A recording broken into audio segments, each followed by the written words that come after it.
Check one, one, one. Check, check one, check. Hey, hey, hey, check one, check, check. Hey, hey, check, check. One, check one, two, two. Check, check one. Check, check one. Check one.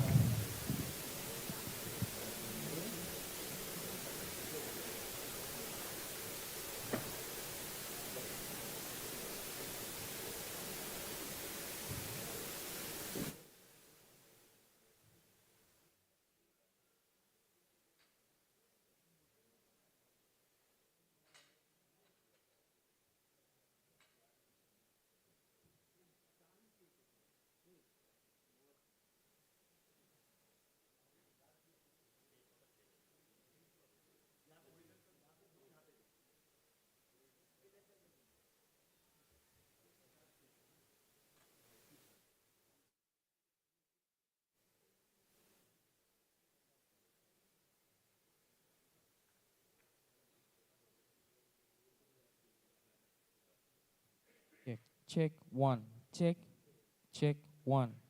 Check one. Check one. Check one. Check. Clear? Check. Check.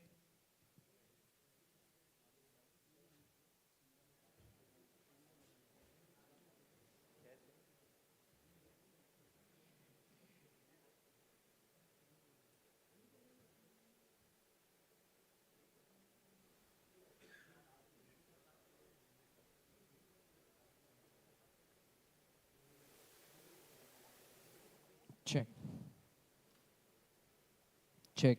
Check.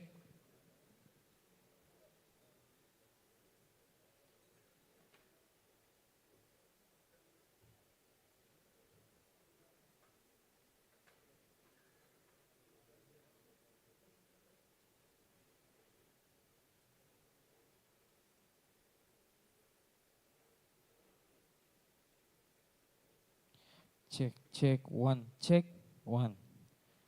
Check one. Two. Check one. Check one. Check one. Check one. Check.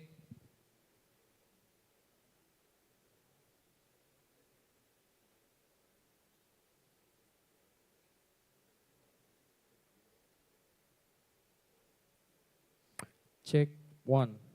Check one.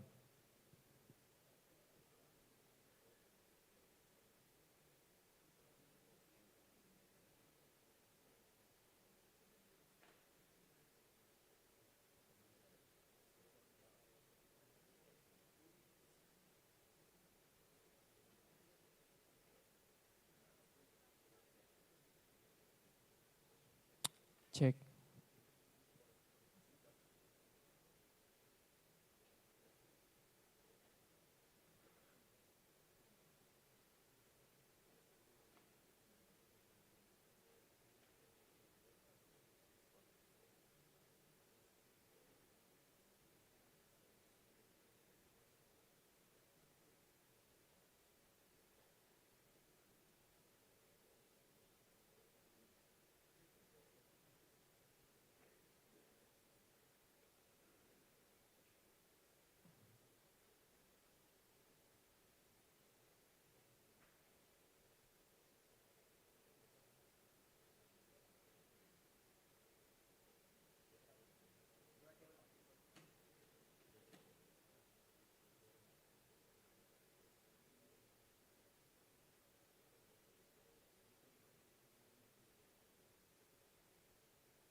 check, check.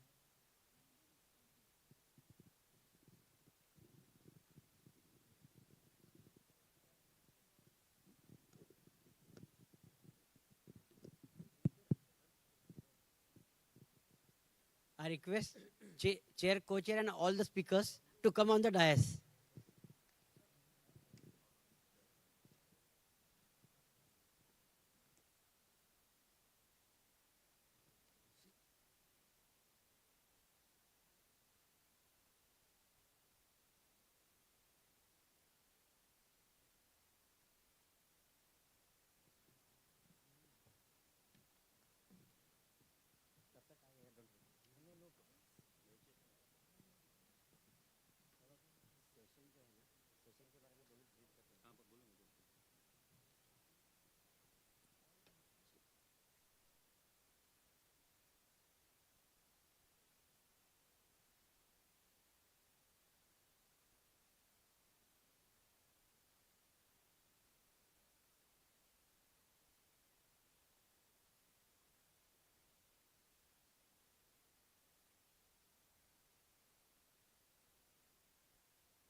Hello.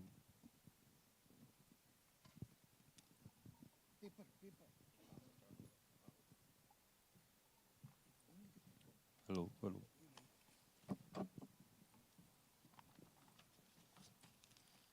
Good morning and welcome to the session for gearing towards sustainable farming. All sustainable cottons put together constitute around 6.25 billion tons, which is around 25 to 26% of total global cotton production. And it has been increasing at the rate of 39 to 40% since 2008 to 2019-20. But thereafter, its growth has stalled a little bit. But its growth is immense against the growth of conventional cotton, which is around only 1% at the CGR. Area under cultivation for cotton is only 2% for against all the agriculture commodities world over. But the cause of concern is that we use 20% of pesticides as well as insecticides for cultivation of cotton, for which the increase of sustainable farming is need of the hour.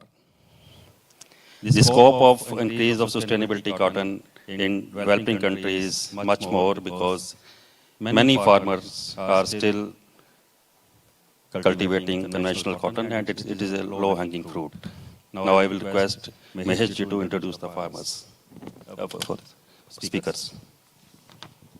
Good morning, everyone. The first speaker of the day is Mr. Navdeep Singh Sodhi.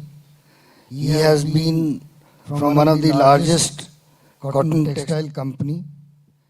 He has 35 years of international experience from over 50 countries. He has represented initiatives from Texprocel, from World Bank, UNIDO. Mr. Sodhi is a partner with Gierzi Textile Organization, Switzerland. Now I welcome Mr. Sodhi to start his presentation.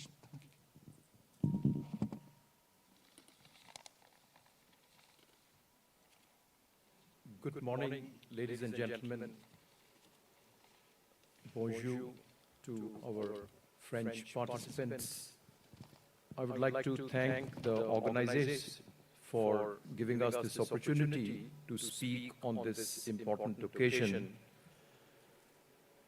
I don't need to clarify my credentials regarding cotton.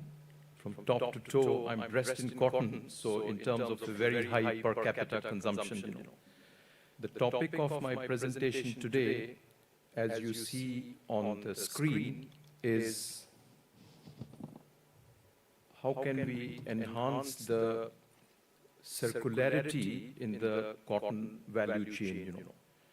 This topic is divided into 5 areas, and we will go through that in the next 10 to 12 minutes. we look at certain key trends that are having an impact on the global textile value chain. Specifically, we will then look at the circularity aspects, and we would like to then focus on what are the policy imperatives and the approaches for policy, because I believe there are a lot of policy makers in this audience, so therefore we would like to go through that, Briefly at the end, I would like to tell you also about our organization, and then of course, the session will be open for interaction. Next, please. There are 5 key trends which characterize the evolution of the global textile industry. First is the good news that our industry is on a long-term growth path. The consumption of textile materials by virtue of demand is increasing constantly at about 2% every year, and that's thanks to 2 factors: demographics and GDP. The second important trend is that our industry is going through massive restructuring and consolidation. This happens every 15 to 20 years. The last change that we had was when the multi-fiber arrangement was dismantled in 1995, and between 1995 to 2005, we saw the big changes in our industry. The next wave of these changes is happening right now. So what are those changes? The first trend is that there are shifts in sourcing. People may call it deglobalization or no globalization or nearshoring. It's all nonsense. We are looking at what is called reglobalization. If you listen to the politicians, they'll tell you, close the borders, we will produce everything, but that's not going to happen. So please listen to the economists, who will tell you that we are at the cusp of reglobalization, and that happens all the time. The next trend is circularity and sustainability. This is becoming a policy imperative for the governments and for the industry. And this is the focus of today's panel discussion. The next change that is happening is digitalization in our value chain. And lastly, it is leading to changes in the business models and the policy framework which dictates and drives our industry, and that's what we will look at. Next, please. This is the exhibit that tells you the growth in fiber consumption. Per capita consumption of fiber is currently about 14 kilos. So we have for 8 billion people approximately 120 million tons. And this is going to continue growing. And as you will see on the exhibit, by 2030, we will reach a level of 139 million tons, which will approximately represent 15 kilos per capita. But what's important is 2 things. First of all, we will have more fibers, we will have more textiles, and therefore, we will need more resources to grow these fibers. Unfortunately, the earth is not expanding, so the resources are finite, they are not infinite. And therefore, we have to see how can we regenerate the fibers and make use of the available resources. So that's the key topic. Next, please. Circularity is not limited to just the consumption of fibers. Circularity has many dimensions. We are not going to be able to talk about all those, but I would say, if we have to summarize, there are 2 key issues of circularity. First is the materiality. How can we conserve the materials that we use in textiles, that is essentially fibers?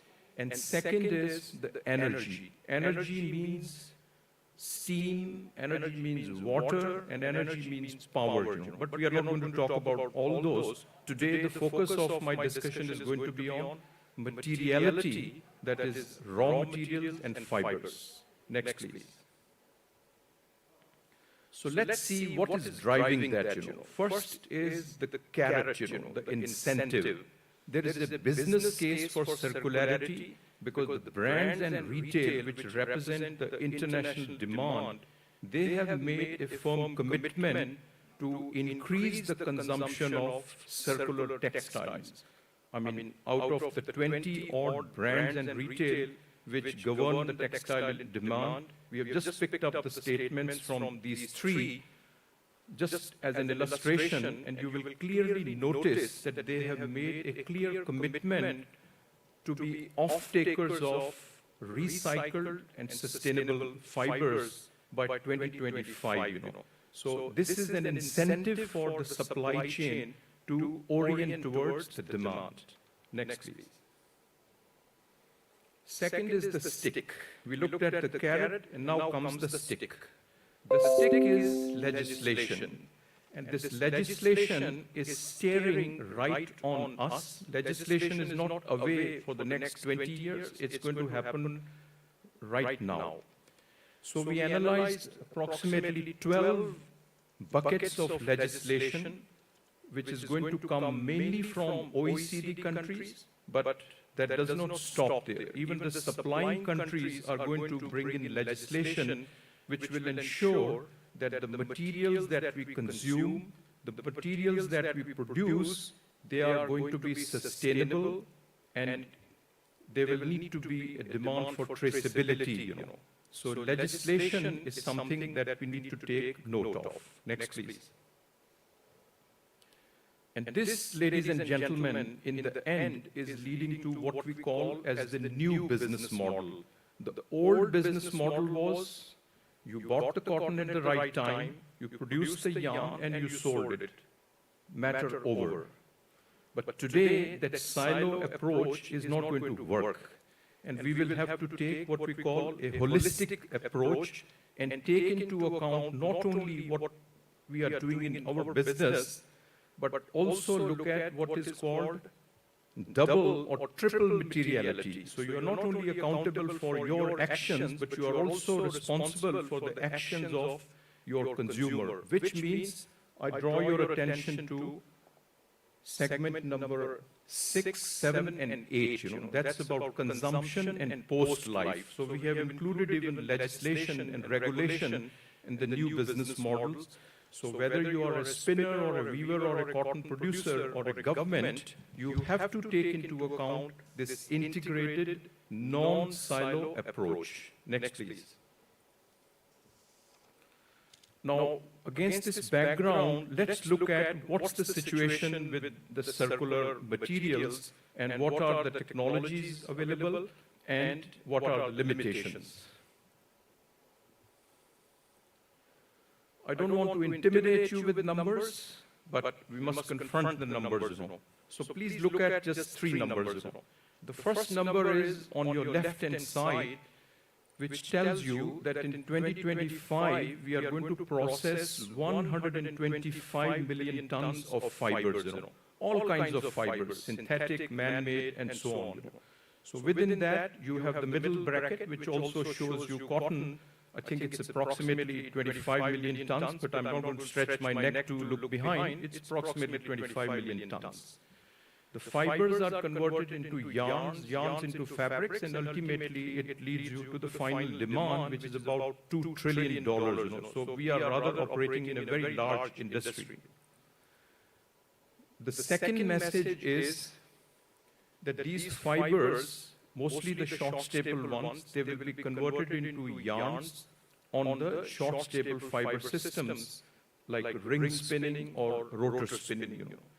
The third important message is, please look at the top, that's about 5 to 6 million tons of regenerated fibers that will enter the value chain.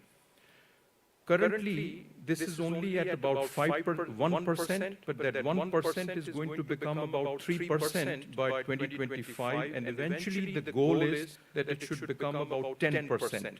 So which means that the proportion of regenerated fibers, the circular materials, will continue to increase. So that's the key message and a takeaway, and that's a call for action across the value chain. Next, please. So what are the technologies available for processing, and how does this chain happen?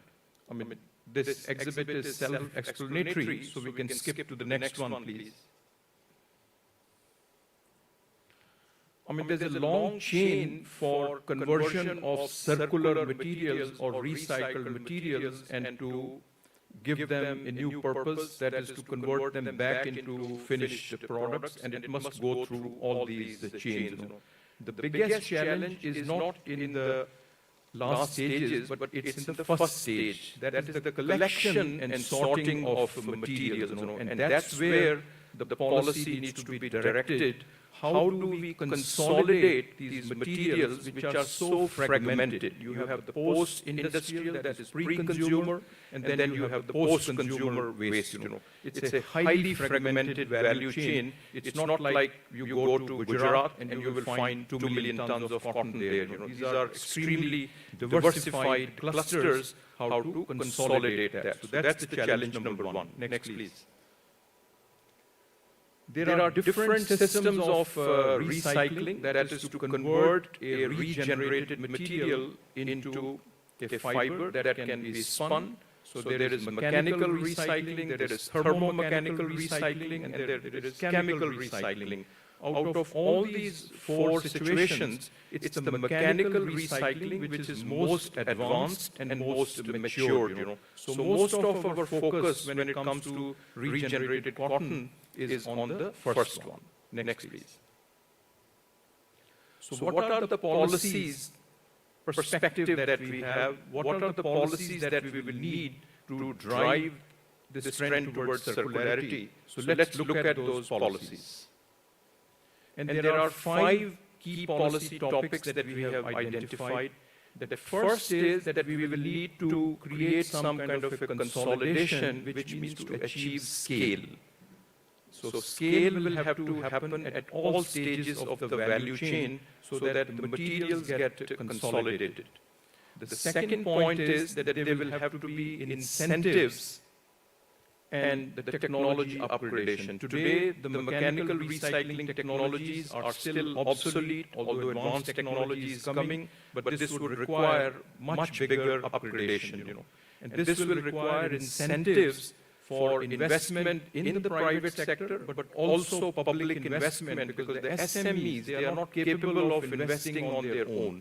So government, the public sector will have to come in and establish these recycling clusters at cluster level. Standards and traceability. Now, EU has imposed some regulations, but is there a method that we can have an HS code which shows that this is a recycled material? The answer is no. So which means that the standards and traceability will have to be stepped up. And last but not the least, this cannot be done individually by anyone, and therefore it needs a collaboration among the stakeholders. So these are the 5 key policy perspectives which are required. So let's look at a couple of examples.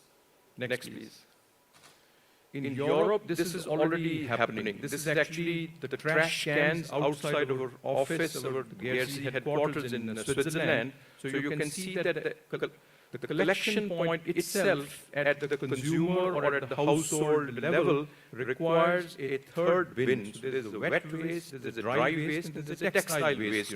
So this will need to start. Next. The European Union has already taken a big initiative, and through this initiative called the ReHubs, where GRZ is also one of the founding members, this ReHubs initiative requires that 150 recycling hubs will be established all over Europe, which can convert the post-consumer waste into fibers. So this is a flagship initiative, and many other countries need to learn from this initiative. Next, please. A little bit about our company. I mean, we are basically a consulting company. Next, please. Founded in 1929 in Switzerland, company has been present in India since 1958. So we have a long presence. Next. The company is very international. As you can see that we have a global presence included in Africa, where we have 2 offices. And we have been involved in a number of these initiatives, including this rehabs initiatives. So therefore, we feel that there is a need to collaborate and share this experience about boosting circularity across the textile value chain. Ladies and gentlemen, I thank you for your attention and look forward to listening to my colleagues on the high table. Thank you.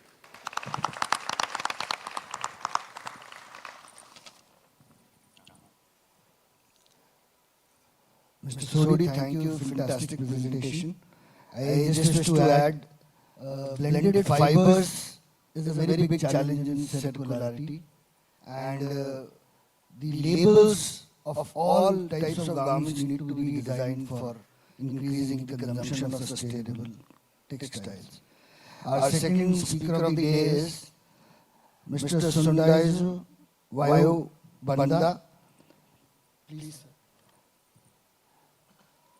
He is the current executive of Cotton Board of Zambia, has 18 years of experience.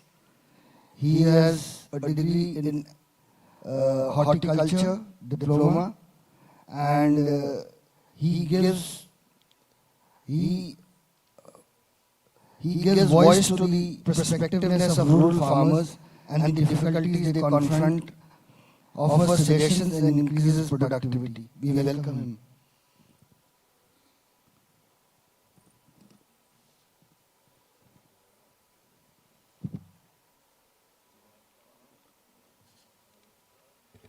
Welcome to technology. Thank you very much. I noticed that my colleague was twisting his neck. I think you've noticed I'm trying to put this at an angle. I don't want to leave here with injuries. Briefly, I noticed that our timing has been changed here. We were given 20 minutes when we were preparing the presentation. But now I've been told I need to do 8 minutes. I don't know who changed this. I hope it's not Dr. Keshav. But Doc will see you on the other side. So welcome to my presentation.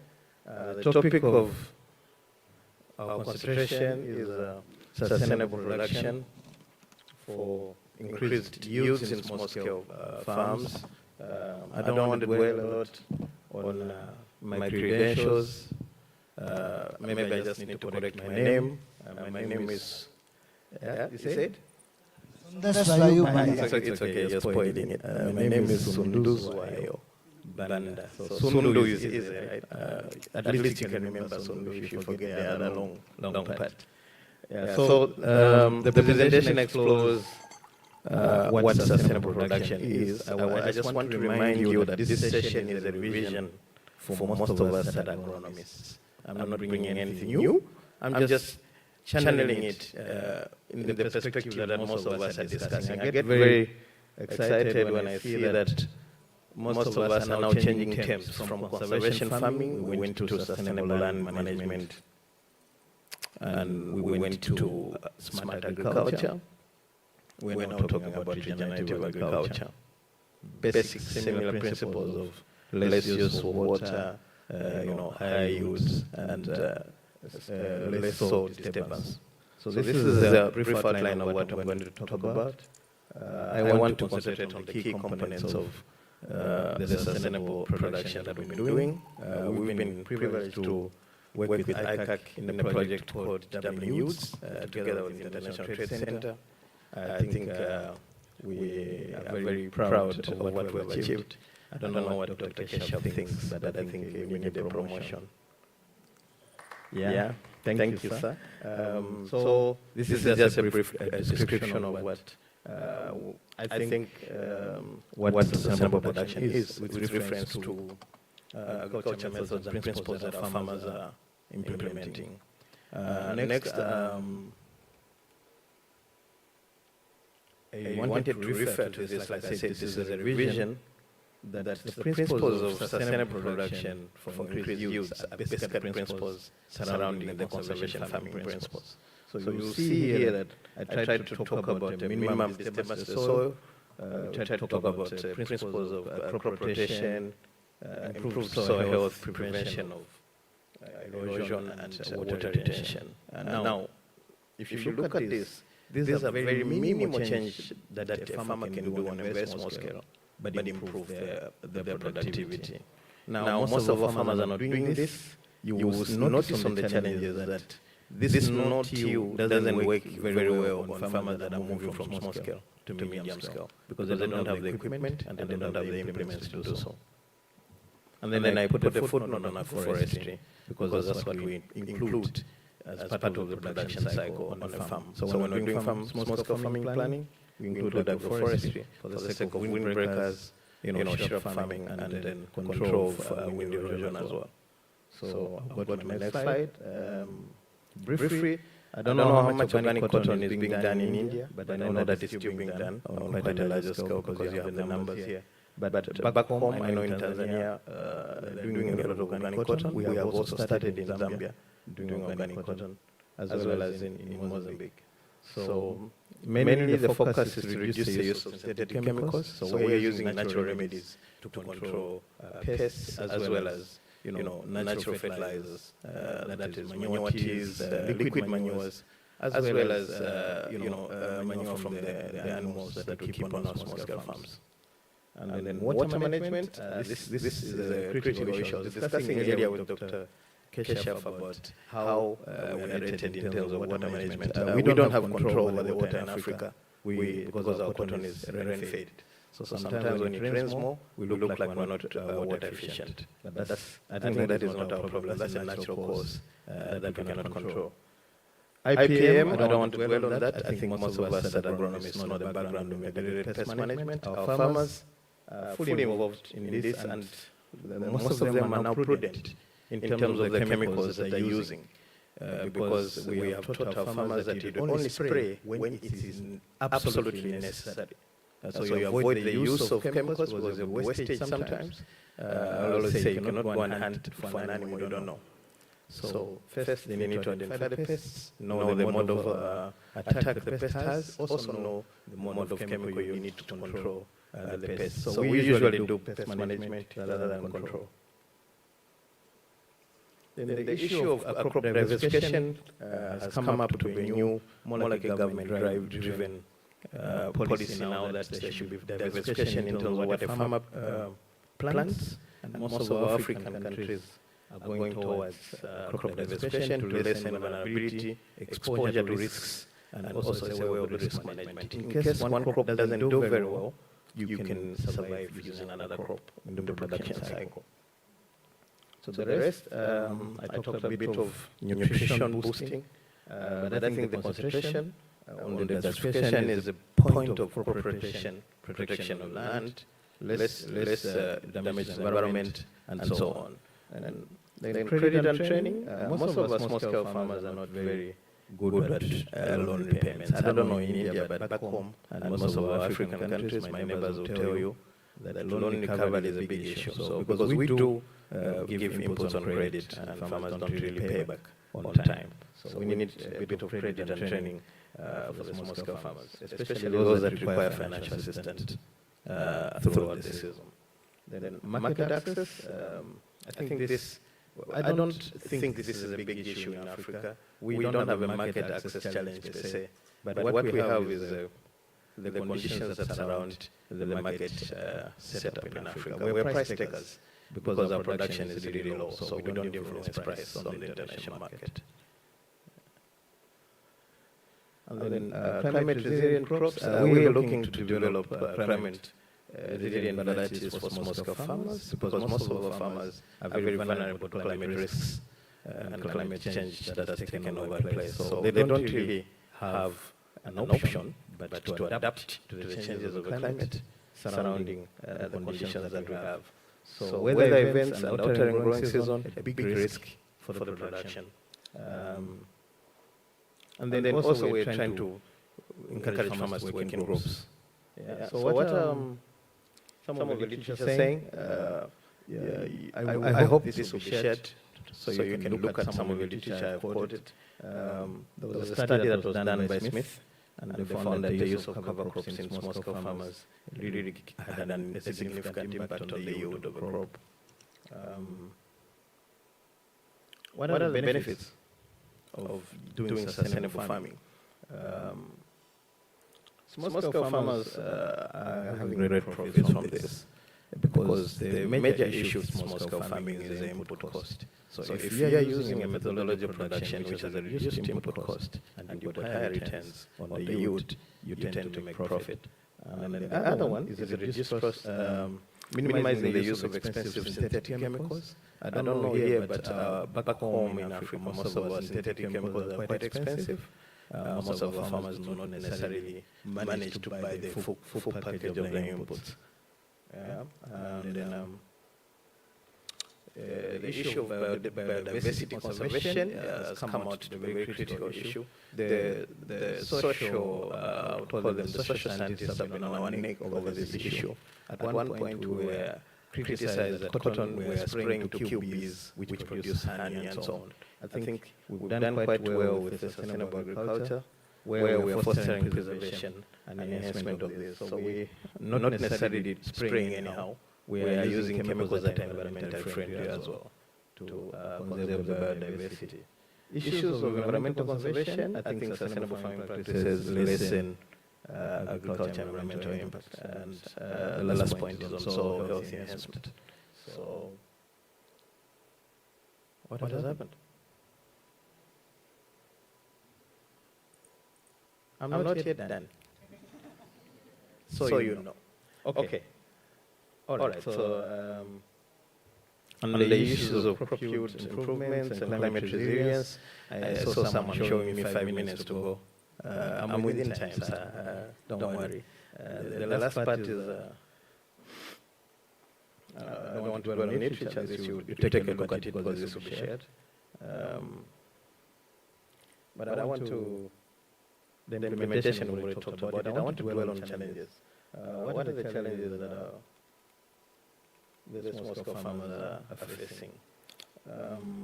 You see there, water shortages, sanitation issues. I think we've been badged several times by governments, by NGOs that are looking at environmental protection, that we're not very good on water usage. I'm still debating in my mind how this we can control from the African perspective, because we don't do irrigation. Irrigation is done in the big countries, Brazil, I think India also. They're doing quite a number of irrigation schemes. We don't have irrigation. We depend on rainfed. So water usage is still an issue.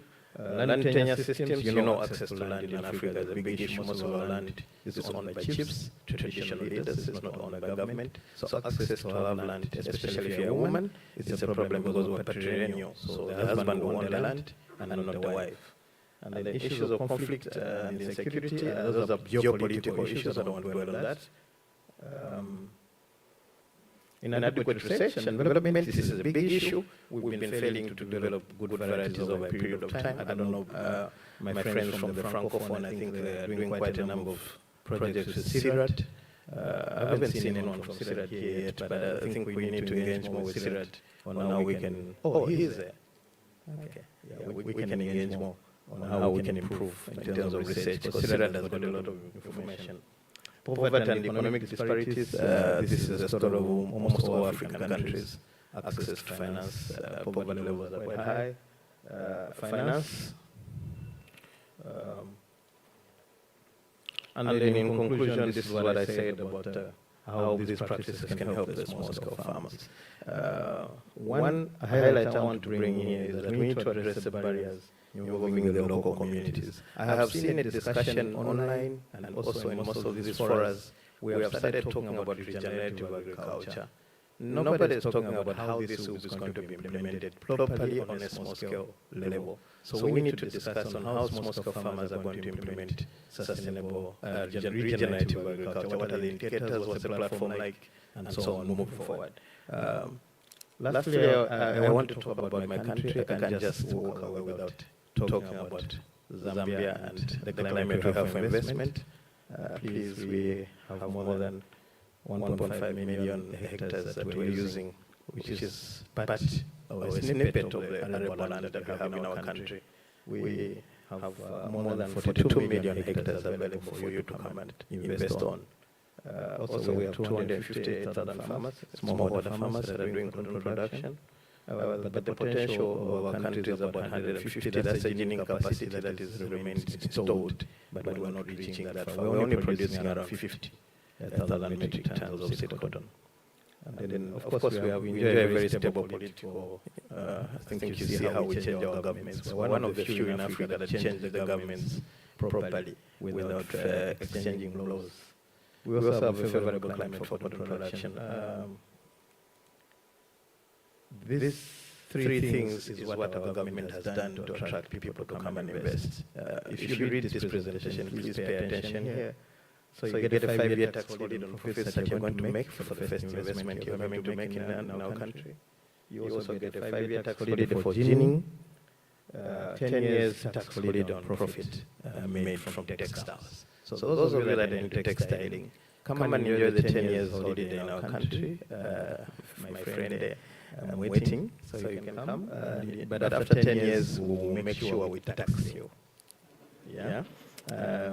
So these measures are just meant to revitalize our cotton sector. Lastly, we have a regional organization. Most of you might not have heard about ESACO, but myself here and Mr. Mtunga, privileged to belong to the Eastern and Southern Cotton Organization. I will not dwell on what we are able to do, but just to briefly talk about the strategic objective of how we can boost our cotton production and international market competitiveness. We're trying to work together as countries. There's a list of countries here that are members of the Eastern and Southern Cotton Organization. So those of you that want to work with the regional body, please do come through. We are the Secretariat of Zambia, so we will wish that more people can come and work with us on the regional forum. And then, yeah, we're open for business. What are you waiting for? You should come through and tell your neighbor about cotton. Thank you.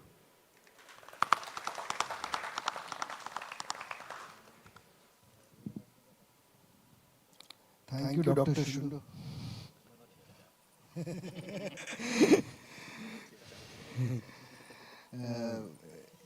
Like India also has lots of small farmers. I hope you are in touch with Dr. Kanti and he will definitely pass lots of advices.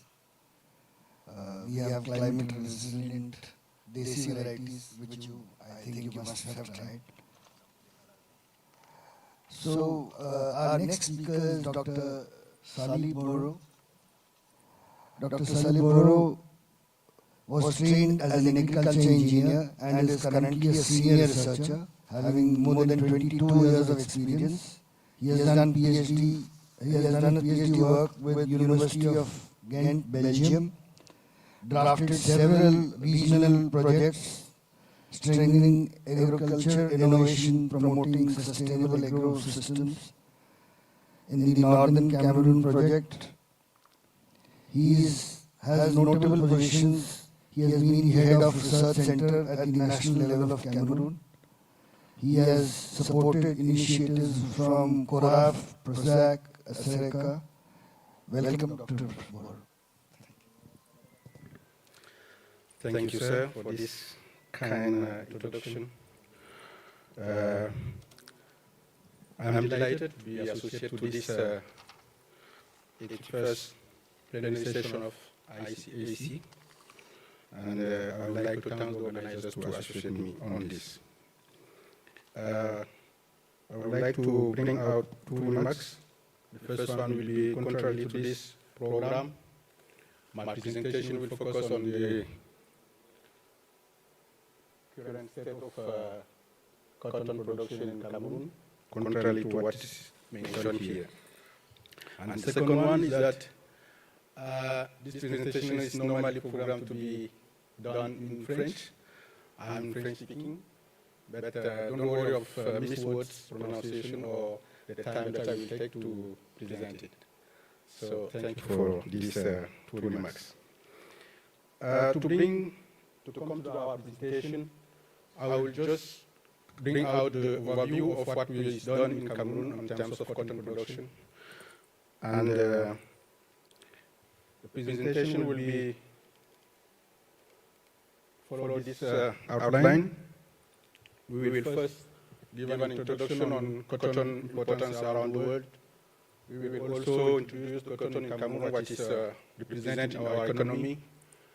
And secondly, at the third place, we will present the major actors of cotton in Cameroon, which is one major company and organization of the producers. We also, and that is things presented by our colleagues Banda in Zambia, the main challenge of the cotton production in Africa. We will just focus on what is happening in Cameroon. And there is something to start on organic cotton in Cameroon since 2 years. We will briefly present the result, and we will give this result to you. So, okay. I will not come to this importance of cotton around the world. It's well known. I'm facing to the specialists of cotton, so I cannot spend time on that. In Africa, we can say that cotton is important for this for economy, especially in sub-Sahara area. Cotton also is bring out about 5 to 50% incomes to population in sub-Sahara Africa. And cotton production rate contributes to the reduce of extreme poverty, this is the case in Cameroon, and to also fight that hunger, and it is also contribute to empowerment of women and young people. In Cameroon, it's involved about 100,000 to 200,000 people, which is directly. And indirectly, we are about 2 million population which is involved by cotton. And in terms of revenue, it brings about 60% of the economy of the population. So cotton is an essential source of employment and income supporting.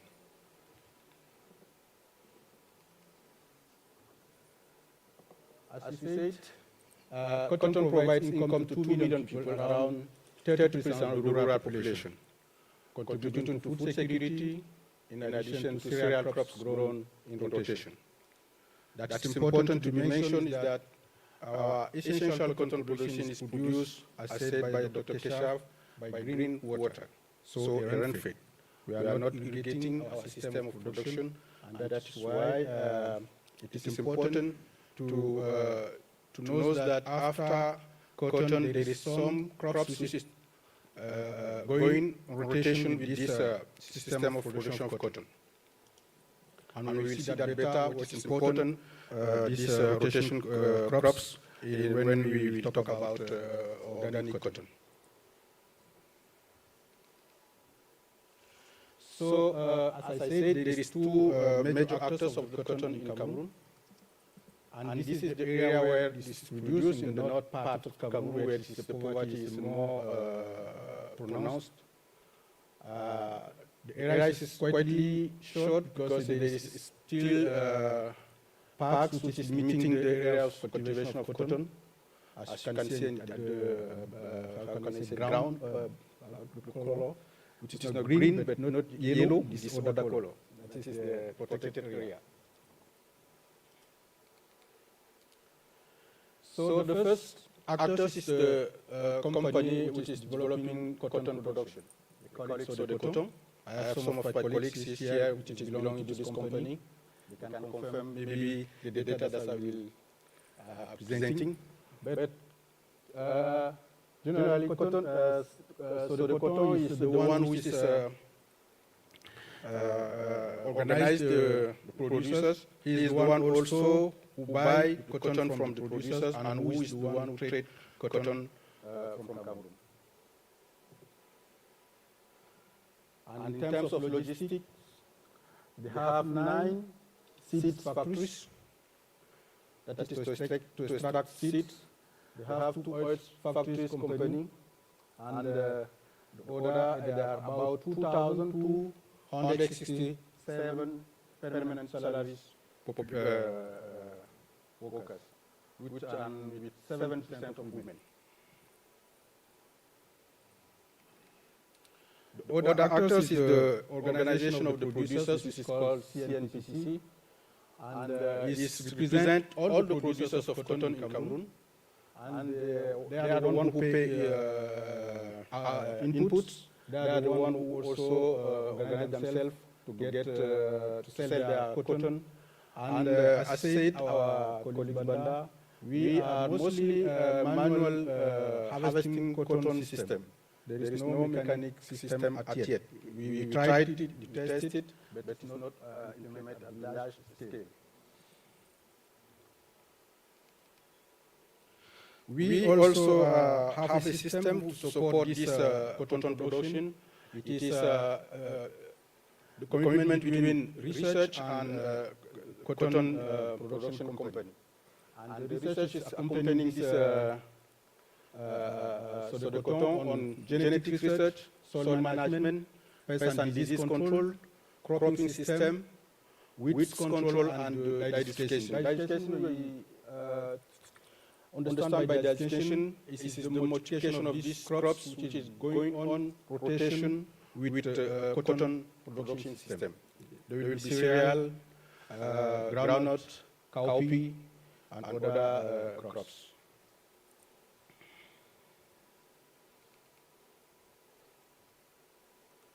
So as I said before, these 2 years we tried to introduce the cotton, organic cotton in Cameroon for many reasons.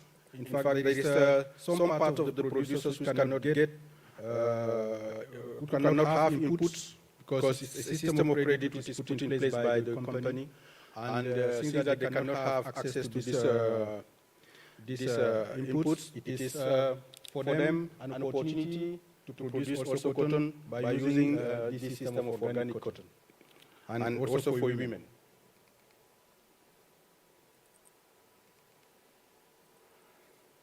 So organic cotton, as I said, produces income. It brings about 100 francs CFA more than the conventional system, which is not a lot, but it's important to be mentioned. And the producer's health also is maybe improved. There is also, locally, we have some biopesticides which is tested and which have effects on this, on the control of the pest of cotton. The environment also will be more preserved. And this is the effects of this biopesticide, local biopesticide on some pests of cotton in Cameroon, especially on this one is the result of Helicoverpa armigera. And we can look at that. That's a positive effect of this biopesticide, and this is bring out the importance to promote this kind of biopesticide to cotton production in Cameroon. And these are data that we have from the comparison in 2022 to 23 on terms of conventional cotton production and organic cotton production. We have, as a number of producers, we are about 400, and you can see that the conventional cotton, we are about 200,000, which is a lot. But we start somewhere, and we have to be continue on that. Producers also, there are some producers who are following the organic cotton criteria production, and they are excluded for this system, and here we have 33. Women represent about 40, over 400, and the area is about 135 hectares. And what is important is the yield. We have at the conventional production about 1,600 kg per hectare, and at organic cotton we are about the half, which is 800 kg per hectare. And the price also is interesting, seeing that we have 360 francs, which is about, I don't know in dollars, but more than half. And at cotton, conventional cotton, we are about 285 francs. So that is what I've prepared. Thank you for your kind attention.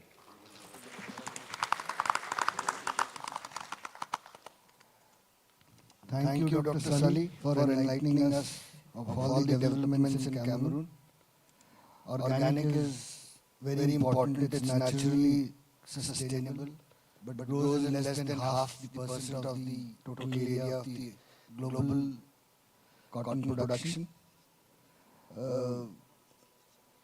If somehow the premium of the organic cotton could be passed directly to the farmers, I feel organic cultivation will grow. I invite the next speaker, Dr. Matunga, who has served as the President of the African Cotton Association, Director General Tanzania Cotton Board, a government institution of Tanzania. He is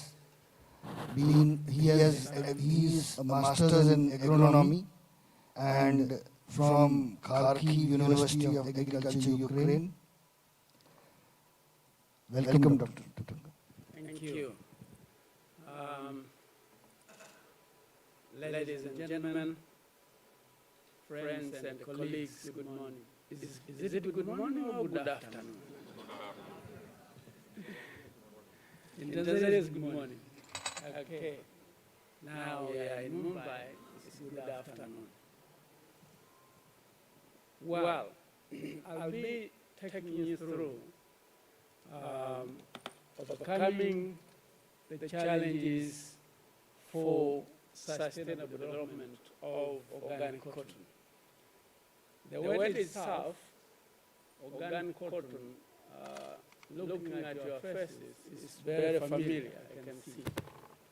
I need not to define what is organic cotton. But the outline will be, I'll be discussing with you about what actually it takes to be organic. Then, why farmers do organic? Thirdly, I'll be discussing the challenges facing organic cotton production.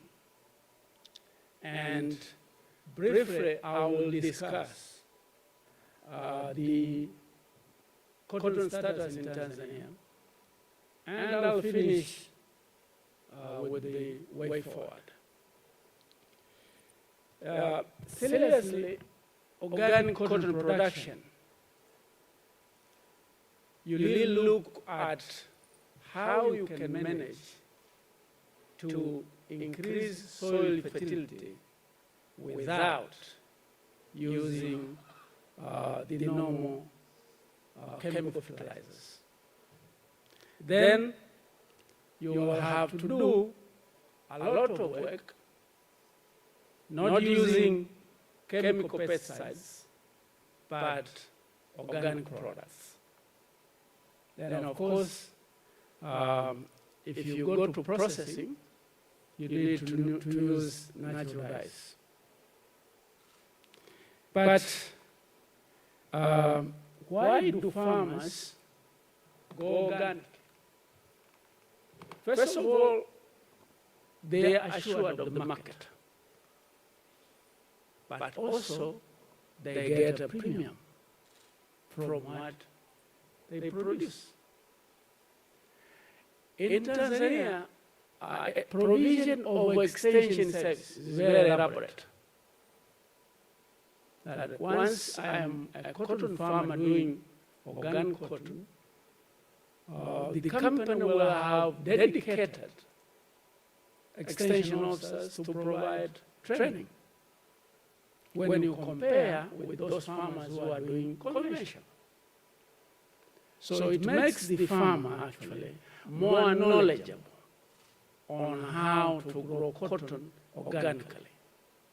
By that way, if you manage to integrate soil fertility management and integrated pest management, you will definitely manage to have higher yields.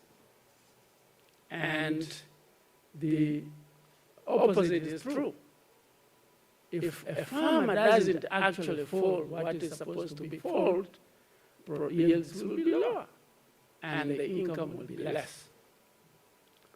Of course, Dr. Clance explained a lot on the statistics, how cotton compares with other crops. It's a good sign that you look at the statistics, you will agree with me that we are not doing badly. But if you go organic, we will even do much better. Of course, you look at, because if you are not using chemical pesticides, you are not using chemical fertilizers, you are avoiding a number of pollutants, and therefore the water quality in the surrounding community will be much better, even air quality. It means for the life of the farmer and his family, it is secure. Now, what are the real issues when you talk about what actually is making organic cotton not as popular as we would like everybody to believe? One, organic cotton, an example of Tanzania, is associated with lower yields. And when you look at what actually the farmers get as premium, does not compensate for the yield loss. So unless the farmer adopts all the principles of doing organic, then he will see the benefit of going organic. But higher costs. And why is higher cost if you compare with conventional? Conventional cotton pollutes the environment when you compare with organic. But the conventional farmers are not charged for the pollution. So despite this farmer is doing a lot of work to avoid pollutants, which are commonly used by the conventional farmers, but they are not being charged. As a result, it appears organic cotton is more expensive than conventional, which is not the case. The cost of pollution, which the chemical fertilizers and chemical pesticides bring in, actually is borne by the community. That is why conventional seems to be cheaper. Then, of course, you need to address the issue of knowledge gap. Because otherwise, if the extension network does not work properly, you will face some problems. Then we have an issue in inadequate research on botanicals and organic products. If that is changed, you will have the organic cotton growers will have an opportunity to have a fair competition on the cost of the products they are using. Today, we were searching for organic products from India, and the cost is exorbitant. For a common farmer, it's not manageable to be that popular. Every cotton farm in Tanzania can adopt. Then, of course, when you now go to the market, textile mills, they want to use organic. But to get it available all the time is also a challenge. We are talking about 1% of the world cotton production. So I might have a market for organic products, but the accessibility of it also is a challenge. Then, historical and stable organic market. You know, the picture of it is that clothing is the first casualty if there is any crisis. If there is any crisis, someone will say, I'll wear the clothes I have. And that is why it's very difficult to have a stable market. Someone is fighting in Ukraine, it affects the demand of clothing. And the first thing will be the most expensive organic product to suffer. That is how it happens. Let me touch on what Tanzania, in Tanzania, cotton is a lifeline of over 600 cotton producers, 600,000 cotton smallholders. And it's grown in 17 regions out of 26 in Tanzania mainland. So it's a major crop. And of course, serves a livelihood for many people. So 400 hectares, 400,000 hectares of cotton is put on cotton every year, depending on what was the price last year and the rain pattern that determines, of course, even the input supply. So we do have an overcapacity, ginning overcapacity. We can actually gin 1 million tons within 6 months. But we are producing, for example, this year we produce about 280,000 tons of seed cotton. That is too small an amount. But the good side of it is that if you look at the yield levels, it's very low. The potential is high. But anyway, in the world, nowhere you can eat potential. We need to transform that, to change that potential into something which will bring money. Yes, this is cotton consumption. We consume about 20 to 25% of what we produce as of today. So investors from India are welcome to come to Tanzania and add value. Yes, this is cotton production, friends. And this is what cotton brings into the economy of the country. For example, this year, at least if you total the value of seed, what we consume locally and export, at least about $349 million. $349 million US dollars. That is the income from cotton. Okay, this is organic production versus conventional. You will note that at least that is 12, almost 13% of the total production this year, what was produced. But this is the current the trends of organic production versus convention. Then we have at least 7 companies doing organic in Tanzania, and see the statistics there. And briefly, these are the farmers, cotton farmers, doing organic, and at the marketplace, the farmer are selling,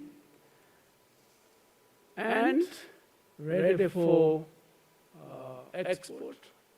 We do have one textile mill which does process organic from Meatu, and they're doing very well selling T-shirts to the US and Europe. Now, what needs to be done? I think the first thing, which is very critical, we need to do a lot on training of farmers. But this is where you can manage, actually, if you improve the soil fertility, then water retention will be enabled. and of course bore retention, and as a result, productivity will go up.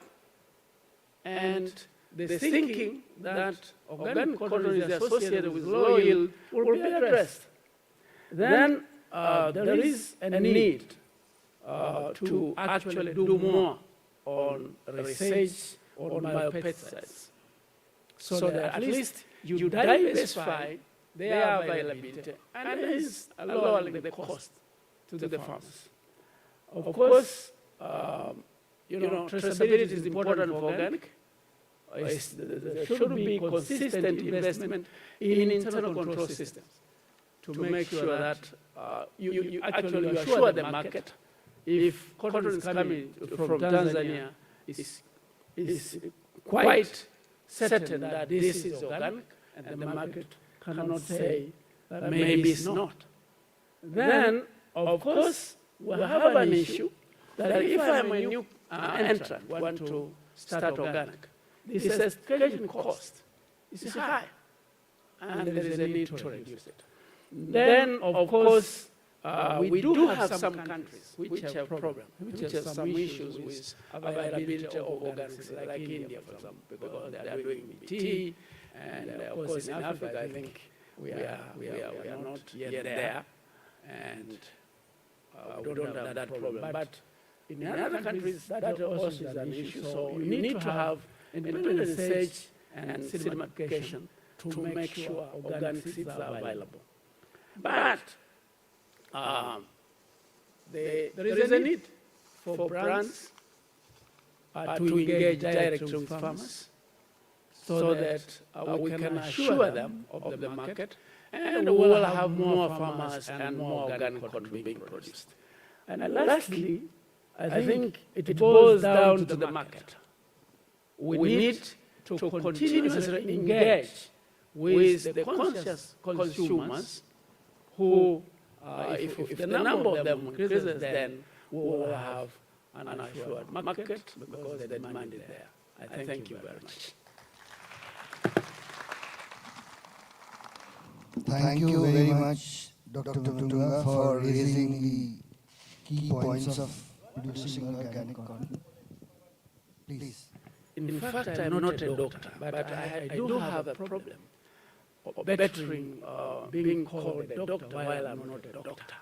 And the biggest challenge is in Tanzania, we have so many professors and doctors, but all of them are witch doctors. So I don't want to be associated with that. I apologize for that. In India, we call all masters of agriculture doctors. So I just wish to share one thing with the hall. When India got independent, Dr. Mutunga, we were very proud to wear Swadeshi cotton. Swadeshi cotton was produced by our own hands, and very resilient cotton. The whole chain was very sustainable.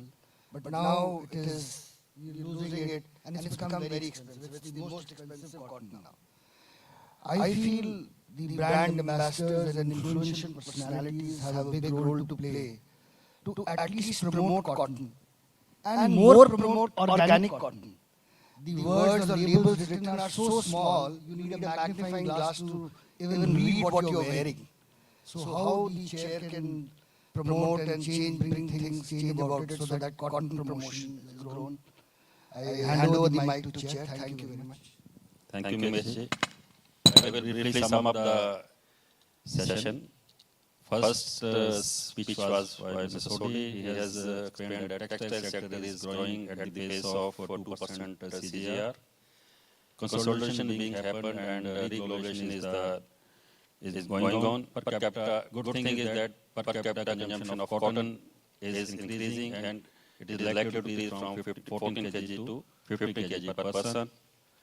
Then he has told about carrot and stick policy for circularity. Carrot is about demand by brand, and stick is for regulations by the governments. Integrated approach is required. Circular recycled fiber are likely to constitute about 10% of our total fiber consumption in coming years. Policy formulation is very much in need of the hour, but which is still unregulated. it will come up with the passage of time. There should be incentives for to investment in the circularity and recycled fibers. Standard and traceability need to be there, and there should be collaboration among the various stakeholders. Next presentation was by Mr. Banda. He has explained about the basic principle of how to increase the sustainable cotton yield. Less use of water, less use of pesticides, minimum soil disturbance, use of natural pesticides and fertilizers, use of pest management technique rather than its control, risk management by intercropping, and benefit of it was low input cost, and challenge was water deficiency in African countries. These were the major points highlighted by Mr. Banda.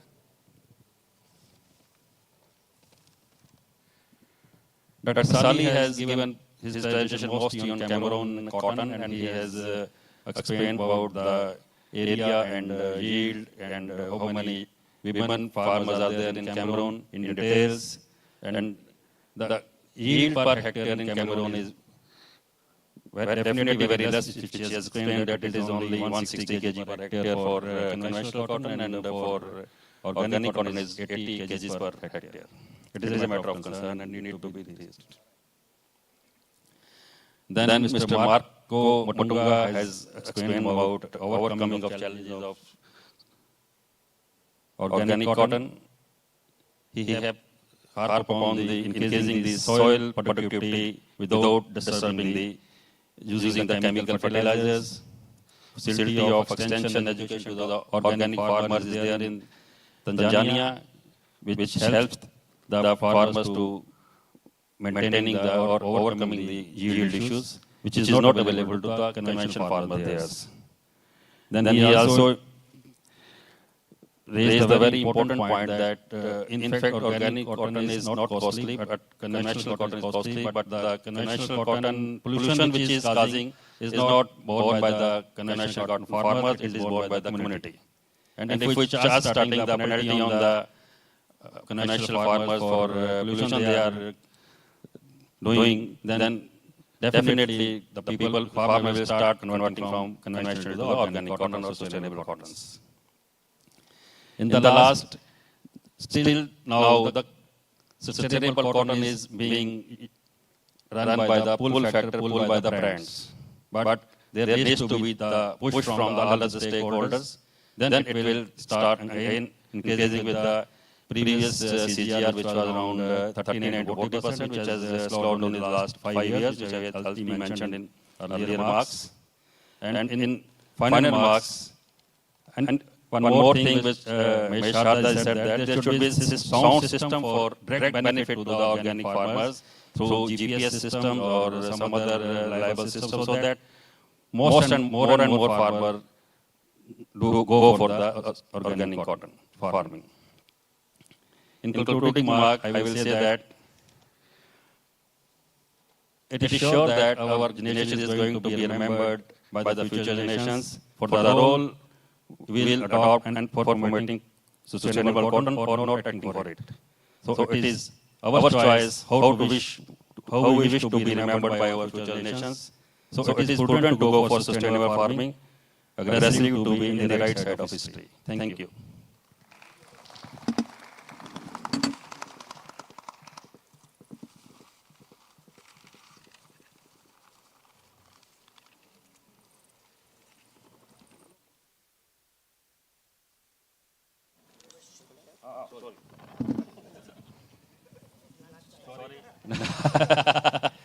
Your questions are welcome, please.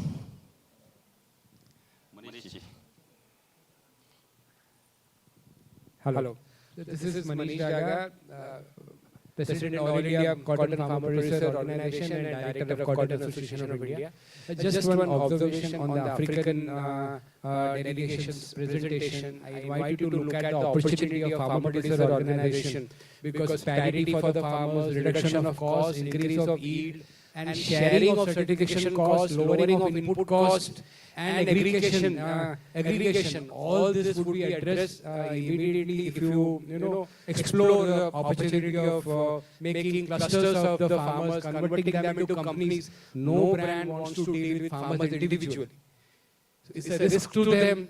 The size of procurement that they have in mind and what an individual farmer can deliver is a lot of gap there. So I invite you to explore. Last year ICAC had given me the opportunity to visit Mozambique and I had made a presentation on that. And you can take the help of ICAC or anytime you can contact us in India. We will help you explore that opportunity. That is one observation. And it was a nice and very frank presentation from all of you. Thank you. For Ghazi, Navdeep one recircularity and actually cotton textile racks coming back into the system. Is there any way that demand can be segregated? And if I miss that slide, I'm sorry. That what is the actual demand of recycled fibers and original fibers, and are we missing out? If we consider consumption on one side, are we missing on this thing? One side sustainability, one side recycling. So if you can share the figures offline also, would be fine. And if you have something here right now, thank you.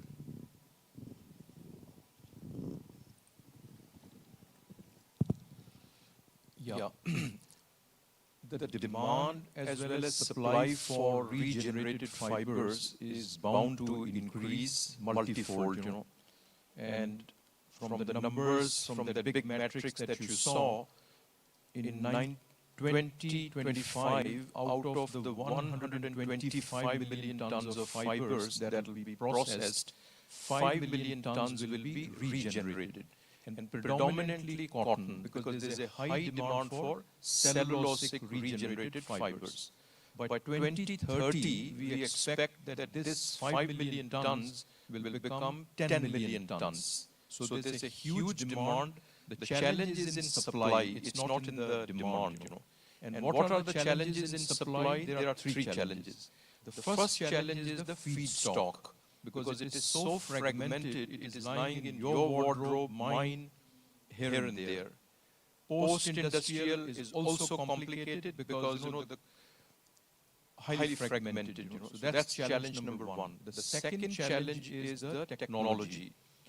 There are mechanical recycling technologies installed in our countries, including in the subcontinent, but these are obsolete, So there's a huge need to upgrade mechanical recycling technology.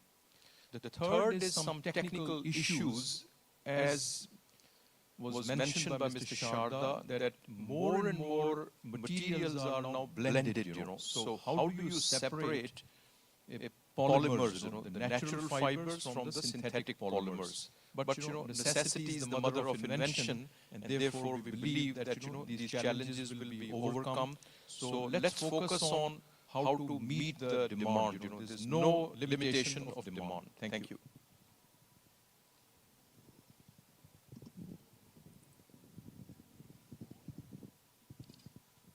Any other question, please?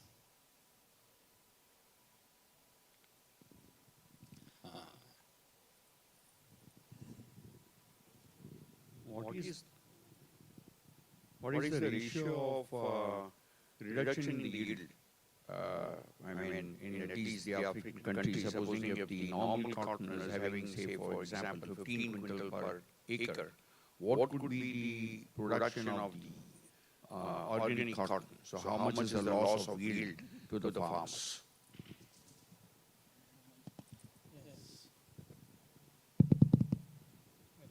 Basically, yields in Africa, East Africa, you are talking of the conventional ones, the average yield, about 300 kg per acre. So, an organic farmer who doesn't follow all the procedures of soil fertility and all that, he will get less than 300 per acre. 200 maybe. From 200, 150, yes, you see. So definitely the premium which he will obtain, it won't compensate for the yield loss. One third, 33%. Against 300, it is 200 hectare per kg. Yeah. But we do have good farmers. Even the conventionals are getting over 1,000 kg of seed cotton per acre. We do have good farmers who are doing organic, getting 800 kg per acre. So the question of training and to observe what is needed to actually get the right things, you will have it.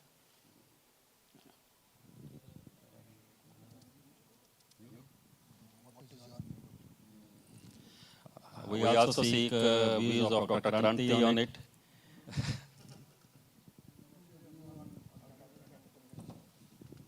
Thank you for inviting me, but I don't think I have any specific views. We are still working with them.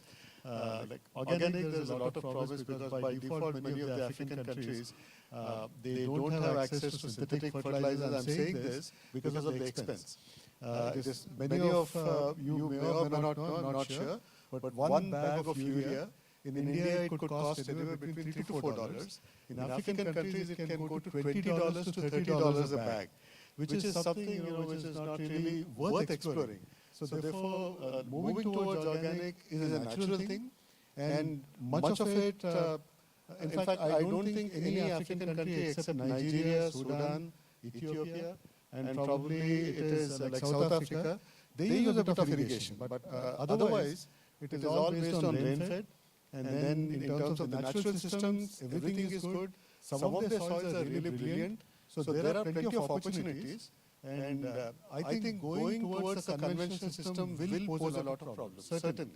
I mean, because of these prices. Primarily it is the prices of the fertilizers, of synthetic fertilizers. But that is only, I can answer nothing more than that. Thank you for inviting me. Thanks a lot, Dr. Kranti, for giving input on the... Yes, please. Has somebody compared, a shirt prepared from organic cotton, from that prepared from non-organic cotton with the perspective of chemical composition? This basically, sir, what happens is, like when you're looking at the fibers, most of the chemicals get lost. So it is not really about the product. When you're talking of organic, it's about the process, it's about the ecosystems. So people are looking at, what are you conserving? The product is, in many cases, it would be just the same. There's hardly any difference because by the time these fibers get into yarns, it is a rigor. And when it becomes your fabric, there's hardly anything. You won't get anything. And most of the time, spraying doesn't happen when the bolts are open. It is only, like at the time of green bowl, so when it opens up, there are hardly any residues. There are cases where residues have been detected, like under the Zucotex 100, but I think it is not a big issue. It's not a big concern. I will also add something that there are two types of product. One is the through and through organic, where fiber is organic as well as the other processes are organic, whereas other product, fiber is organic, but dyes and processes are not organic. I have one more question for Dr. Kranti. We have been working with cotton in laboratories, and it is a wonderful, the food and feed crop, not only for human being animals, also for insects. So if we start, the practicing organic cultivation of cotton, will it not become a big, very huge source of pest production? This can be a debate that can go for longer. I mean, it's just a word of caution. That is because, like I'm saying, this is when people are talking about regenerative agriculture. Basically, regenerative agriculture, the definition is you're trying to recreate something like a self-sustaining agriculture. So now self-sustaining means it's forest. This question comes up, like many times. Why is it that nobody has to irrigate a forest? Why is it that nobody has to fertilize, give any fertilizers to a forest? Why is it that you don't have to spray in forest? Nevertheless, have you seen a forest eaten up by insects? So these systems, that is inherently by nature it is organic, but it sustains itself. The thing is because due to our own anthropogenic activities, we have disrupted everything, including the soil cycles, including the plant cycles. So therefore, we are all trying to move back, which is not easy. Again, like a pointed answer to your specific question is, organic doesn't necessarily mean that you are inviting pestilence. In fact, the reverse could be true, where if you use a wrong pesticide, you can invite pests.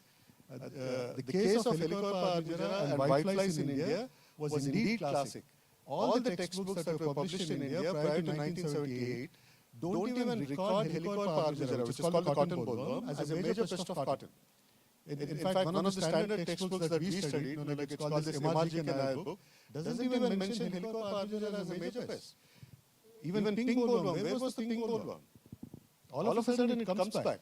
These things happen because of our own activities. I'm sorry, this can go on. That's why I said there's a danger of...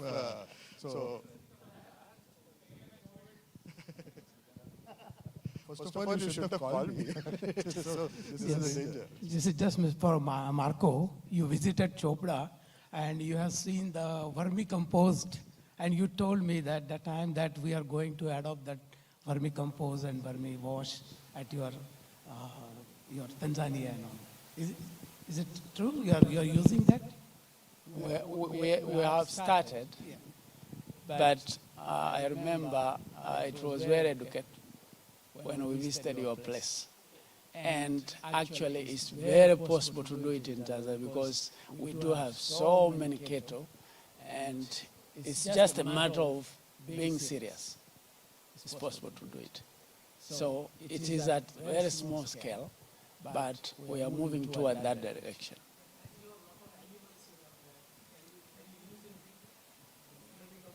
Yeah. It's very, that is what I'm saying. It's something very doable. Yes. Thank you.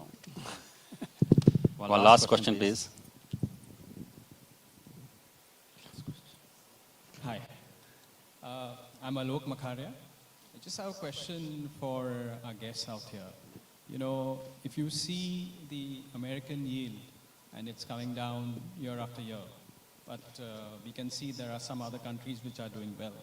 So if you look at the crystal ball and you look ahead, where do you feel you all are going? I mean, do you feel you're going to increase your yield?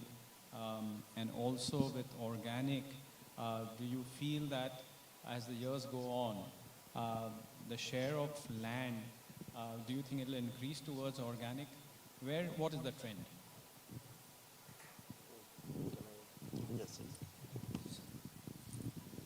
I don't know at what point you came in. Did you see my presentation? Yeah, I think you came late. It's fine. Yeah. Yes. No, it's fine. That's why I asked at what point you came in, because I don't want to talk about the global perspective because Dr. Krant is here. So he's my dictionary. I ask him a lot of questions about this literature and so on. But generally, I was very impressed today when I saw the presentation that ICAC was giving on figures. One thing caught my eye, the yield. The yield, how much farmers are harvesting. I was quite disappointed with India. I saw 429 kilograms of lint, and I said, okay, what is wrong?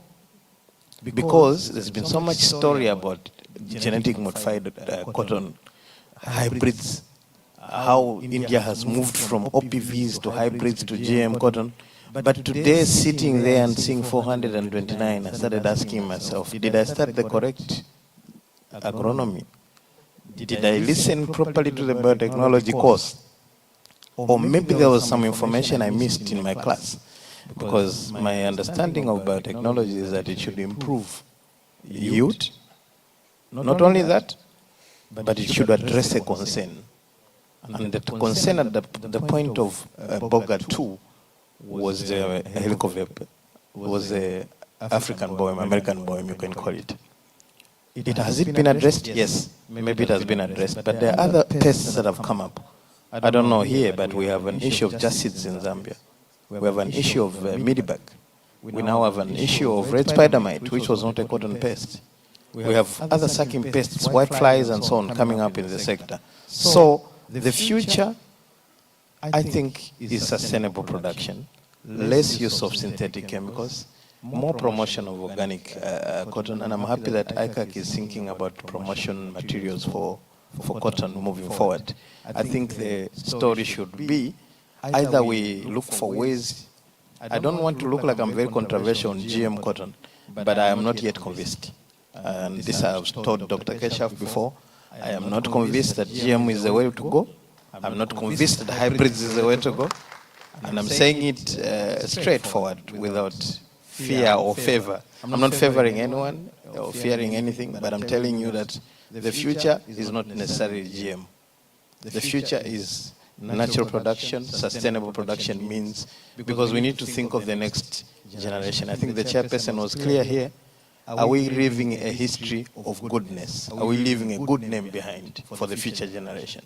So somebody will come and point a finger at you, sat there promoting GM cotton, see what you caused. So I think the future is sustainable production, not necessarily what the big economies are pushing, because they have not convinced me. You saw the figures there. 429 for India, sad story.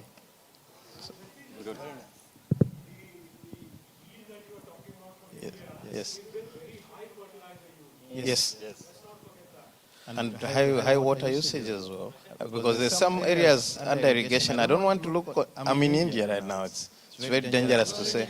It's very dangerous to say a lot of things. I'm still here. I don't know which flight. I might not be allowed out.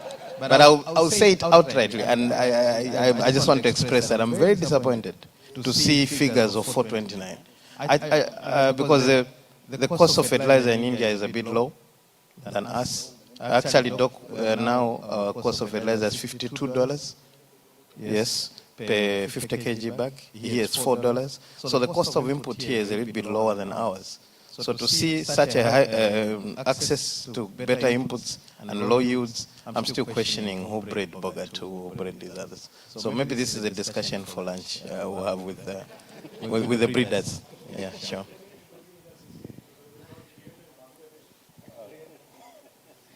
In short, the message is to going back to the roots. Can I take the last question, Honorable Chair? Please. It's the question not to the panel, but to the ICAC in general, that all these trendy things that we hear from time to time with organic and traceable and regen and all these things. I mean, these agendas are set by the people who have no direct accountability to the farmers of cotton. And what is happening in the process is that the cotton supply chain somehow is trying to force fit that agenda which has been set at the end consumer level, represented by brands or retail chains. And what is happening in the process that it is becoming, in the common man's perception, that if it is not a branded or a branded certificate cotton, it is non-sustainable. It's creating a negative perception, because when you choose a few positive identification labels with a particular piece of cotton, you actually put every other cotton in the negative category. And that actually is making one of the reasons of cotton losing its market share. So my sense is when the understanding is very common, we have got leading agronomists sitting on the dais, that cotton plant in itself is much more sustainable in terms of carbon sequestration and in terms of the energy required per kilo of the fiber production. Like cotton uses around 50 megajoules per kilo as compared to any man-made fibers, which is 125 kg to 250 megajoules per kilo. So when the energy intensity is almost 20% of the man-made fibers, and its carbon sequestration potential is close to 2 tons per 1 ton of fiber, whereas for man-made fibers it is negative. So why the leadership of cotton industry, which is ICAC certainly at the forefront, is not pushing back the agenda set in maybe Paris or Milan or maybe all these big retail brands in US, and say that cotton is the sustainable fiber in itself because it is natural and it has so many attributes in terms of whether it is circularity or sustainability or carbon sequestration, and why are we loading the poor producer with these kind of agendas where its cost and those bases are so volatile, ranging from 5 cents to 25 cents or 30 cents kind of premiums, where the farmer may or may not get anything of that. So this question is to the general leadership of ICSE, not the specific panel, that can we not look at pushing back the sustainability agenda set by the retail chains, and we set our own agenda based on the intrinsic quality of the cotton plant per se? Anumji, part of it is basically related to marketing gimmicks. But definitely education of the grower and education of the consumer needs to be more as far as cotton is concerned, with clarity. With this, I thank you everybody for giving. Thank you, sir. I think I'm the only ICAC person here, so I thought I'll respond. But thank you for all those brilliant points. I completely agree with you. Most of the times, from the perspective of brands and retailers, this is my perception. Probably it has become business because you need a brand. And in fact, one of our honorable panel members also pointed out that it becomes torturous to follow any of these initiatives. Let's say, like if you are an organic farmer, it is torturous. If you are a conventional farmer, there's no problem at all. And that's how these things have been running, and many of these things have cropped up. And it is not as if there are just one or two of those labels. There are 23 of them. There is permaculture, there is natural farming, there's organic farming, there's cell line farming. There's so many of them. Finally, something that is making semblance of sense is regenerative agriculture. In many ways, most of these paths are converging. I'm not against organic cotton, but basically organic agriculture forms in the domain like of it's called something like a substitution farming. That is, you remove a chemical component, replace it with a natural component, and then call it organic. That wasn't orienting itself, like as an answer towards, let's say, like in response to climate change. Whereas regenerative agriculture does. Now, like you were asking, what are we doing? We are trying very hard. Like today, I did make a presentation. I'm not sure, like how many of you were there. But the attempt was, we are trying to see, let's say, like where this narrative can go. And the pressures, like especially in Europe, will certainly be there from our side to ensure that like anything that is moving towards regenerative agriculture, because I'm also personally convinced, like most of you are, that it can take us towards a route where it can become a self-sustaining system, good for the farmer. Even in terms of the labeling, it can make sense, but it's a long way to go. It's not easy. I agree with all the points that you have made. It's also true that, like this branding itself, like branding sustainability has become business. So it is not an easy route that we are following. And so it is not just the job of the ICAC, it's your job, it is your job, it's everybody's job. All of us need to think it's about the farmer eventually. It's about those plants that are responding to climate. It's about our own lives. I mean, everything is at stake. Today morning, I don't know, someone was talking about floods. Like, were you there in the main session? It was like my colleague, Ms. Lorena Ruiz. She says that floods have intensified 6 times. Drought has intensified 3 times. This is just in the past 10 years. So all of us will get affected. We need to respond. And it is good that brands and retailers are responding, but in many ways it is our responsibility because we have created the problem. We need to find the solutions. I'm sorry, like I took time to answer, but thank you, sir. Thank you, Chichi. Thank you very much. Thanks a lot, everybody. Thank you.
Hello, everyone. I'm sorry we are running a little bit late today, but the previous session finished later than we were expecting. So people are trying to finish their lunch, and we are going to start in about 10 minutes.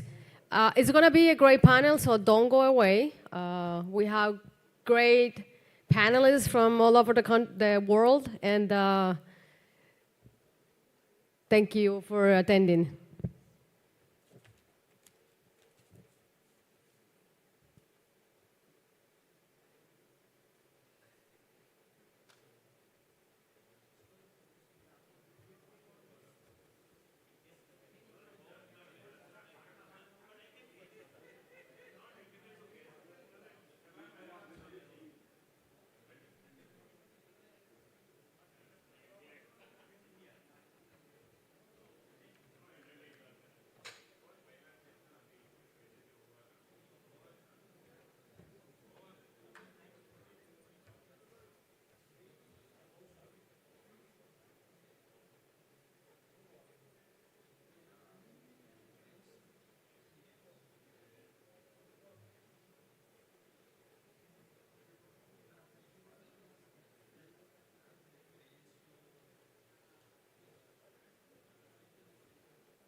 Yeah. Good afternoon, everybody. Good afternoon, everybody.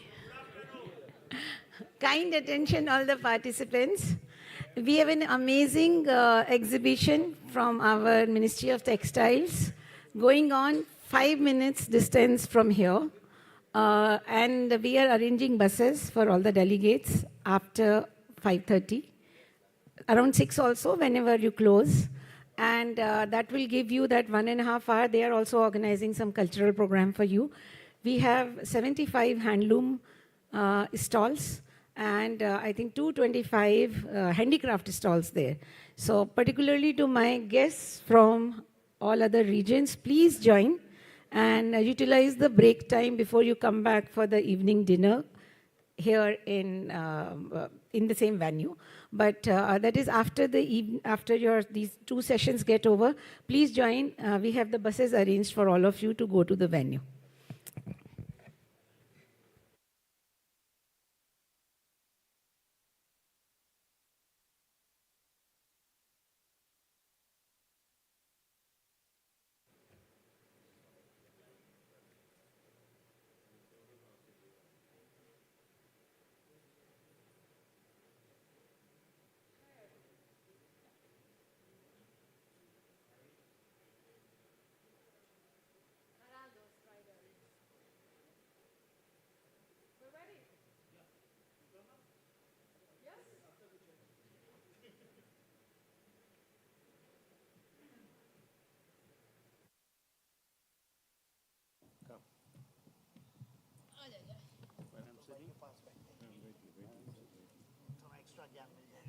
Next to me. That's good. My wife has been trying for the last 40 years. Hasn't been able to, I guess.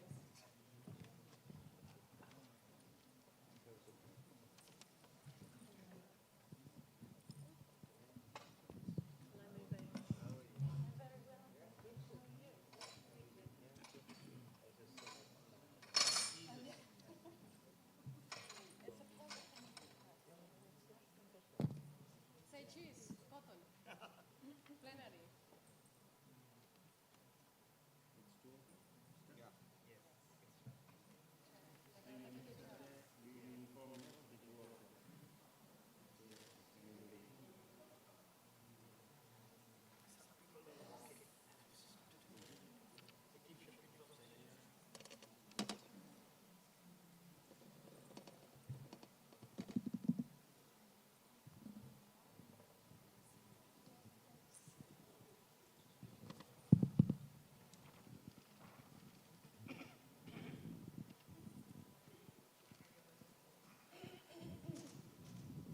My dear friends, good afternoon to all of you. We will start the session now. We were waiting some guests to come, but almost all are here and they will join. So, as you all are aware, cotton is a highly volatile commodity, perhaps one of the most volatile agri-commodity that are traded across the global. Future and option in cotton provide systematic price risk management tool to the entire cotton value chain participants. Be it a cotton merchant, an exporter, importer, a ginner, a pressing factory, or textile mill. It serves the twin objectives of hedging and price discovery. We have with us eminent panelists having outstanding knowledge and experience of the topic of challenges with the price risk management in the cotton. And they will throw lights on this topic and share their thoughts and experience. May I now request moderator and all the panelists to introduce themselves. I begin with myself. I am Atul Ganatra, President of Cotton Association of India. I am also chairman and managing director of Radha Lakshmi Group of Company, involved in trading of cotton, power generation, and real estate. I now request the moderator, Ms. Lorena, to please start the proceedings. Thank you. Thank you, Chair. Thank you, all the panelists that we have here today, and to the participants for being part of this session.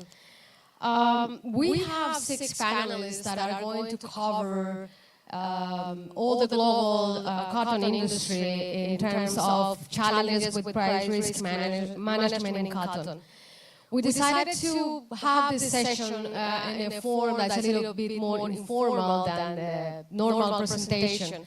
However, we wanted to have a global perspective that is going to be delivered by Ms. Antonia Prescott, which is the Deputy Editor of Cotton Outlook. We have Mr. Banda, the CEO of Cotton War in Zambia, which is going to give us an African perspective according to the questions that we have. We have Dr. Vinay Kotak. Thank you so much for being here, which is the Vice President of Cotton Association of India. We do have Sanjay Jain, which is the past chairman of the Confederation of Indian Textile Industry, CITI. We have Geraldo Acuna, is the Director of International Relations, and he was the past president of BRAPA in Brazil. And finally, we have Dr. or Mr. Chandra Shekhar, which is an economist, a senior journalist, and agricultural policy commentator. So I'm going to ask Antonia if you could start with your comments to set up the stage for the participants. Thank you.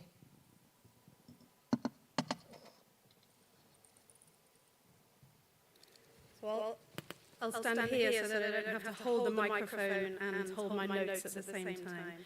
Thank you very much, Mr. Ganatra, and to Lorena as well for having me. It is a privilege to address this company, and I'm especially pleased to be in this breakout room. It's always the smaller group that have the best conversation. So like at a party, the best conversation happens in the kitchen. So I think that's what we're going to discuss today. I want to say up front that this issue of price risk management is a vast topic, and it would be presumptuous of me to suggest that I hold all of the answers to the questions. My colleagues on the panel will be in a much better position to look at the specifics of their own countries. But what I propose to do in my role as Deputy Editor of Cotton Outlook is take an overview of the topic, select a few questions and start to explore, shed some light on the issues involved in managing price risks, because that is our primary role, is observing the market, interpreting the market, and reporting on prices. We'll try and understand where the risk areas are in the market and discuss why the past few years have been particularly difficult to manage. And then we'll look at briefly a few strategies that producers might use to manage it, to manage that risk. So, just to give a brief introduction to myself, I've said I'm Antonia Prescott. I'm Deputy Editor at Cotton Outlook, with a trade journal for the global cotton industry. And we take a daily and weekly look at the market. We have 3 offices, one in Beijing, one in Liverpool in the UK, and one in Memphis, USA. And so we report 3 times a day and then take an in-depth look during the week on a Thursday. And we're also responsible for generating the Cotlook A index, which, as some of you may know, is a snapshot of the representative price for world cotton on any particular day. It's a single price in dollars and cents for a pound of cotton delivered CFR Far East ports. And it takes account of global prices, not just, lots of people use New York as a reference point for price, which represents US cotton, but we look at the whole market and it's a world price. That's what we consider to be our role in the system of price risk management. We offer news and analysis and clear, unbiased information, and we offer visibility on prices. So that's what we do. And I'm going to now consider the issues in price risk in the round. how do we assess price risk? I think we need to acknowledge up front that that this notion of price actually contains or even conceals a huge matrix of influences on the market. The movement of prices up and down is actually a function of any number of other factors. So when we talk about price risk, it makes sense to consider some of those elements that feed into what makes prices go up and down. And managing price risk is a process of managing those factors insofar as that is possible. So I'll identify now what some of the various risks are in the industry and who bears them. Now, it's important to remember that even under normal circumstances, whatever they are, there will always be risk. Some risk is just inherent to the business we're involved in. So, for example, at the farm level, there'll be problems with the weather, pests, availability and cost of inputs, uncertain demand at certain stages for the crops that farmers produce, and variation in the value of currencies and exchange rates that change the economics of it. So those are normal climatic and ecological conditions. They will always affect production in yield. Then there are economic conditions around the world that will vary as well. So we see the ups and downs of GDP growth, inflation, etc. That's very current.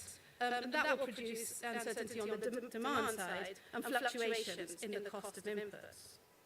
And of course, it isn't just the farmer who face risk. Quite a lot of that risk is actually borne by the trading community. So as traders buy up front, they then hedge their purchases on the futures market, as we've just already mentioned.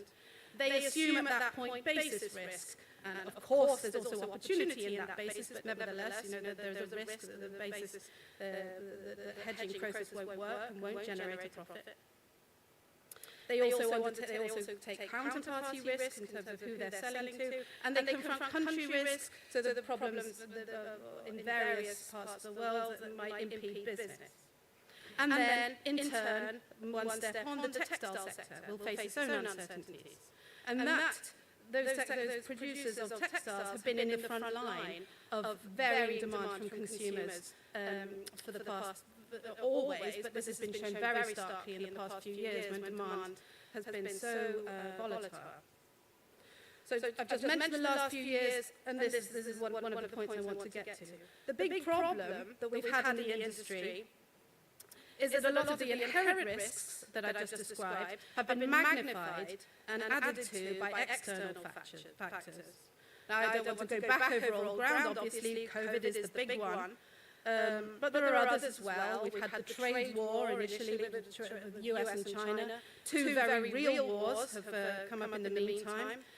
Inflation due to the stimulus packages and the reaction to COVID. And an even bigger one than COVID is climate change. In order to be able to manage risk, you need to be able to foresee it. Now, some of these elements were foreseeable.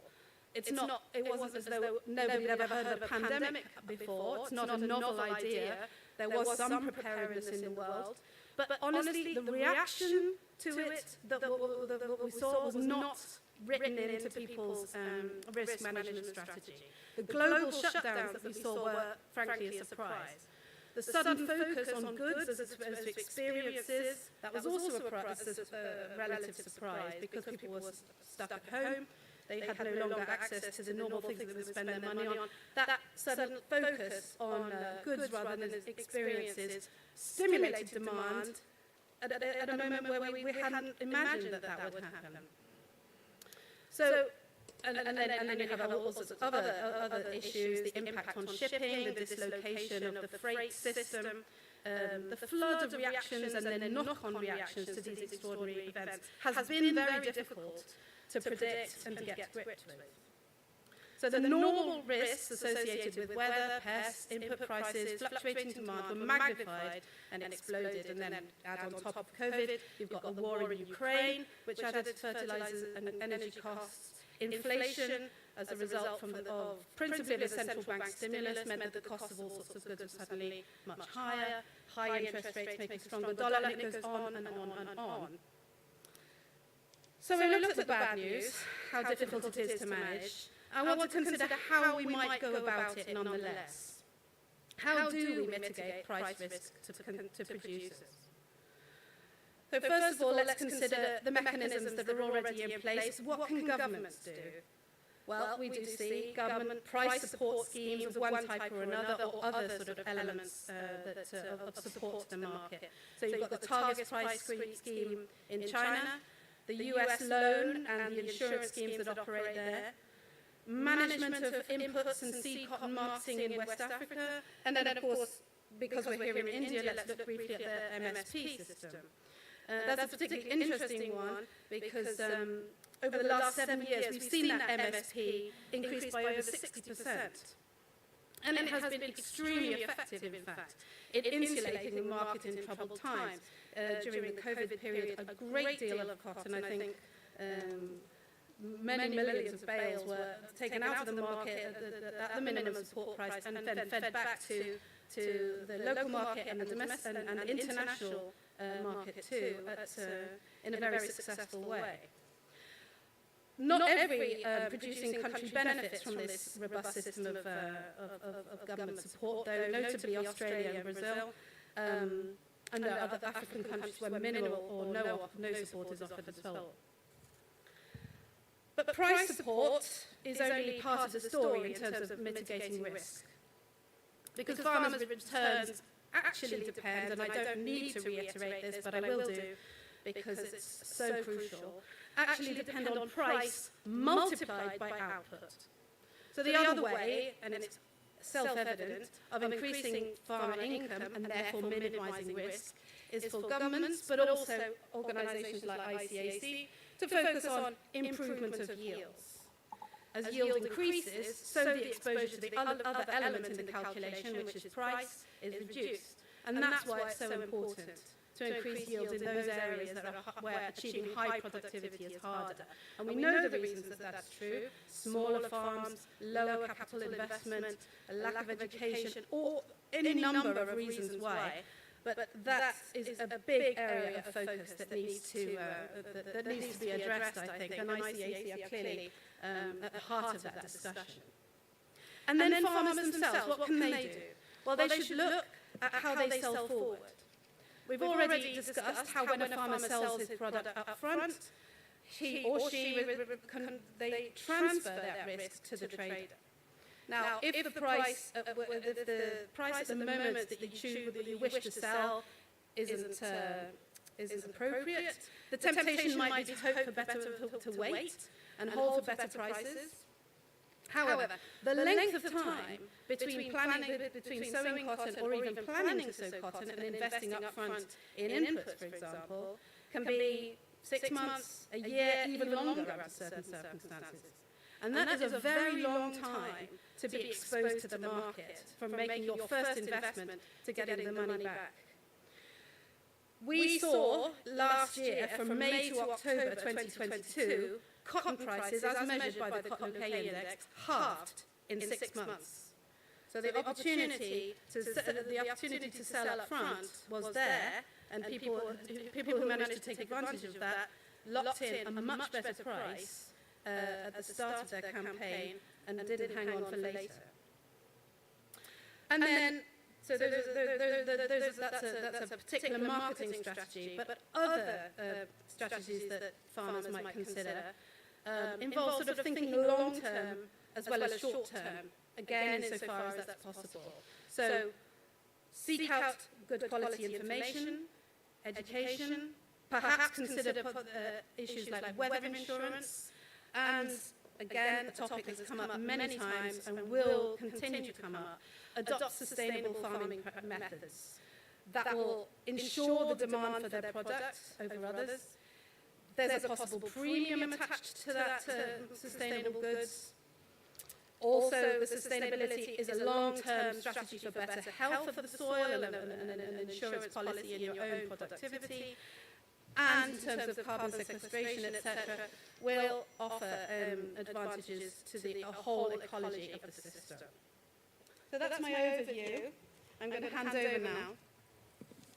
Thank you, Antonia, for this great intervention and setting up the stage. I like to start the question with something that you mentioned about external factors that are not dependent on farmers. And the question that I have is, we did see this morning how climate change is affecting production and productivity in major producing countries, also smallholder farmers like in Africa. So how do changing weather patterns and unpredictability pose new challenges for price risk management in cotton? And I would like to start this question maybe with Geraldo, and then we will move forward to other panelists. Thank you.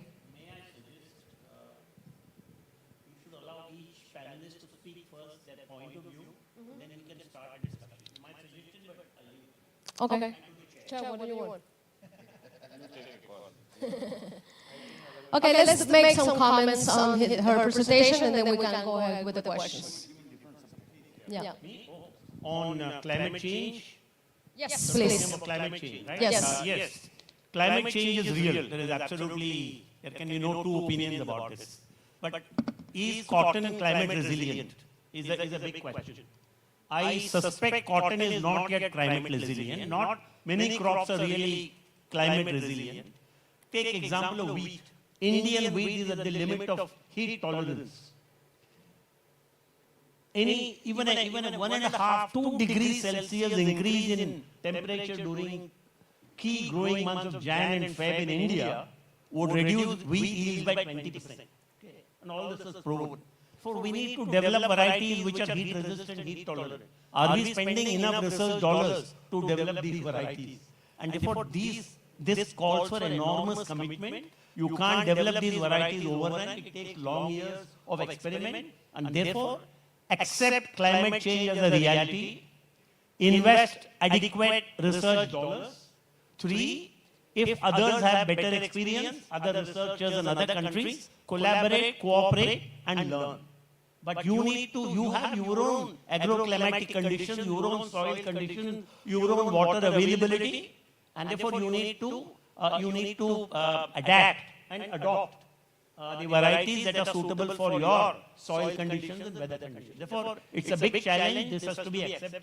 Otherwise, at least as far as India is concerned, India is a tropical nation, and all the tropical nations are a lot more vulnerable to the adverse consequences of climate change. This is something we have got to accept. US may not be so vulnerable. Therefore, I think that's a recognition which is important. Yeah. Thank you. Well, my name is Haroldo. I'm a cotton producer and agronomist in Brazil. I think that when we talk about climate change, what we do in Brazil is that we try to face it with technology and technology adoption. For instance, we grow cotton in the major region of the Cerrados, which is a region that the climate is very definite when it rains and when it doesn't rain.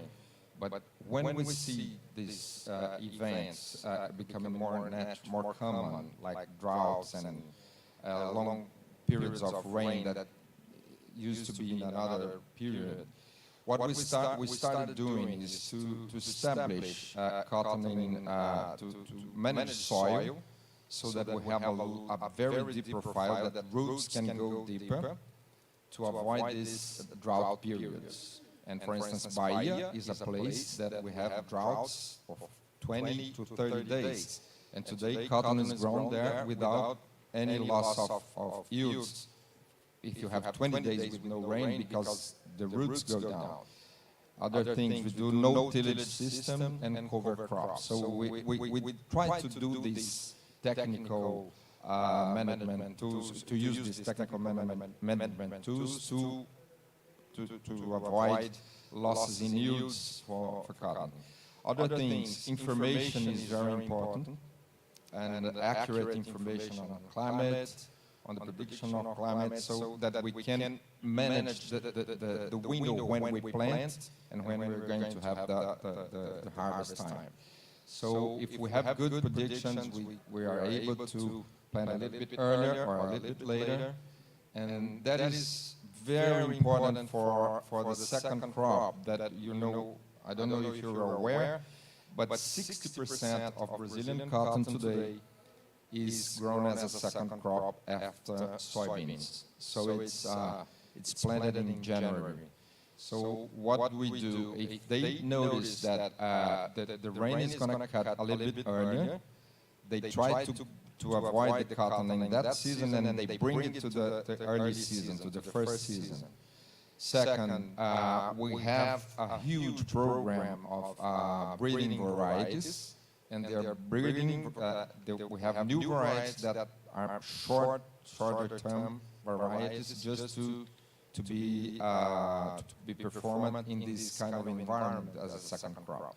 So to mitigate this climate change, what we do basically is adopting technology and with the use of information that is available. I think so. Mr. Chandrasekhar has already commented from the Indian perspective, but just reiterating, it's a reality, we cannot change it. We need to adopt it using better practices and better technology. I think so, which my Brazilian friend has very eloquently elaborated. For the African perspective, what is it that the farmers in Africa are targeting this issue with climate change and price risk management in Africa? Yeah, I had a whole lot of a presentation on this because we're not taught that we'll have a panel discussion. So I have to change the way I'm going to answer your question. But one thing that has been answered, I think, what's his name from Brazil? Harada. Yeah, I think he's speaking from the commercial farmers' point of view. I want to speak for the small-scale farmers and what we are trying to do. I think most of the answers that have been given here are technical in terms of what we can do to address the issues of climate change. But I want to speak from the social point of view. Price for us is a big issue in Africa because our farmers are not involved in pricing, number one. So to mitigate, so when I saw this topic to say mitigation of price risks or price risk management, I started asking myself questions. How do you manage a risk that you are not in part of? So African farmers are not part of the pricing because they're price takers. So when we, and similarly, I'll sound a bit, controversial, but climate change, Africans are the recipients of the impacts of climate change. Because all the developed nations are causing these emissions, greenhouse gases and things like this, then the impact is felt by us in Africa. And we are taught to adapt to the problems caused by others. Sorry, but that's a fact. I want to say it like that. I'm a bit brutal with the truth, but that's the way it is. We are recipients of the Brazilian problems, European problems, Asian problems. But what we have done ourselves to try and adapt to the problems you have caused for us is we have now started adopting new technologies. Our farmers have had problems in managing risks to do with climate change because we don't have the technology. Most of our farmers are smallholder farmers from Africa. I don't know, my brother from Cameroon can say. I think Cameroon has almost 300,000 farmers, if I'm not mistaken. Tanzania, same numbers. Zambia, 256,000 farmers. Malawi, 150,000 farmers. So all these are smallholder farmers. What we are trying to do with this on a smaller scale is to try to change the production methodologies that are going to adapt to the climate changes. So one of the issues we're looking at is the research into varieties that can adapt to the climate change, short growth period varieties. Also, we're looking at varieties that can increase the ball count. So we want to move away from the bush varieties that we have.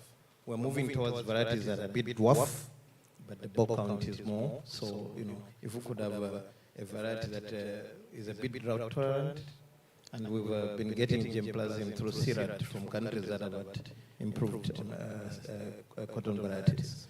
But majorly, I want to again reiterate that our cotton farmers have got huge challenges on handling price risk management because they don't take part in pricing. We are the producers of the raw materials. 99% of lint that is produced in Southern Africa is exported to Far East.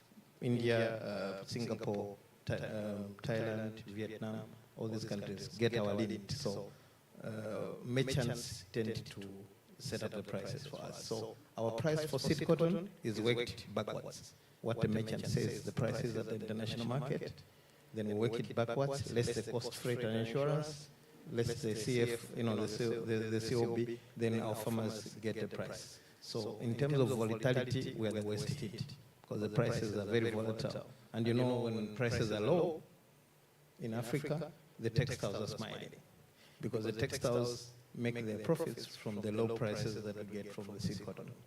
I think that has been the trend, and that's why you saw that most of the textiles in Africa kind of closed because they were not making that profit that much. The offers from Far East were a bit better. So our farmers tend to produce, and our value chain ends at lint.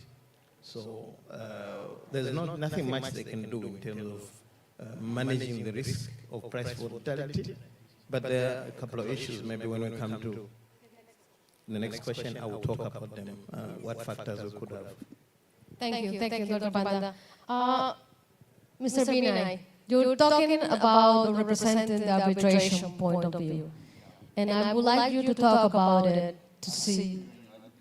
Yes, so one of the things that we saw back in 2010-11, everyone saw it when prices went up as crazy.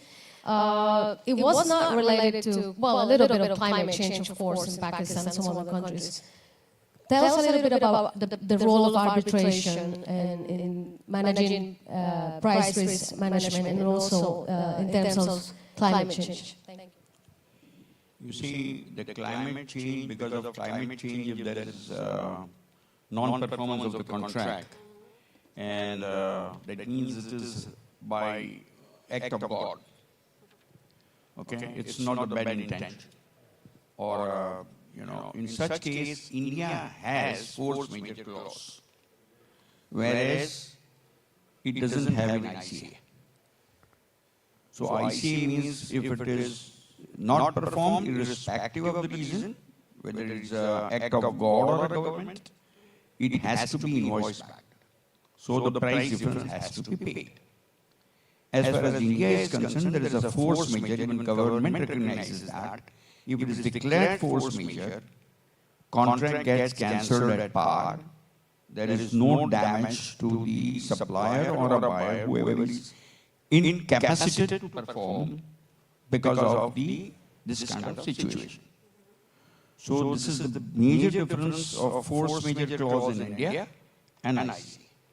And we believe at CI that this clause, say for example in COVID, when there is absolutely port not working, the mills are not working, banks are not working, you just can't open the LCs, you can't sell yarn, you can't do anything.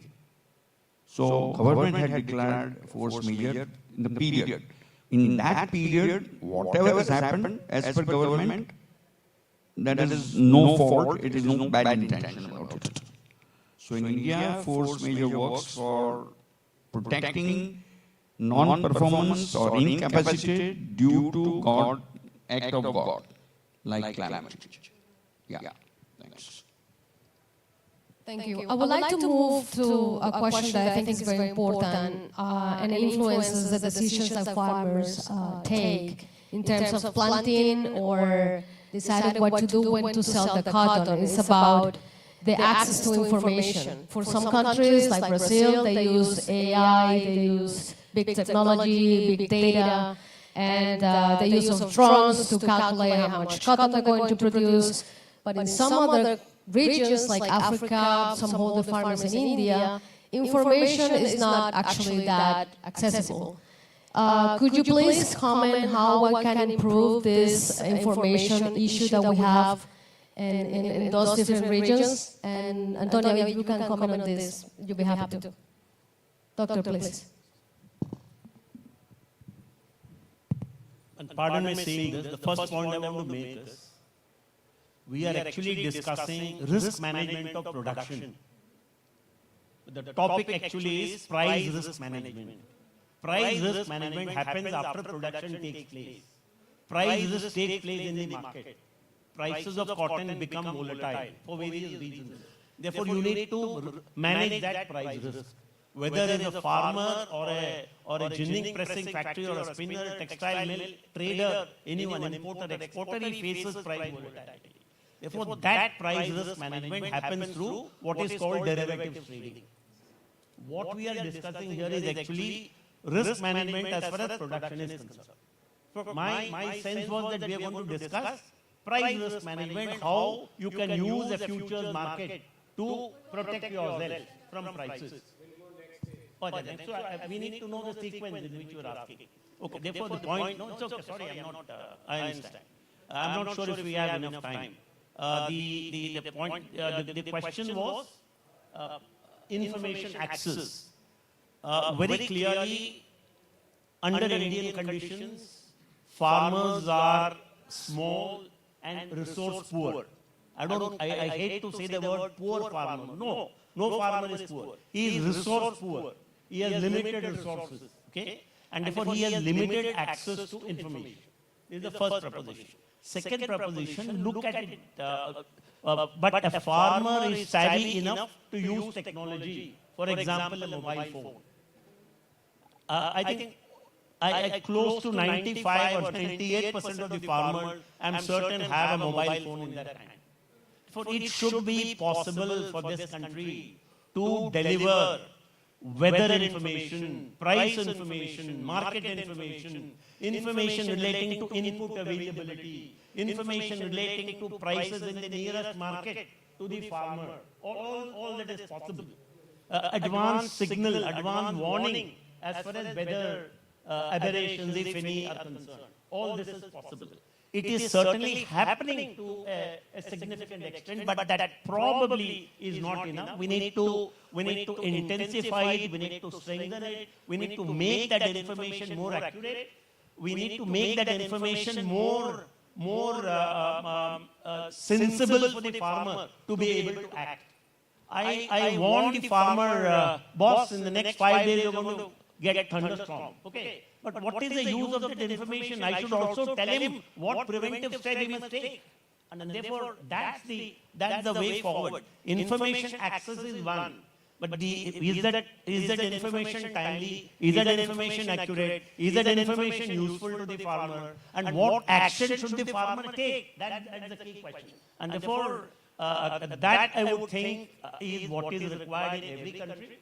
And certainly it's required in India for small farmers, and that's where technology comes into play. That is where stakeholders in this trade and in this sector have a big role to play. Farmer producer companies, the industry and trade association must engage with farmer producer companies. They must be able to spend money on educating farmers, creating awareness, training them on how to read advanced signals from the market and how to access information. So there's a whole lot of things to be done. But bottom line, use technology effectively to deliver information. Thank you.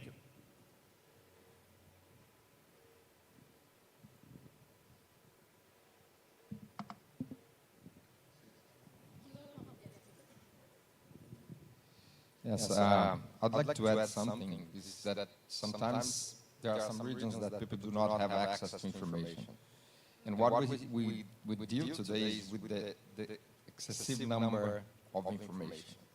We have lots of information. You have information from everywhere, every time, and sometimes these informations, they do not match one to the other.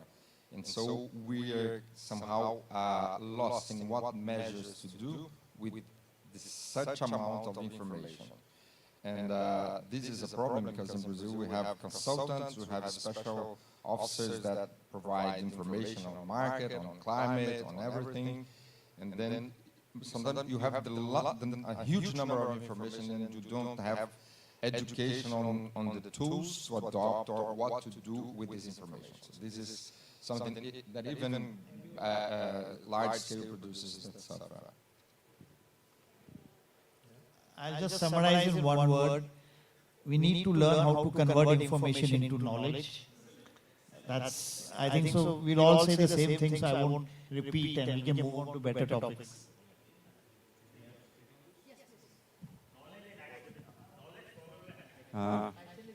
Frankly, now I think the information side, it is very much accessible through WhatsApp. Each and every, I think most of the farmers, as he rightly said, has mobiles. There are a group of farmers, present generation farmers is very intelligent. They are young. They get all information on WhatsApp, because if there is a report of even the weather report of the government, it comes on the WhatsApp within seconds. They read it also. What is really missing is what steps should be taken to prevent the loss. That education is not there, is not coming. For that, there should be a program. Could be once in a week or once in 15 days, as the case may be, on a fixed time. It has to be on TV, and it has to be a kind of an article also that Saturday, say for example, we say evening news, every day evening it comes. Similarly, this training should come, say for example, every Saturday. So everybody gets training. Most important is how to prevent the loss. Information is not a problem now anymore in India.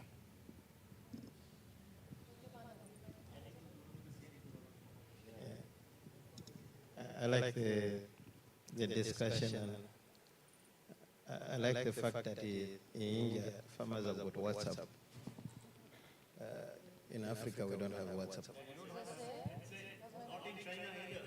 We don't have WhatsApp. So if you're going to send a WhatsApp message, it's for people like us, in ties, in offices, and things like that. I don't know, maybe I'm not being realistic, but the African setup is totally different from what I'm hearing here. I'm hearing a lot of town information. Majority of cotton in Africa is produced in the rural areas. These are people that really don't have access to information. I want to mention here that information is one thing, but quality information is another thing. So the way our industry is set up is that the merchants control the sector.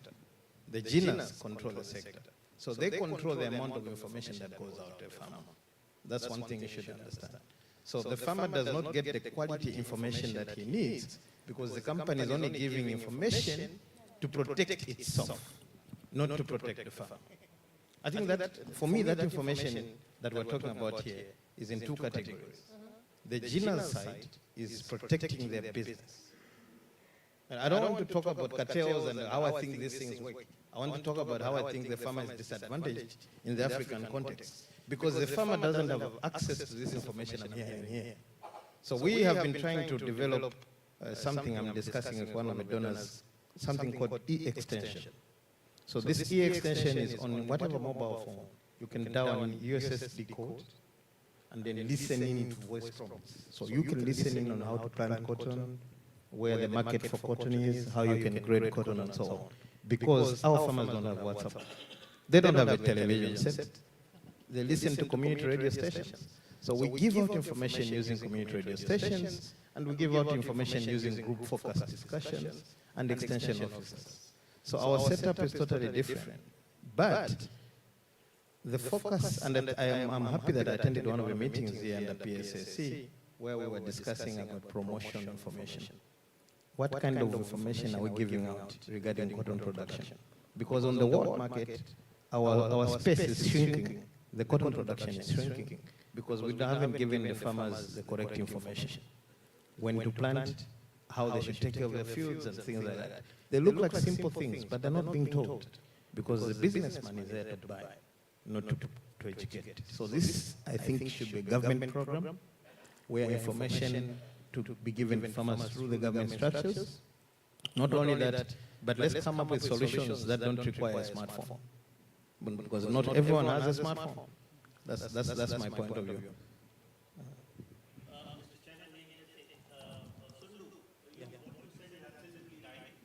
That process of educating the farmers, telling them when to plant, what kind of agronomy, what intensity of planting, input management, that education is called stewardship. What Zambian farmers, African farmers in general need is stewardship.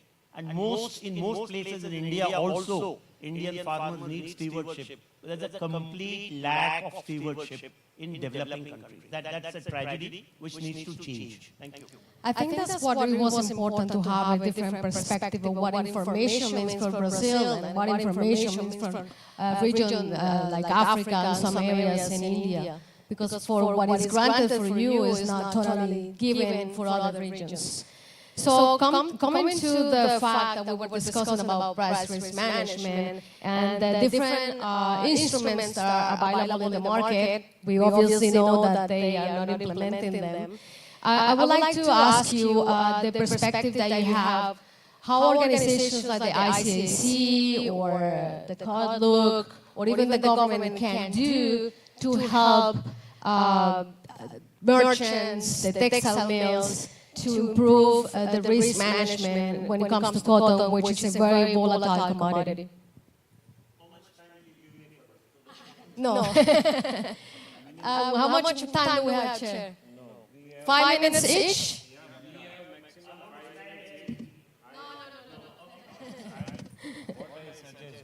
Give everybody 5 minutes.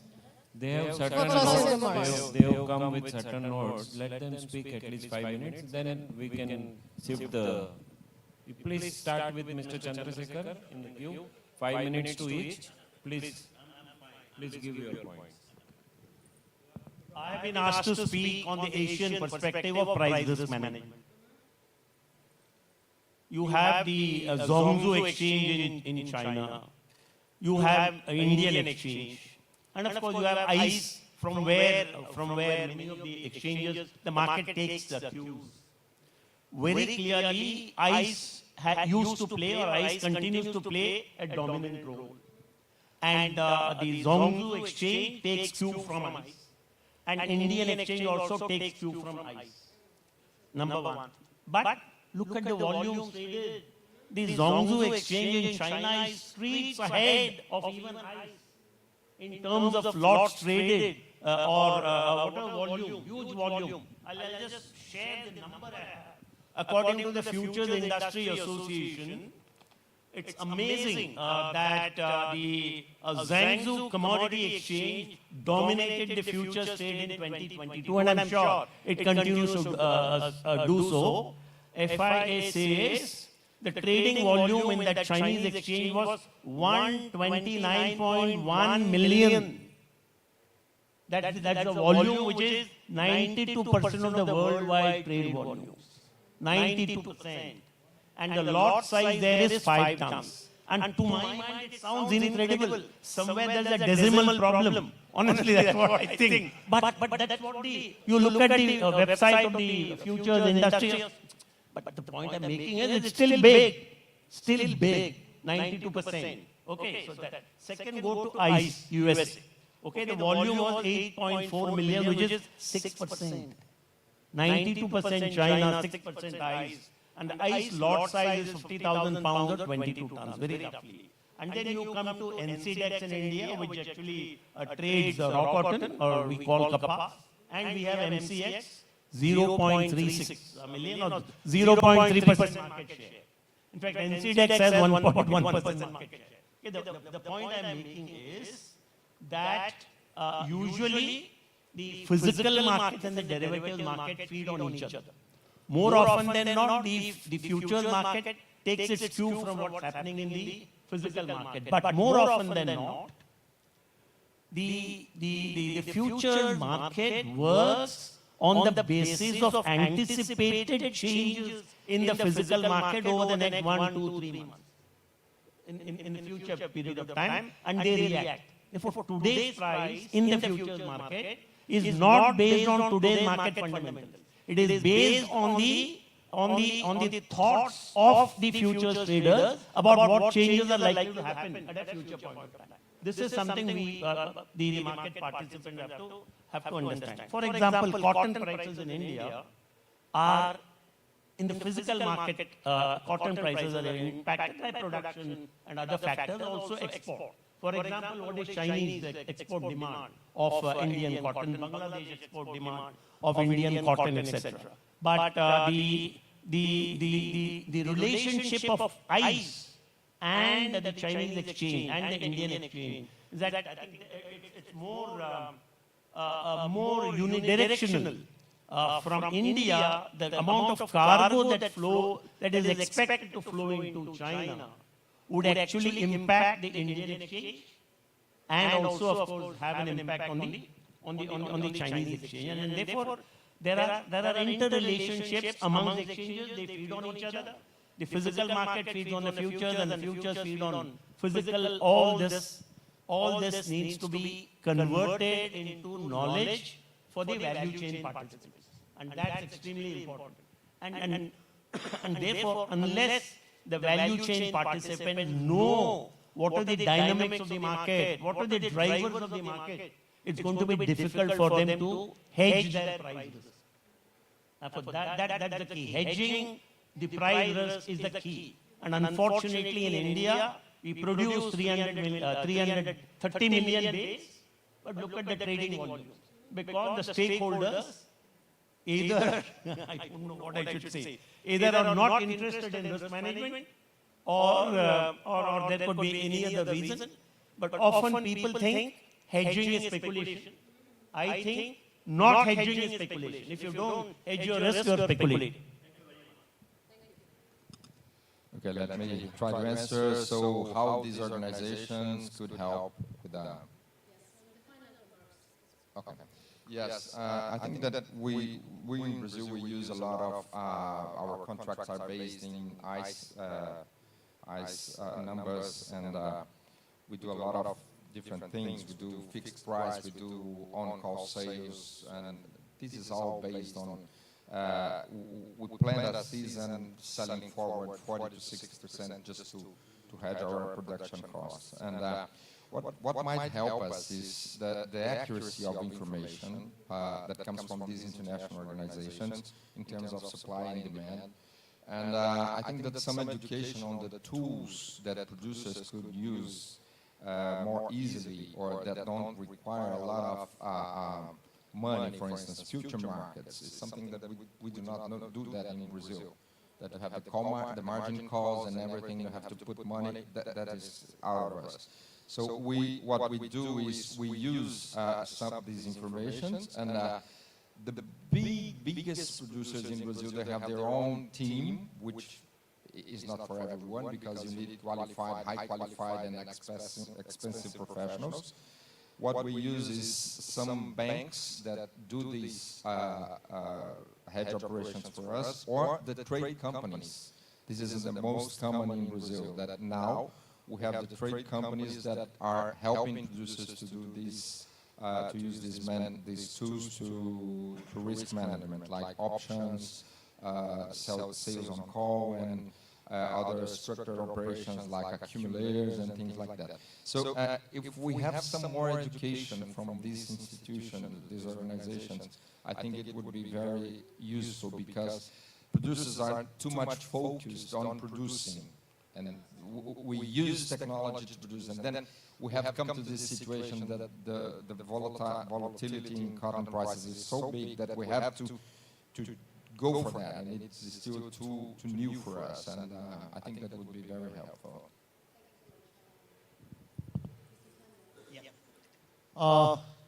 Good afternoon, everyone. I have been told to speak about the Indian perspective of price risk management. So I'll confine myself to just the Indian perspective. Very interesting. I have had the opportunity of being in ginning, spinning, knitting and garmenting. So I've seen the whole the value chain perspective. And something which we have been thinking, Indian cotton volatility, which was a few years back, was a year's volatility. Let's say 2,000-3,000 rupees, 4,000 a candy. Today we see it happening in a week. So a year and volatility happening in just 1 week. So I don't think so I need to undermine or emphasize the importance of prices management in today's context. Taking this perspective forward, we all are, textiles is basically a matured industry. We have single-digit margins. So in a single-digit margin, you see 5 to 10% volatility happening at the drop of a hat. Now, how do you manage this? One way which my company has managed it, I was 100% cotton company. Today I am only a 50% cotton company. So I've increased my fiber share of other fibers so that I'm out of this extreme volatility. But of course, that's not the prescription. But I'm just telling you that's one way of managing it. Now, the other way, unfortunately, as Mr. Chandra, MCX has no liquidity. And I'll take it reverse. I spoke to a lot of participants, the actual users of cotton, why they're not using MCX. Many owners told me, if we get into MCX and start hedging, we will very surely, high probability of getting into speculation. Because when you start thinking about something, you think, okay, why not a bit more? And we all know what happens to those who speculate. I think so there's enough history around that. So that's one reason why they haven't got. And we all know, I know spinners think MCX is the crime and the bad boy which has made them make losses, which I don't agree. We need liquidity, and liquidity will always come from speculative bodies, the speculators. Even in the stock market, where all of us Indians are involved today in a big way, more than 90%, 95% is all non-delivery. So we will need that critical mass, and we need to make our exchange simple, that there is a buyer and there is a seller at any point of time. Something which I have been propagating from 2018 when I was a city chairman, MCX took it. We just now spoke about the importance and correlation of ICE to MCX and ICE to Chinese index. Today, what matters from a profitability perspective as a spinner, because they're the first user of cotton, is not the absolute price of cotton. We made more money when the cotton was 80,000 rupees a candy, and we're making more loss. Actually, we're not making money, so we're making losses at 55,000 rupees a candy. So absolute pricing is not important. What is important is our relative competitive pricing against international pricing, which is the basis. And there have been times when India has been 200 basis points below ICE, and there have been times in not very recent futures of being 5,000 basis points above ICE. So you can imagine the volatility despite being correlated. I know statistically we show very high correlation, but a guy who's really in the business, in 3 months he can be destroyed. He has a cash loss. So we have been, and I request, there's no one from the government here, India industry needs to come together and have an ICE mirror index in India, so that we can capture the basis. I can put my money and say no spinner in India will make loss if they can capture the arbitrage and the basis between ICE and the Indian prices. Suppose that 100, 200 basis points, which normally happens for a brief period in the beginning of the season. If we can capture and hedge for the whole year, we normally won't make losses, because our yarn prices are all dependent on our export, how much we export. Textiles and yarn are all international now. There's nothing as domestic and world. They're not separate. We all flow together. The more yarn gets exported, as I said, the more China buys, our prices move up. Because we are a export surplus, we have an export surplus, which makes a significant impact. And we all know prices are not impacted by 90% of what happens. It's impacted in the last 5 or 10% of demand and supply. Any cyclical boom or bust happens just by the last 5 and 10%. If we have that 10% uptick of demand which comes from export, we find everyone making a lot of money. If we find those 5 or 10% demand going down, we see everyone in losses. So I would strongly say, number one, 2 prescriptions. Let's have an ICE mirror which is already there in crude. So it's not that it's the first time it's going to happen in India. So that we as domestic players, a small guy and a big guy, can easily hedge without taking RBI permission and buying ICE and getting into all complications. And secondly, from a genus perspective, we have the NCDX which talks about kapas, which is the basic raw material for cotton fiber. But we don't have, the output are 2 things. One is cotton fiber, the other is the cotton seed, the seed that comes out, which is 80% in volume. We don't have any way, we don't have a hedge instrument on that. So we don't have a perfect hedge on the kapas which is lying in our ginning factories or whoever is ginning it. So these 2 things need to come. And we need to create volumes, we need to have money, market makers in the market till we don't reach a threshold level where everyone automatically is in the market. And if we create this ice and create an arbitrage opportunity, I firmly believe that a lot of spinners will enter the market of MCX. And once they start hedging and understanding hedge and the benefits, they will do it both ways. Thank you.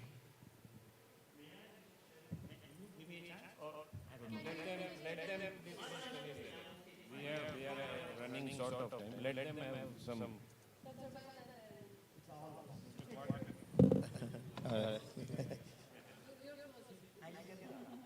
Yeah, it's very interesting sitting on this side. Mine now is the other way around. I'm thinking maybe I should start with a question. Who sets the price in forward sales? When you have a forward sale, I know that merchants do these forward sales. So when you are doing a forward sale, you are agreeing that I'm going to sell this lead at 78 pounds. 78 cents per pound or 80 cents per pound. So there is no speculation there. You know at what price you're going to go into a contract in, but you're not giving the small-scale farmer the price. So from the small-scale farmer's perspective, is a small-scale farmer able to do a forward sale? No. I don't know of anywhere where small-scale farmers have done forward sales before they plant. Because the GINA will always tell you the market of cotton is very speculative. The prices are very volatile. It's a demand and supply issue. There's geopolitical issues. Exchange rates. There's things to do with the weather conditions. There's things to do with, speculation in the futures. Who sets these future prices? It's the buyers. It's the consumers. It's the textile people that set these prices. And once they are getting into these agreements with the small scale, with the supplier, they know what the price is. That is why we are coming now to discuss the issue of data analytics. How do these data analytics models help in price speculation, in management of price risks? At a small scale level, there is no data analytics, right? But now when you come here, I saw yesterday that even in Katsuri cotton here, there's blockchain technology. And blockchain technology is the latest technology in terms of price risk speculation, analysis of prices, and so on. Because this is a technology that uses historical data to predict what prices will be. Now, there is no historical data in an African setup. Every time our small-scale farmers are told, the futures are not stable. I cannot guarantee you at what price I'll buy from you. So the cotton farmers have moved away as a price risk management strategy. They've gone into soybeans, they've gone into maize, they've stopped producing cotton because there's no assurance of a good price. So look at the curve of production. All of us, 2011, 2012, you remember what happened? We went up because the price for the previous season was so good. I think my country did 275,000 metric tons. I know other countries reached their high. Most of us reached that part because there was so much demand for the commodity. And yet, the following year, prices dwindled to 50% of what the price was. So most of our farmers left. We have never recovered from 2011. We're still struggling to recover because there's no assurance on prices. So the data from 2011 to now is 10 years. Can we use it to predict the prices for the next 10 years? I doubt. Can we use it to assure farmers of good prices in the next 10 years? I doubt. So from the small-scale farmers' perspective, the only best way to manage the price risk of cotton is to move away from cotton and go into soybeans.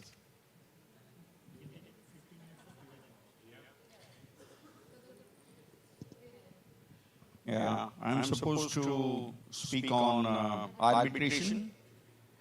Arbitration is kind of a cure, or at least attempt to cure the risk resulted out of volatility in cotton prices. So I'm going to talk about cure, not prevention. Prevention is already discussed. Okay. Now the most important clause which affects the resolution of any disputes is invoice back. Invoice back clause of the arbitration. I will first give a kind of what Cotton Association of India bylaw says about invoice back. It's of course, presently it is like that. We are trying to make some amendments in that, because there's a big gap between the bylaw regarding invoice back in ICA and CAR. So we are trying to breach it out, and it's under discussion. But I'll just give you a light on what is present today.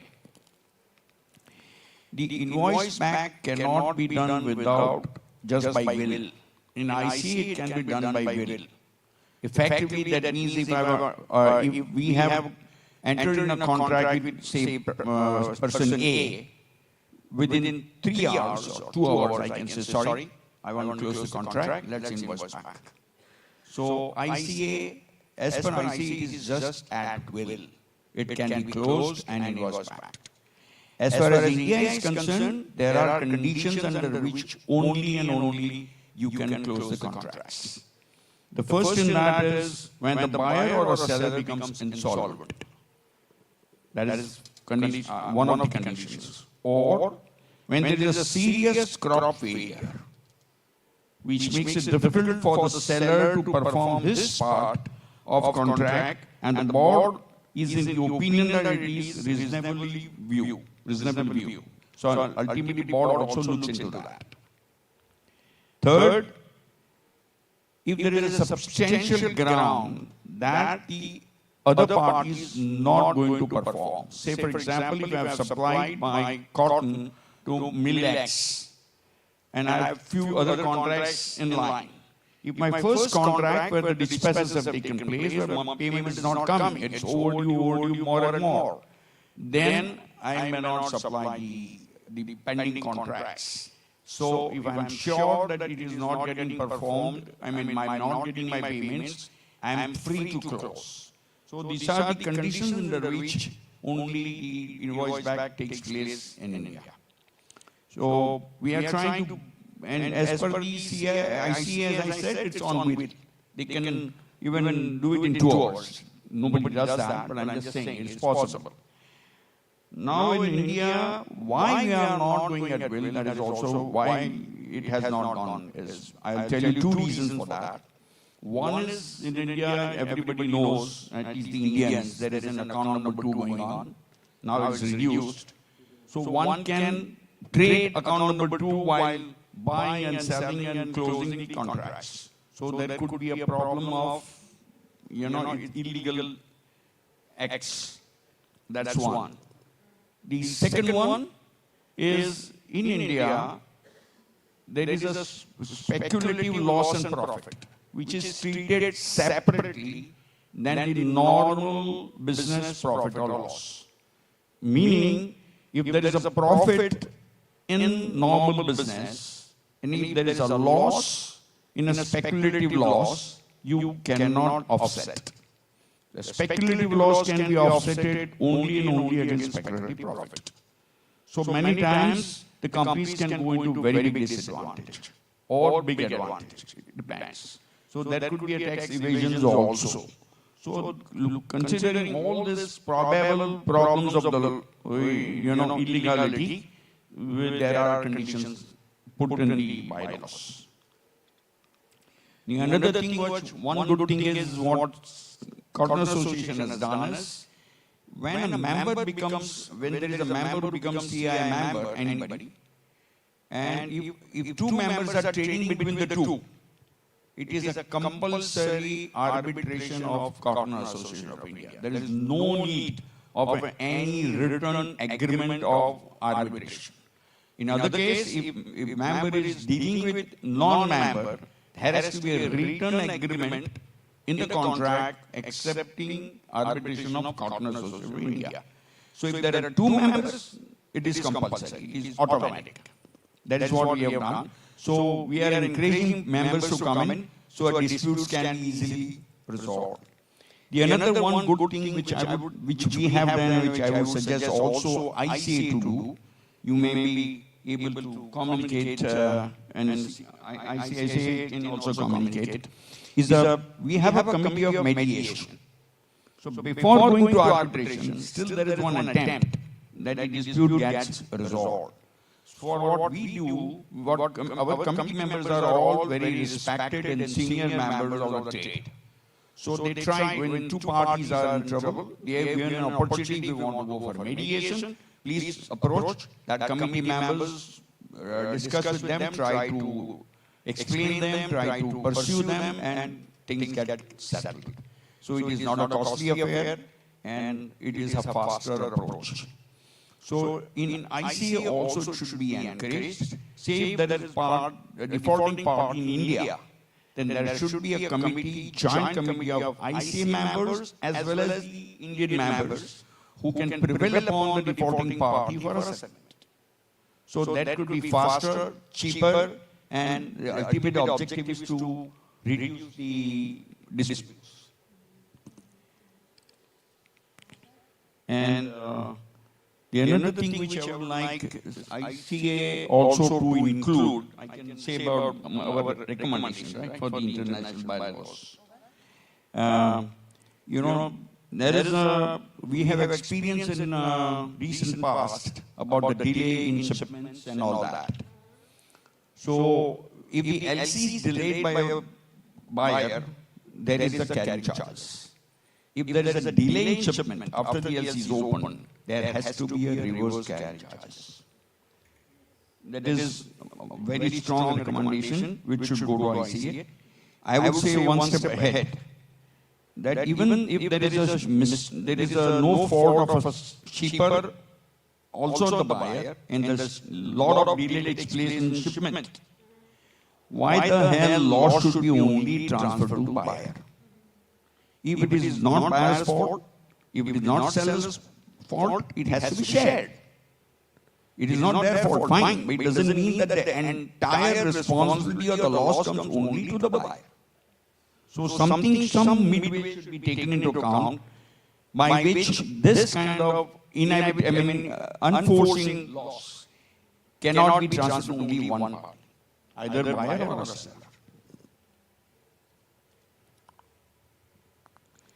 The India allows, once the arbitration begins, India allows, as per the law, it should be finished in 1 year, where Cotton Association of India is endeavoring, trying best to any arbitration to be completed within 6 months. I think we are even faster than that, but maximum 6 months.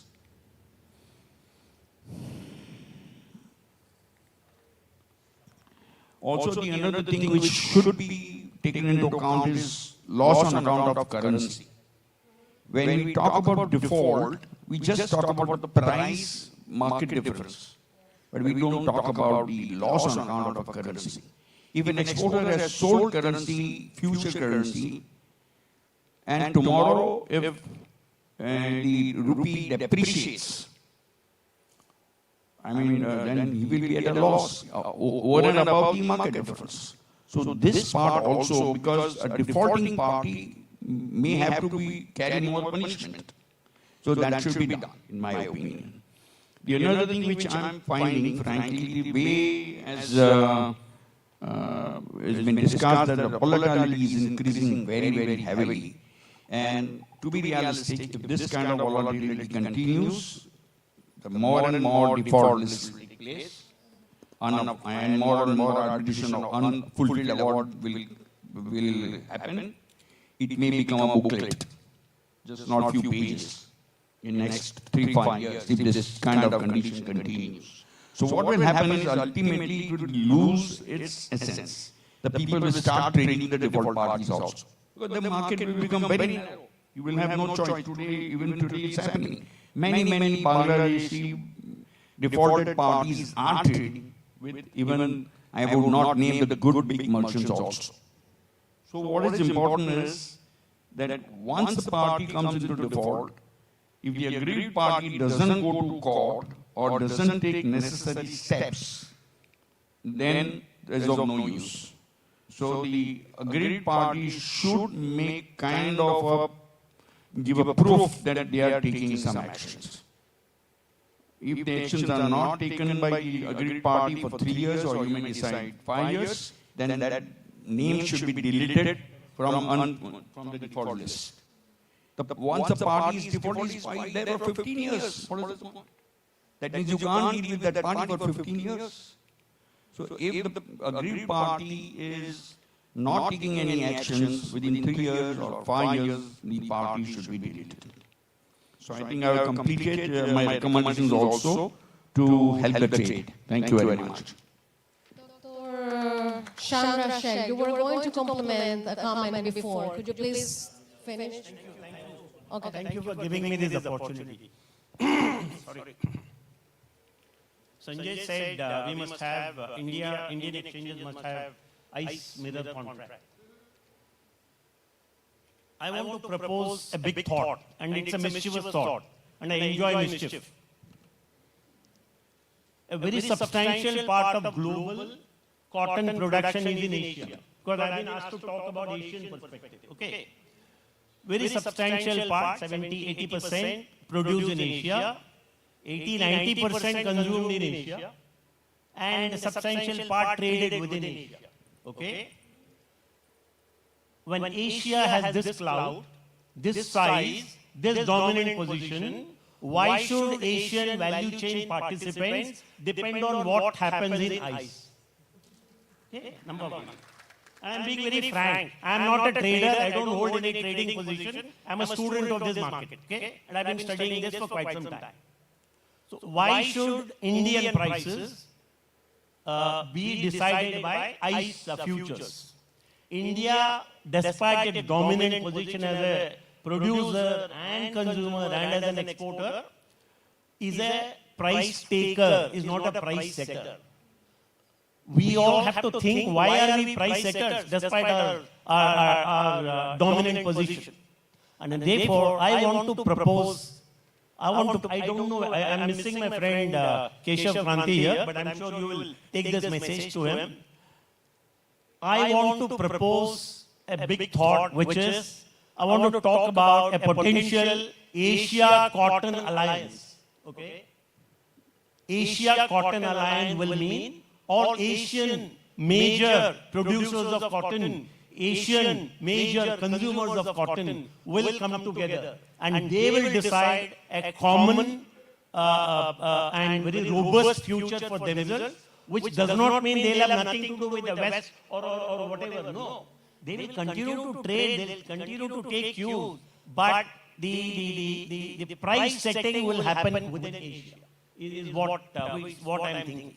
And this Asian Cotton Alliance will, in my view, will stand actually on 4 legs, on 4 pillars. One will be trade, second will be investment, third will be technology, and fourth will be research.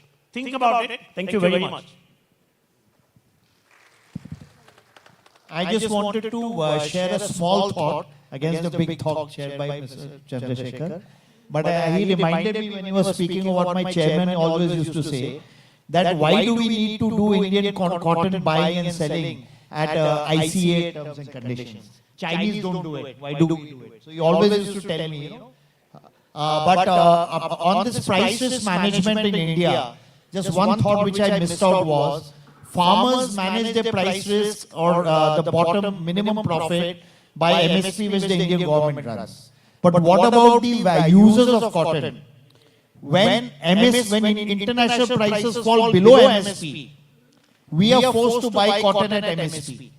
How do we compete in a globally competitive environment with low margins when we don't get cotton at international prices? And we have import duty here, so we cannot even import it from outside. So I think so all the policymakers, association heads, we need a comprehensive recast cotton fiber policy. I wrote something many years back, but it's got dusted away, with a clear different formula on MSP and so many other things. Thank you.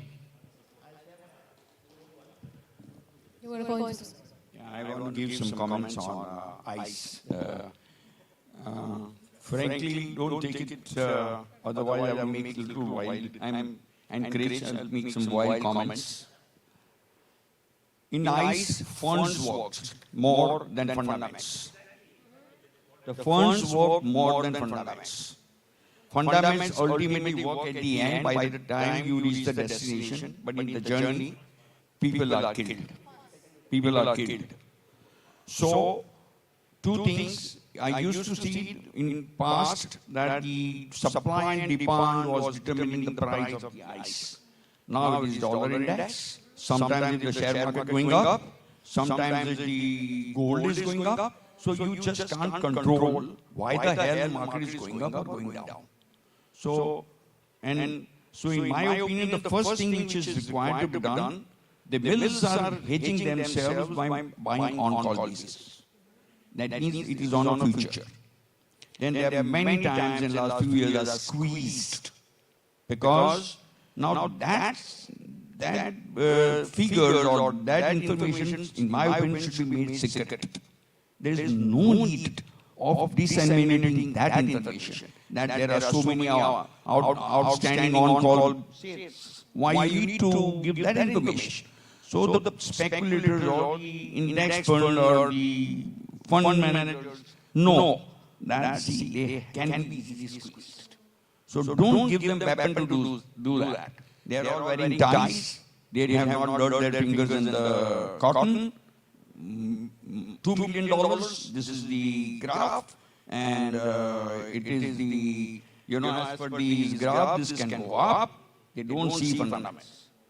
So in my opinion, the share of the traders has substantially gone down and it has gone in the hands of funds. So what is required is, in my opinion, we should have a world contract, just not ICE contract. It should be a world contract and the delivery should be in Asia. There should be a world contract where deliverable in Asia. Maybe say Malaysia, for example, which is a neutral country. And deliverable should be Brazil, it could be Indian, it should be a world contract. So the things will again go back in the hands of the traders and the fundaments rather than funds. That's all. Before we move to some of the things that we wanted to talk about with the chair, I would like to hear a little bit about Brazil. Brazil is targeting to be the largest exporter of cotton, according to what Abrapa is forecasting, and that we have seen a rapidly increasing production and productivity, of course. And when you hear this proposal of having a common market in Asia and you being also taking prices from ICE, what is the perspective in Brazil?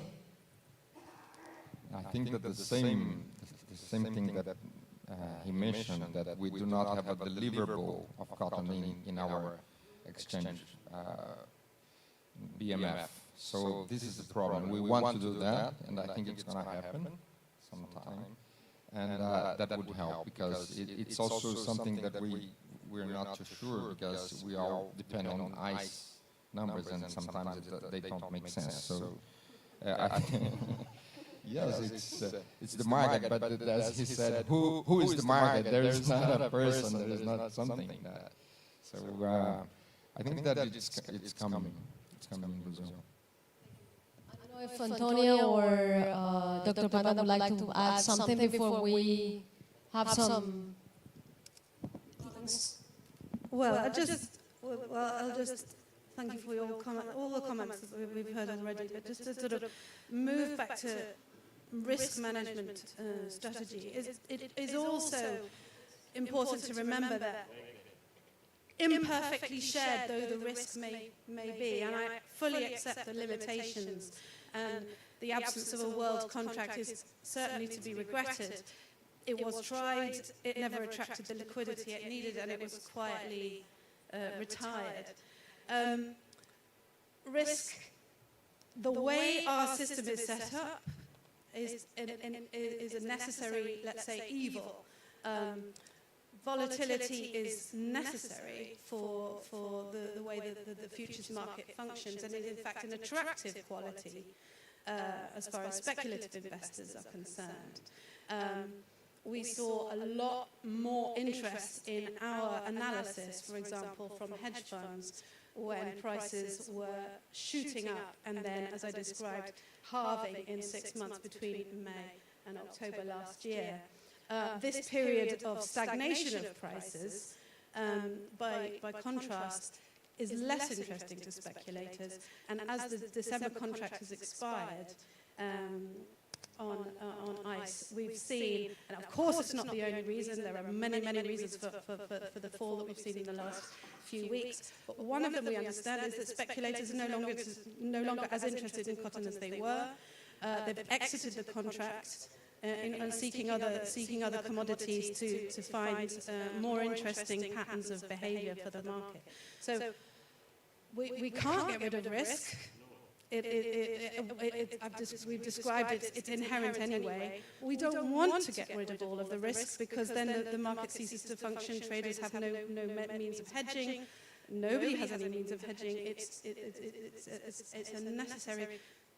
What we need to do is try and find some reform in the system such that the risk is shared more equitably between the participants in the supply chain. I'm enjoying the big boys talk.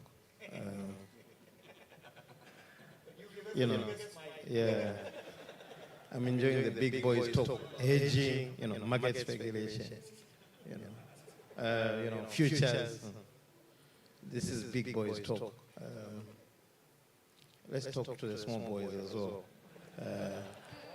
The small scale farmers.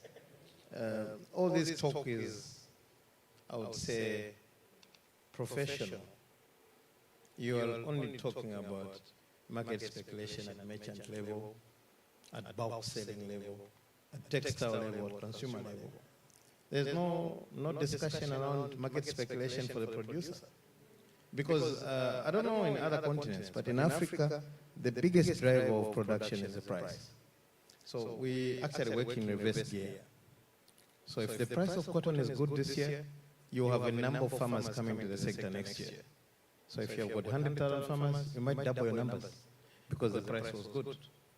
So our speculation is in neutral risk because our farmers always use faith to plant that the price will be the same like it was this season. Yet the following season, the prices are halved. And yes, or double. If they get doubled, then you pray to a true God. But normally, the prices don't double. There might be a 30% increment, 60% reduction.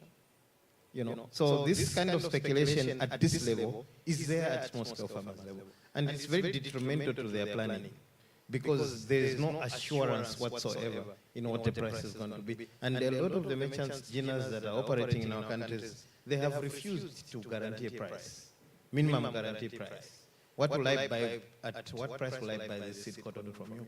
Because the seed cotton producer is just producing with the hope of the price that he knows right now. But you know, if you look at the international, whether it's at ICE, Liverpool Index, New York Index, name them the Chinese, the Asian one, there's always 2 slots for selling of lint. And it does not go with our production period. So the time that our cotton is ready for sale, it is not the time that it is ready to be traded on the international market. So the international market trading happens in July, mostly, and December. If you miss these 2 periods, maybe you're not selling. So our farmers are always subjected to speculation at planting time.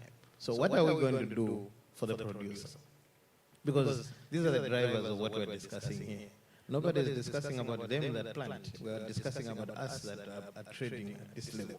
So let's think about the producer as well and how the farmer is going to be protected in terms of price speculation amongst the volatility of the world cotton prices, exchange rates, name them. You know, so this hedging dollar watt rate doesn't apply to us. It doesn't apply to a small scale farmer. Sorry, but I had to put it in that context. So you understand that this is big boys talk. Chair, I think we can share some highlights of the meeting. Thank you, everyone, and the speakers. I noticed something. First, let me finish, and you also will have time.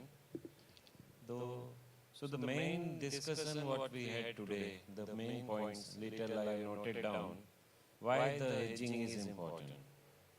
Farmers face weather risk, climate change, etc.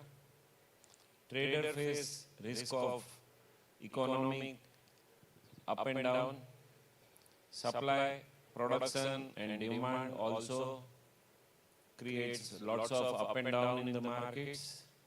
In USA, farmers can hedge their crop on ICE future. It is good facility for the farmers, but in India, farmers don't do any hedging of their crops. For climate change, thought is not in our hand.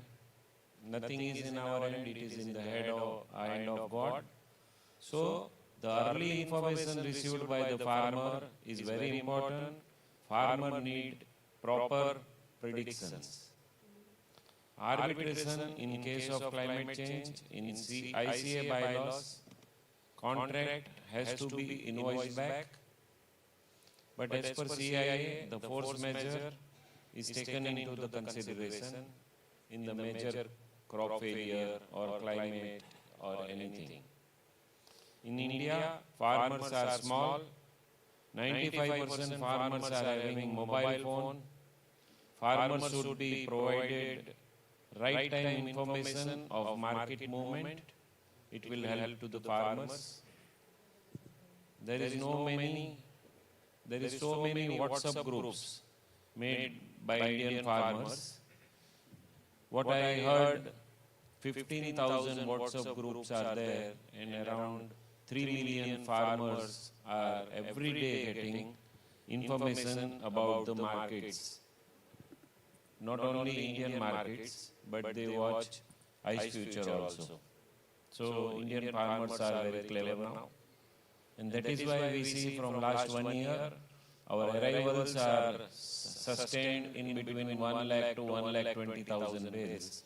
Earlier, farmers used to sell their entire crop between October to March, and season gets end by March. But now, last year we have seen, season was from 1st October till 30th September. Almost arrivals were same. So farmers are getting lots of information. Next is on ICE, ZC comparison. Indian exchange volume are very low. If we see ZC volumes are very high, ICE future volumes are also good, but on Indian exchange like MCX, it is very low. How to increase the volume and where should we do hedging is a problem, as Mr. Chandrasekhar and Sanjay Jain both told. Where we can do hedging is a big problem. Hedging is the key of doing business, but in India, unfortunately, people think hedging is speculation. It is incorrect. Hedging must be done. Early years in India, due to volatility, per year, market up down in the year, 12 months, as Sanjay Jain said, it was 3,000 to 4,000 rupees only in a year, but now sometimes in a day we get up and down of 3,000 rupees, and that is why hedging is very important. We should have ICE future trading in Indian exchange, like MCX exchange, and as the ICE future is like market mirror for the cotton, if no liquidity on Indian cotton exchange like MCX, then we should start trading of ICE future on MCX. Very good suggestion. We will take it up with the ministry.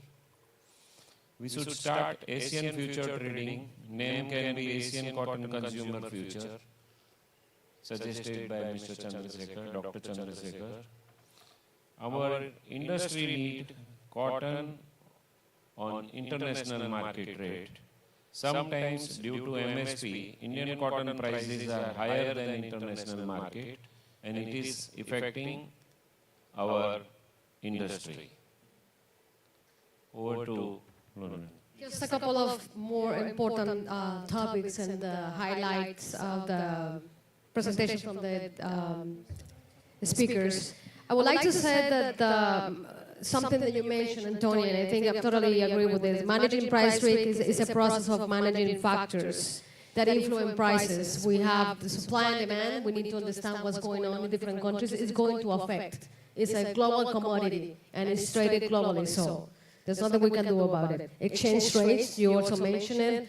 Economic performance, what's happening with the economy globally, because it's going to affect demand, which is in turn is going to affect prices, and understanding funds. So we need, in that sense, more information and the use of technology to effectively deliver information to farmers, but also to the cooperatives and the people trading cotton locally. I think what was highlighted is the use of information and how to use information or transform information into knowledge, and the role of the different organizations like ICAC or organizations like Outlook on how to provide training to farmers in hedging and the different tools that are available in the market. Especially when it comes to basis and the different stocks market. So thank you everyone for attending. I think it was a great session. I know we have a variety of speakers over here, so we have a different view from a small farmer to the big boys, how you call it. I now like to open the floor, Chair, if you like it, for questions, if you have any.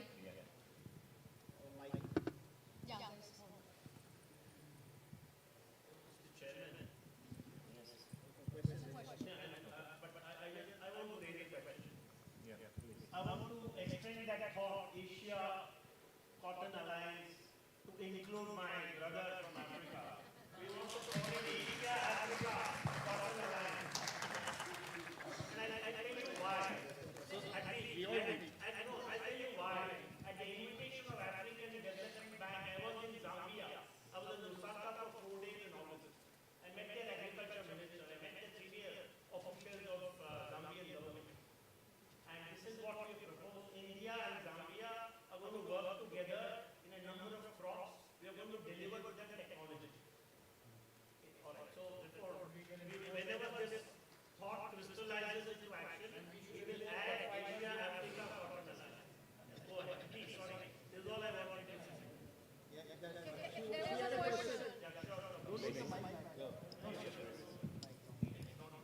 A lot of questions. Hello. Sorry, mine is not a question, but I only spent around, I think, 6 days in total in the Indian cotton fields. I think I've seen 2 smartphones in total. And I think we have to be realistic about how we spread knowledge, access to information. I think tribal farmers that I've visited may have access to 1 smartphone per community. So that 95%, I would fact check that and make sure that we approach it with the right human-centric approach, because it might not be the tool that we use to spread knowledge. So that was, I know that some of us, I'm probably representing the non-Indians here, but I'm sure that the ones that have been in the fields have faced the same issue, and they can do some reality check. So I think that's important. So, sorry. Thank you. Yeah. Yeah, very relevant point put up by Marcia. That is the issue we have when we have the farmer trainings. We have 100,000 farmers in our family, and we have converted many of them into farmer-producer organizations. So what we do is cluster training. There is one smartphone setup where there is a good range. There is also an accessibility issue. There is not a good range everywhere.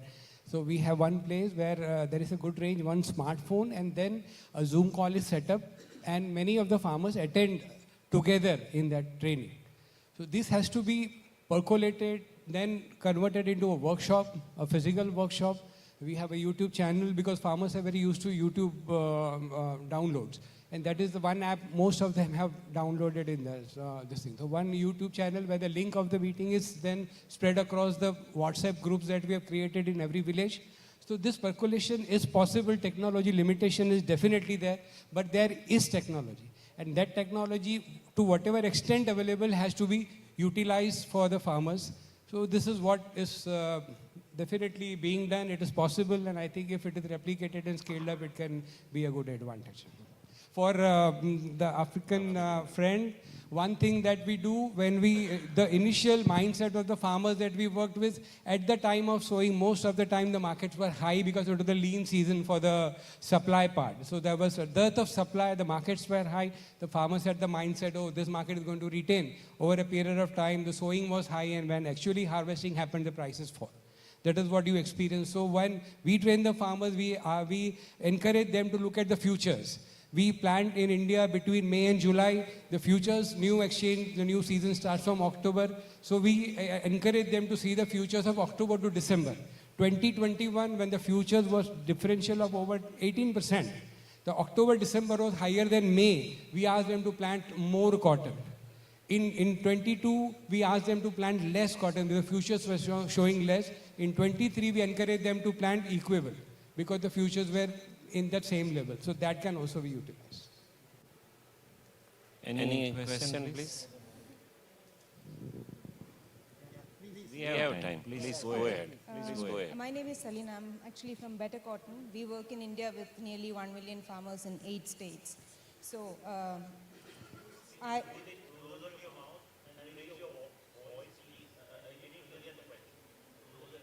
Okay, you're unable to hear.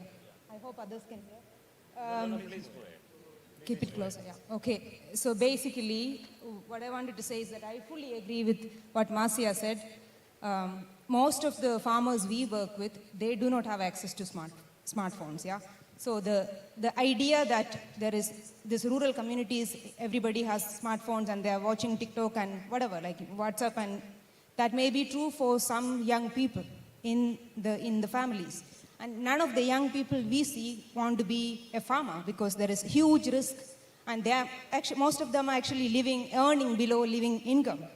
So, I mean, this price risk management, which we talked about, most of the talk was about, like Dr. Bonda said, it's mostly, we are talking about, what happens once the cotton goes beyond the farm. So, the risk management has to happen, or at least some sort of support has to be given to farmers to manage risk at that level.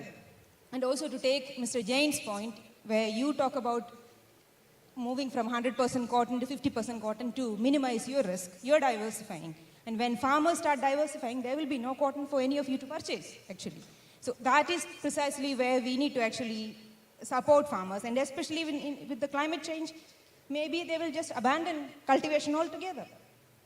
So we really have to be realistic and maybe start talking more about farmers and how we can support actually the communities, scientific communities, or how we can provide more technical support to farmers so that they can minimize the risk. They will never be able to manage the risk fully. So, yeah. See, in India, farmers mostly depend on we have only 27% land of irrigation land, and our around 72% land is non-irrigation land. So mostly we depend on the rains. So farmers are facing definitely lots of problem, but you see there are certain scheme of like MSP, which is nowhere in the world, which is only in India, which is huge support to the farmers. If rate goes below certain level, there is a MSP for governments come into the picture and start buying cotton from the farmers. So cotton farmers are very much protected in India than other countries. That is so, but sometime failure of crop or yield is reducing we blame, most of the people blame seed companies. There are duplication of the seed. The seed technology is not changed. But at the same time, the climate change is playing a big role in the reducing our yield. I'll give you the example this year. In last 119 years, India has never seen a dry spell where our all 11 state, cotton growing state, 45 days there was no rain from 1st August to 15 September. And this 45 days of dry spell has reduced the growth of the plants, of the cotton plants. And many states like Gujarat, this year we are going to have 33% less yield than last year. Many state plants were so dry that after first picking, plants has been removed. What happened in North India? It is huge pink ball ometic has come. The first our estimation before 3 months it was 6 million bales we will get in North India, and now our estimation has come down to 4 million bales. So there is lot of things is happening where government or associations or seed companies, they are also failed to increase the yields. So, but still, I will say in India, farmers are protected, cotton growing farmers are protected with the MSP. Now recently, last 15 days, prices come down. Government of India, CCI has started purchase, and they have so far purchased around 3 lakh bales of kapas in last 15 days. Yeah. So, sir, one other point, I mean, the MSP is actually only applicable if there is cotton to be sold, you know. If farmer doesn't really have a quintal of cotton, you're not going to give the price, no. So, there is this huge risk that the production is actually declining, so there will be less and less cotton. Yeah. MSP protection will only be for those farmers who produce. And second, if you actually just give me 30 seconds, like just break it down, this MSP, yeah? Let's say 7,000 rupees farmers are getting per quintal, and if they are growing, in the best case scenario, 10 quintal per acre, it's 70,000 rupees, yeah, they're getting. Yeah? Let's just assume that there is absolutely no cost of production, yeah, everything is free. Seed, including seed, they are getting free. Let's just assume that. That 70,000 rupees for a family, maybe on an average, the farmers we meet, they have 1 hectare land. So it's basically, what is it that they're earning? Like, let's say that 1.7, what is it? Like 1.75, less than 2 lakh rupees for a family. I just had one simple, I think so let's separate farmers per se and cotton farm, cotton. There are certain risks which farmers per se, because of their occupation, are doing, whether they do cotton, maize, soya, whatever. So let's not mix those matters. We are discussing cotton per se, are they relatively better off, or how we can change the system? Because otherwise this topic is non-ending and we know there's a lot much to be done. We have the next question, actually, so let's give everyone a chance. Yeah, Durai. See, I'm Durai, I'm a consumer of cotton. You know, price is a function of basically supply and demand, right? See, for example, last year, you know, the farmers held back the crop thinking that they'll be getting a higher price, and then eventually they ended up selling at a very low price. So, I mean, there is, in India, especially, there is no proper mechanism for understanding the crop size.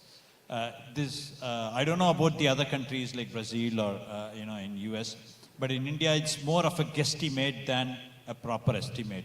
Every association has their own numbers about the crop.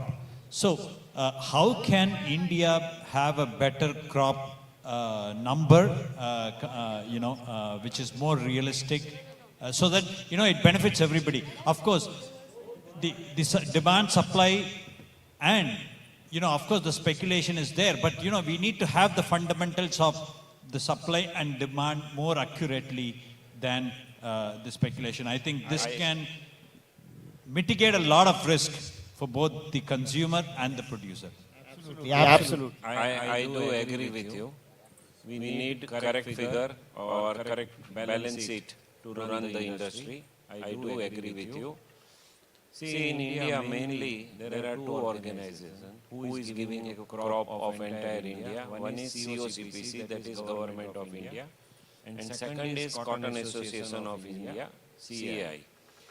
Earlier, CAI was giving a crop report with only 4 or 5 members sitting in the AC cabin, and they announced some figure. But recently, we have done a lot of changes.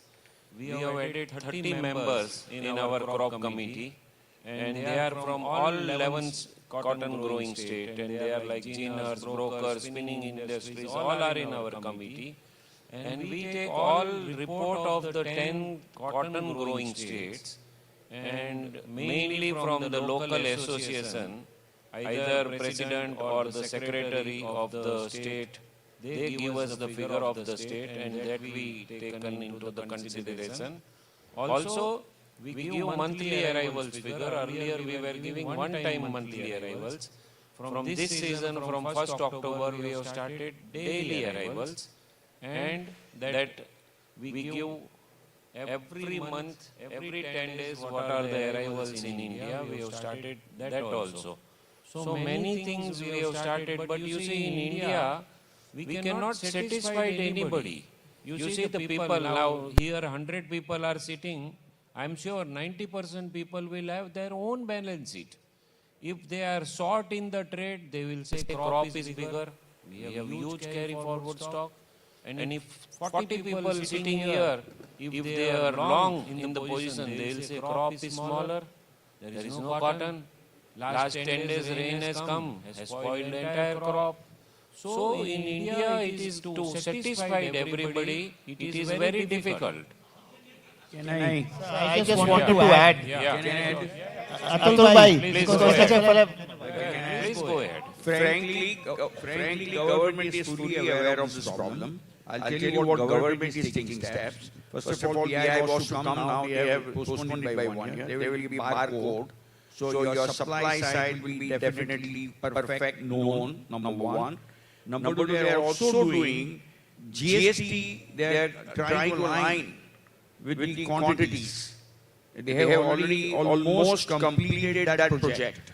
So GST everybody pays. So it is, who is consuming also will come to know, who is supplying also will come to know. So both figures will be known. So government is almost going to be ready within the next, I think, 6 months or so.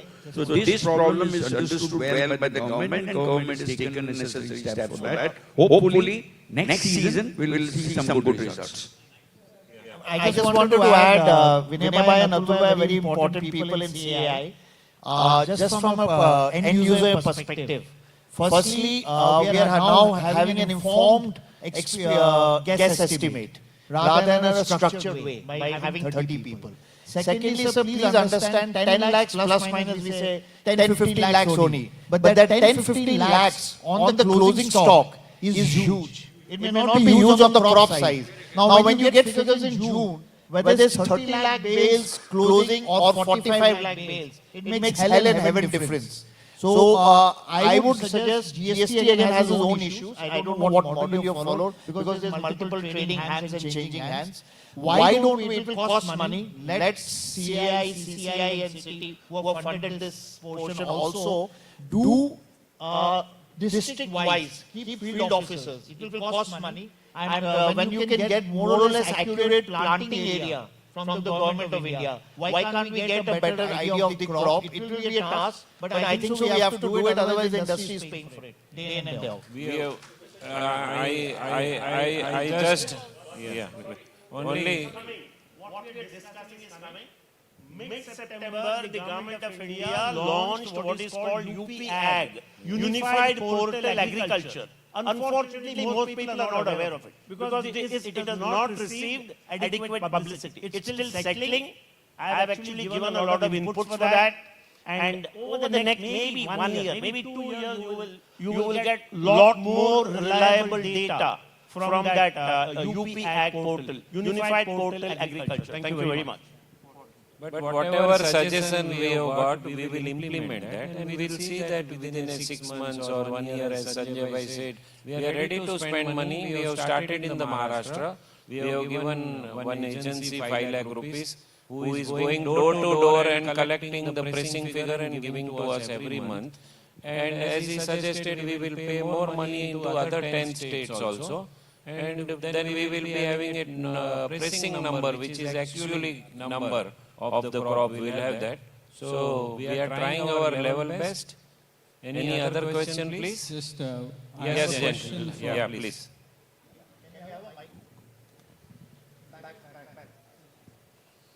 Alok, do you have any question? Yeah, please go ahead, Alok.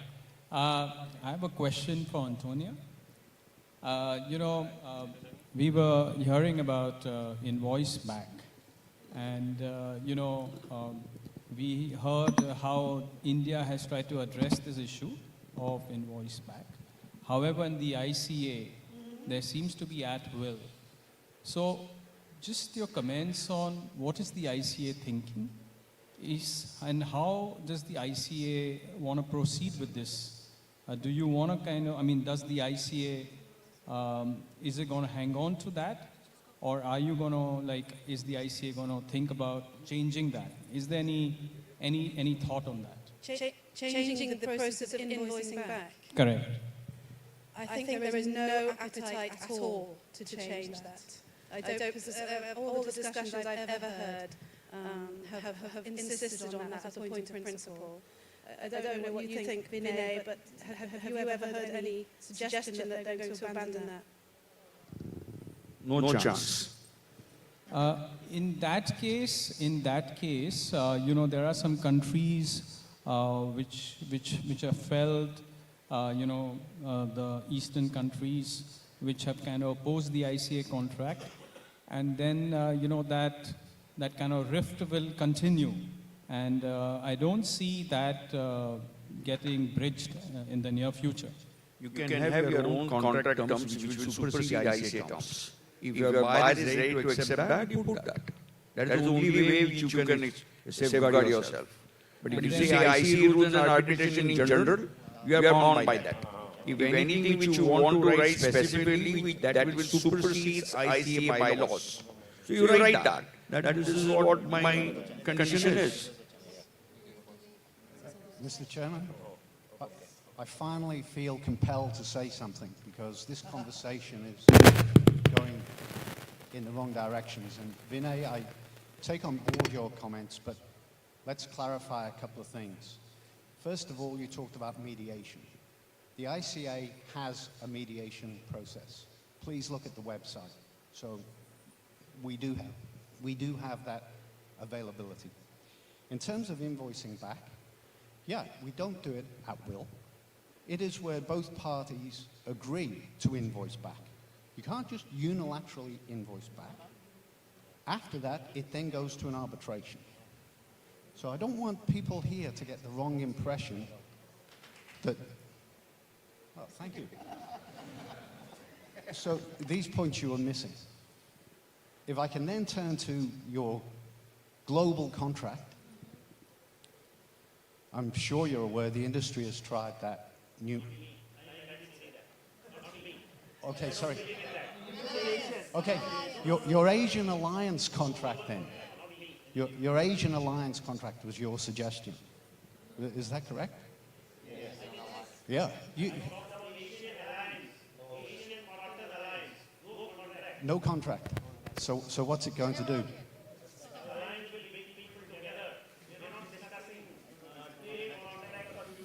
Oh, so it's nothing to do with risk management. Okay. Any other question? We have last. Can I just get Atul Bhai? Can I just get clarification with the White? No. Mr. White, please, Mr. If you please, I want to understand. Maybe I might have done some understanding mistake. If A and B, if A wants to invoice back and B doesn't want, what happens? Yeah, but then invoice back takes place, right?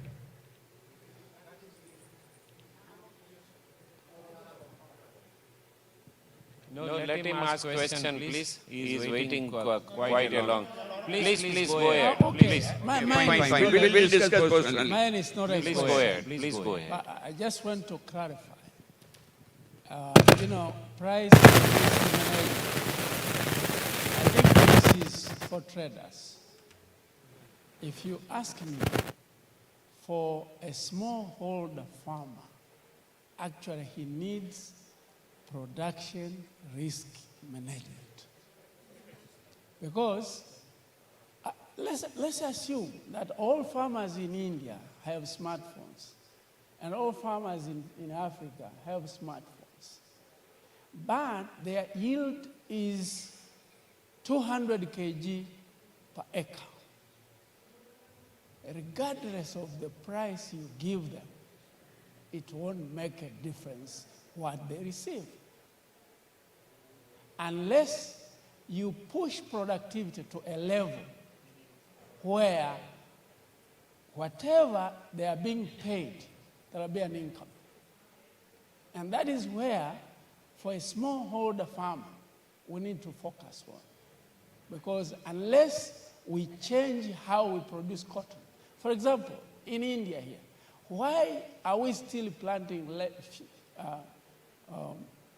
maybe 7,000 to 11,000 plants?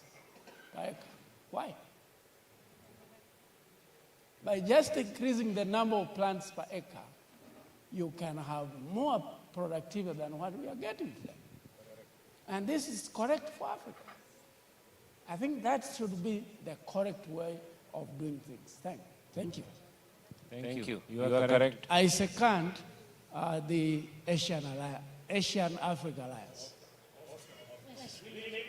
You are correct. Only the way to bring down the expenses of the farmers is to increase the yield. It is the only way that is the best way, and that is why 4 days we are here, and we have experts like Dr. Kesav Kranti, who is going to give us guidelines how to increase our yield.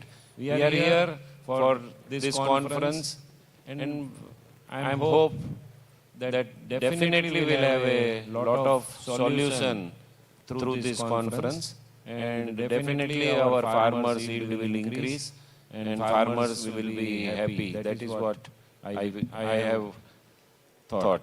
Thank you. So no more question. We are ending the. Yeah. So I thank moderator Lorena ji and all the panelists. Thank you very much.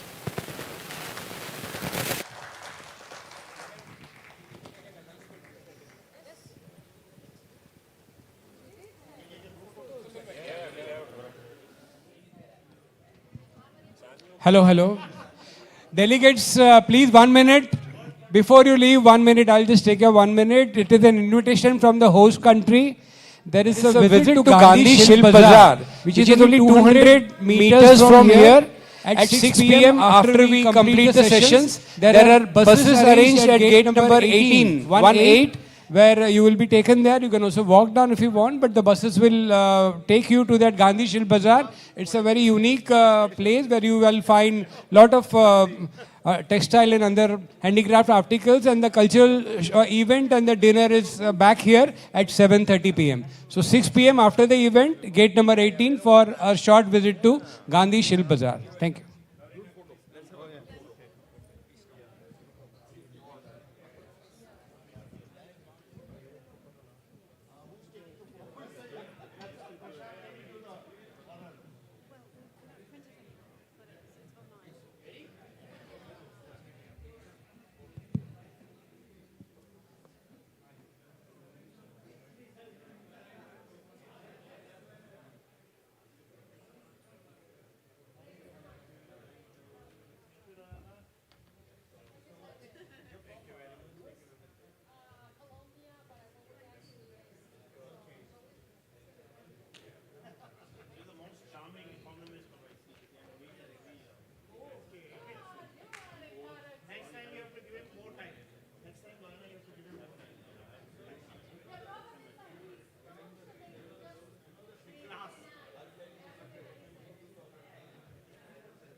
Check.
Good evening. Welcome back to this breakout session on combating pest management challenges. I take this opportunity to warmly welcome more audience, of course, but our panel is full. We have 4 panelists today. Dr. Megha Parajule, he will be speaking on challenges in the developing world, pest management challenges. From Africa, we have Ms. Driana Wanda. She is CEO, African Institute of Corporate Citizenship, Malawi. We have another panelist who will be speaking of pest management challenges in India and proposed solutions, Dr. Sandhya Kranti, who was our own very own colleague, former head. We have another panelist from India who will be speaking on transgenic cotton approaches for management of very noxious pests like pink bollworm and Spodoptera and whitefly in cotton. So we have 4 panelists. I request, of course, this session will focus on the pest management challenges that we are facing now, both climate-induced, climate change-induced, climate variability-induced, weather-triggered. Whatever we say, now we are seeing that the losses, crop yields losses that we are facing across the countries is increasing. Enormous increase is there. Enormous challenges are there as we switch over to more sustainable crop protection across the nations and more ethical sourcing. The concepts are gaining ground and more criteria are coming into the cotton cultivation, cotton production. In these challenges, when we talk about the sporadic pests that are emerging, which are challenging, which are minor, have become major in some of these countries. Some of the invasives have crossed the boundaries, transboundary pests we are facing. We are also seeing resurgence of sucking pests, challenges of insecticide resistance, breakdown of resistance for transgenic cottons. There are a host, a number of issues that we farmers face in each of these countries. But our problems are different in each of these, very contextual, local. But some of the common challenges, common problems, solutions could be common. That is what this session is about. How we are facing the challenges in each of our countries and how do we, actually the solutions that we found, how do they can be replicated or take home messages are there for other countries to adopt and then replicate them. So this is the objective of this session. I request my co-chair, Dr. Wagmare, invite him to co-chair and also introduce the speakers as they come for the presentation. Thank you. Thank you, Chair. I welcome to all distinguished delegates and as panelists. First panelist is Dr. Megha Parajule. Dr. Parajule is professor, faculty fellow and regent fellow at Texas A&M University Research Center in Lubbock, Texas, USA. A native of Nepal, he earned a BSc Agriculture Economics in 1987 from Himachal Pradesh, India, and his MS in 1991 and PhD in 1994 in entomology from the University of Wisconsin, Madison, USA. Dr. Parajule joined Texas A&M University in 1994 as a cotton entomologist and is serving as the cotton entomology program leader since 2001. He is a leader in cotton entomology and cropping system research, teaching and service with 130 refereed and more than 330 non-refereed publications, 165 invited and 350 submitted presentations and 35 MS PhD students mentor during his 29-year tenure at Texas A&M University. He has been actively internationally with plenary, keynote speaking roles in more than 20 countries and served as a Fulbright senior scholar in Nepal and Uzbekistan. Dr. Parajuli received the Texas A&M Vice Chancellor's Award in Research Excellence, Faculty Fellow Award, Regent Fellow Award, Entomological Society of America Integrated Pest Management Excellence Award, and U.S. Department of Agriculture Southern Region IPM Hall of Fame Award. Now I am called to Dr. Parajuli to have presentation.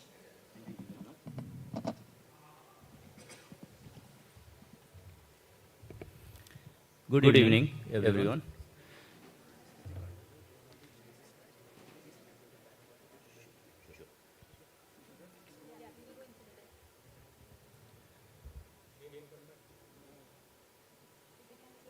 Can you do from right there?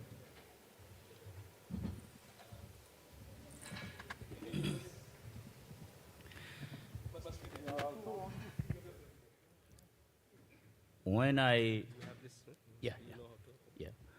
heard my own intro, I didn't realize that it will be read into its entirety, otherwise I would have written a little differently. It's sometimes intimidating.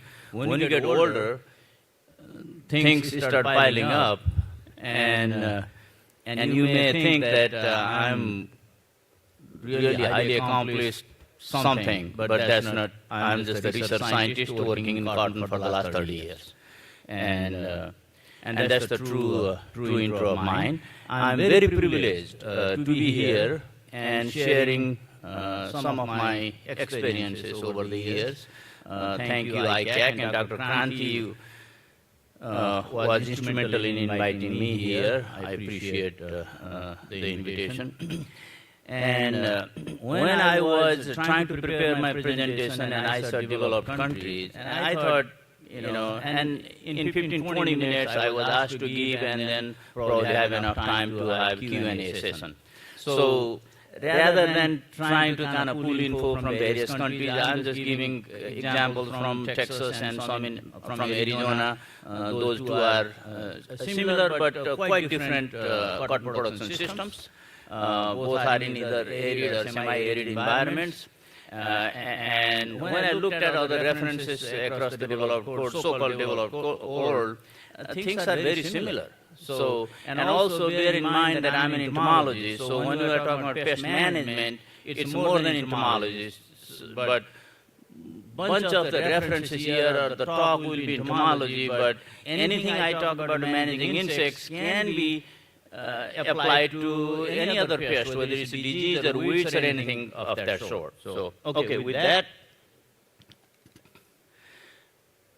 even though my intro was already given, but just wanted to show you my background to see, if I'm even eligible to talk about these things, okay? So this is the Texas state map with 13 research and extension centers with the red dot is Texas A&M headquarters in College Station. I started in 1994 for the next 2 years as postdoctoral associate in Texas A&M Department of Entomology, and then immediately moved to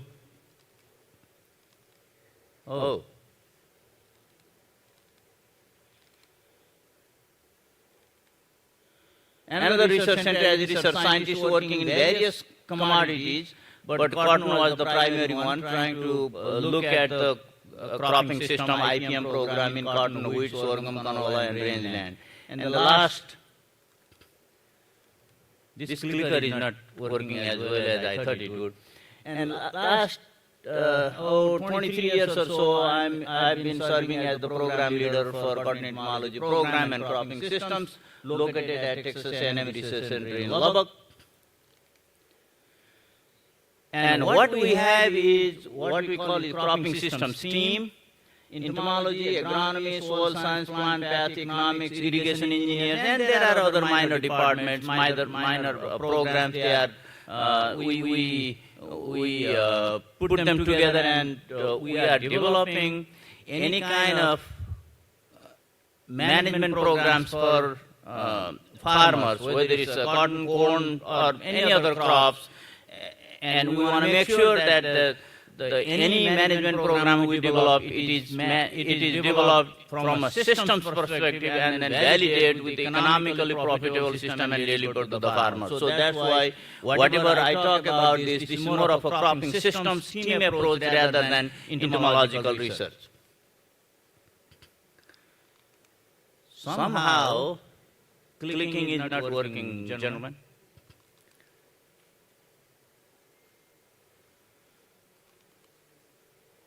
Actually, when I click, it kind of removes the other one. It is not supposed to. Yeah. This is the one, right? Okay. And our mandate is over there or that way? Okay. And we have, our research program has must focus on three mandates or three issues. One is production sustainability. Whatever management program we develop, it has to have production sustainability, farm profitability, and hopefully geared toward food security. So those are the three what we call is the mandates that given to us, the cropping system program specialists.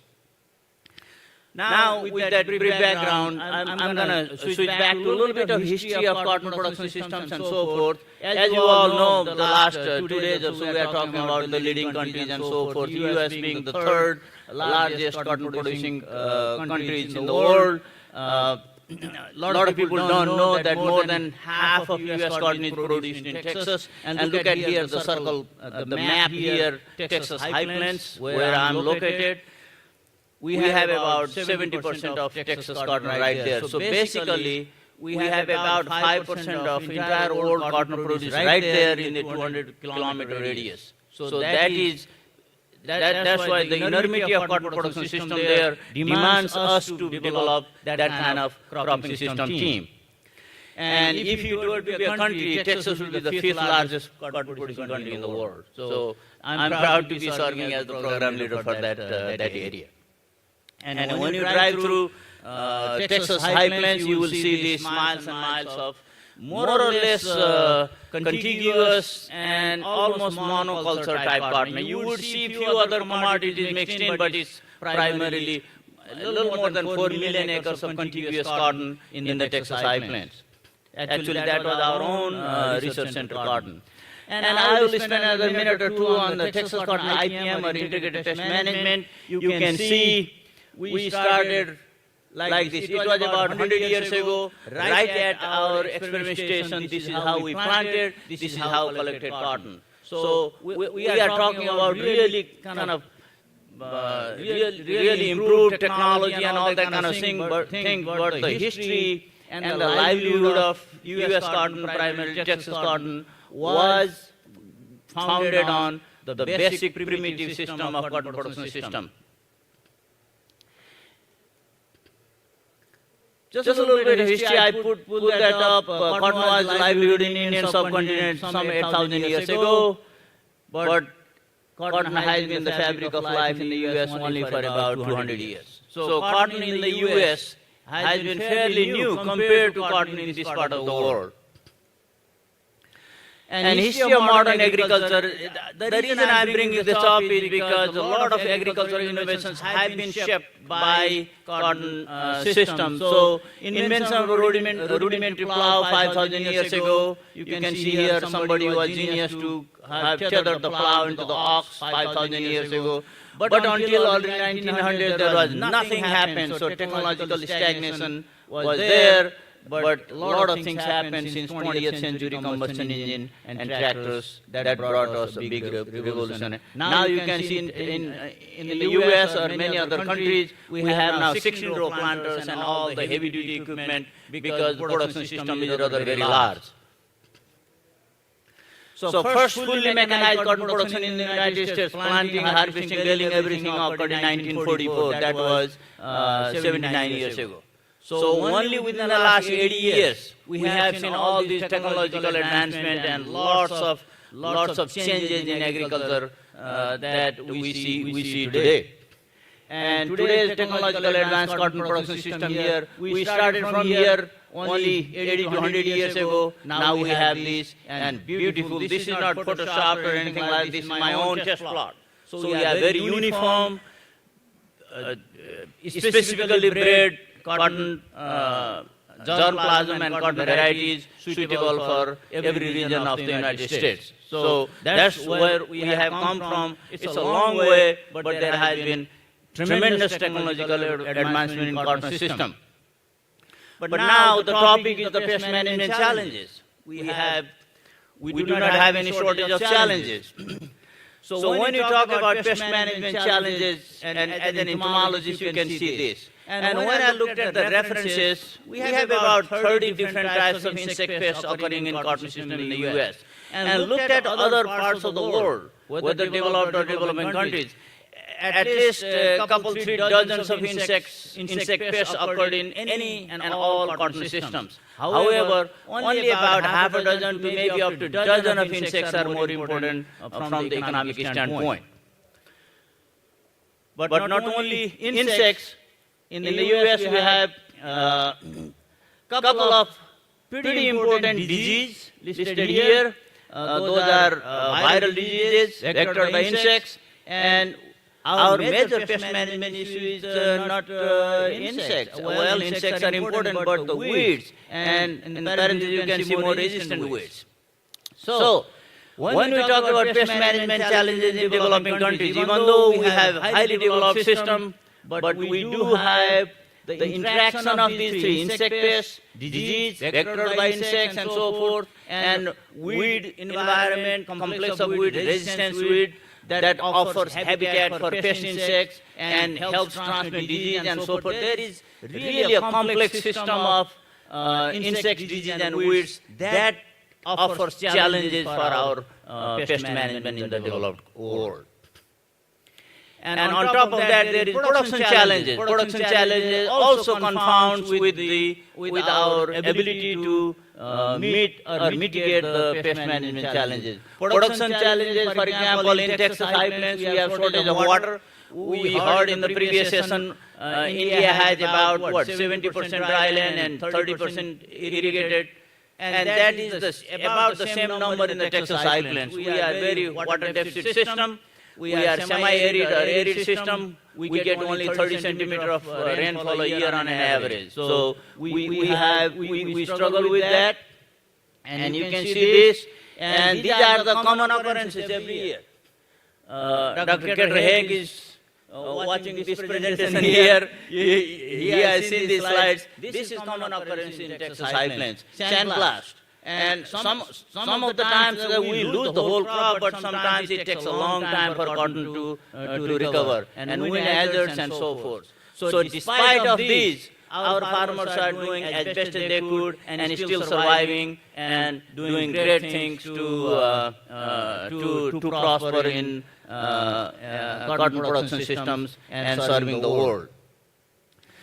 So I will highlight few great successes in terms of U.S. cotton system. When I say U.S., I think it represents more developed world. One, boll weevil eradication. Boll weevil was a major destructive pest, insect pest for cotton. Eradication of that insect and the development of transgenic cotton. Those two things have been a great success story that led to the possibility of integrated crop management. Otherwise, without eradication of boll weevil, there was no true IPM program established because we had to resort to very harsh insecticides. So now we can do that, and we have been doing very successfully.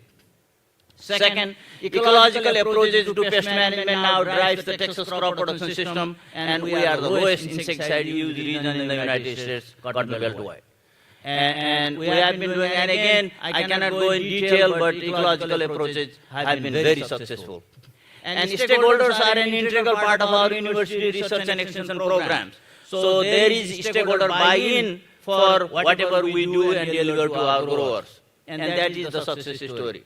And cotton production system as a whole, not only pest management, employs an integrated unifying approach that aims to sustainably balance and optimize the production and the health of people, animals, and ecosystems. We are very conscientious of our farmers are very educated and they trust university research and they utilize our advice and they are very mindful of environmental conservation and sustainability of our system.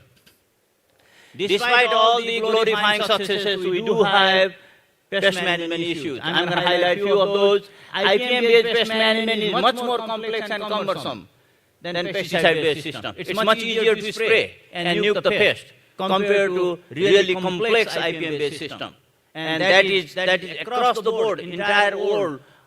That is true for not only developed countries, everywhere. I'll do quick. Transgenic BT cotton should be used as a strong foundation for an IPM system rather than viewed as a silver bullet, which has resulted in quicker breakdown of the technology. Now we have Bolgard 3. Bolgard 1 and Bolgard 2 and Bolgard 3 has 3 genes, but the 2 genes are already defunct. So basically we have a single gene system because we relied on BT cotton as silver bullet. So we need to be thinking of this as transgenic system should be used as the foundation for IPM rather than using as a singular tool. Resistance issues, both insecticide resistance and BT technology. Resistance issue is really a big issue in our part of the world.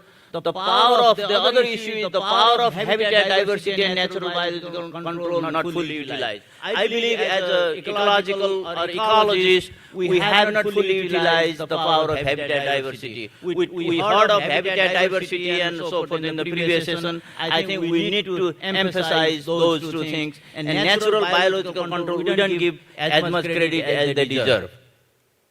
And natural enemy conservation via softer and selective insecticides versus broad spectrum insecticides. Again, I mentioned that in the earlier bullet that there needs to be a lot more educational component to it.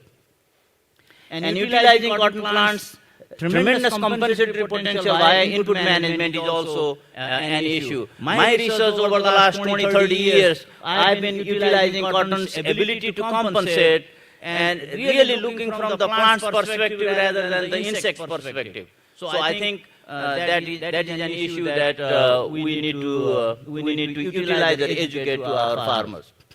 I'll be quickly going through this. Again, insect-plant interaction, plant compensation study I'm doing on thrips. You can see without going in detail, greenhouse, lab study, field study, tagging each plant and looking at their threshold densities and threshold for each temperature environment. For example, if the weather is very cold versus warm, threshold changes because the insect feeding capacity changes with the temperature and plant growth changes with the temperature. So we are doing all those detailed kinds of things, but we need to expand this to the greater region. Similar type of studies done on cotton fleappers and the Lycus plant bugs, which is also a major pest in Australia. Look at here. So a lot of people, when they see insects in cotton, they spray, but early season and late season, there is no need to spray for Lycus in our part of the world, but only for a narrow window during the mid-season, only we need to spray. So those kinds of information we have generated and transferred to our farmers. Very quickly on Arizona cotton, how they have demonstrated the use of natural biological control and utilizing softer insecticide. Really, there are kind of two components, sampling and effective chemical use, utilizing that on the basis of the large foundation of avoidance. Doing all these cultural practices, you can avoid lots of pest management issues, and if you use correct sampling and effective chemical use, you can really have a successful IPM program. And the thought here is the natural conservation of natural enemies is the core tactic. But the question arises: what if there are multiple issues? We have ligus and whitefly, for example, too, and you may have several other insects. How can you use compatibility of those practices? Of course, you need to do research on those, what is compatible. But source of period of extension, what we do is chemical residue will give about what? 1 week or 2 weeks of residual activity. Maybe 3 weeks. But if you use software insecticide, you can enhance that residual activity or the pest suppression here. You can see well below threshold. Threshold is here. Why? Because predator gave that what we call is bioresidual activity. Okay? So, extension of control interval possible after using selective chemical agents and conserving natural enemies and providing infill mortality of pest insects. So that is the system here. In cotton, there are at least half a dozen of predatory species. We don't have parasitoid much because we are a very dry system, but predators are very successful and they keep pest population with effective, so basically selective chemistry and natural control. Those two will provide the needed pest control mechanism in cotton. So we have set of fully selective pesticides and set of partially selective pesticides and another set of broad spectrum pesticides. Early in the season, we do not recommend utilizing any of the partially or broad spectrum insecticides, only fully selective insecticides, so the natural enemies are preserved, and mid-season we can utilize partially selective, and late in the season we can utilize broad spectrum pesticides to kill large population which would go to overwintering. So, integration of chemical and biological tactics, ecological and agronomic considerations, and selectivity and efficiency of insecticide. Those three issues those three mechanisms we can utilize to mitigate some of our IPM issues. So selectivity is key, and system-specific research is needed because this system in Arizona and Texas may not work in Mid-South. Mississippi, Alabama, for example. So those things needed to be researched on. So, and just to show you, a colleague of mine, Surendra Dara in California, he developed new IPM model. I'm just going to show you this. May or may not be particular fit for cotton system, but he has mentioned research and outreach for IPM. Of course, the pest management, which has various methods. We already know of that. But we also need knowledge and resources. Pest knowledge, available options, tools, those things. And the third component is planning and organization. Actions, managing info and monitoring. And the fourth component, there are fourth component of this new IPM model. Fourth component is communication, which is outreach. And these four components, they needed to be compatible, or they need to be understood by producers, consumers, and the seller, because he's using the vegetable system. So here is seller, but we can adapt this to our cotton system. But more importantly, what he refers in new IPM model is we have to have environmental safety, economic viability, and social acceptability. What we term as sustainability anyway. And he was kind enough to give me this Marathi version, so there you have it, okay? So I will wrap up by saying key points for pest management sustainability: integrating various agricultural disciplines, that's very important. Optimize production and adapting to climate change, climate variability. I didn't go in detail because everywhere is climate change. I heard in the previous session that there were like 41 days of no rain. That was the exact same situation in Texas this year. We lost a lot of crops, not only cotton. So that is here.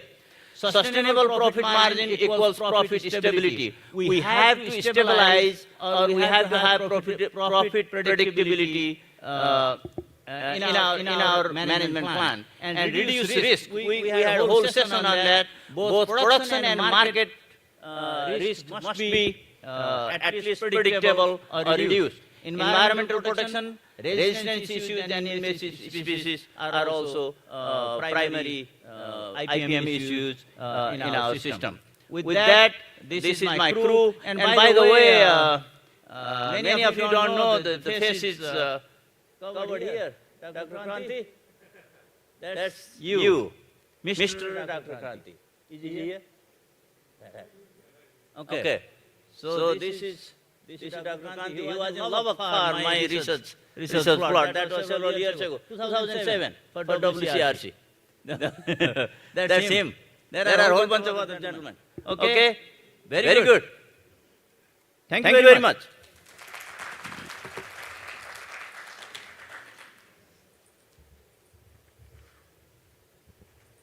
Thank you, Dr. Megha.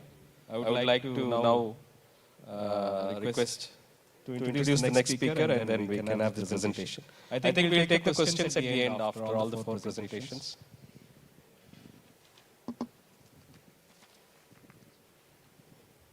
Our second panelist is Diana Wanda.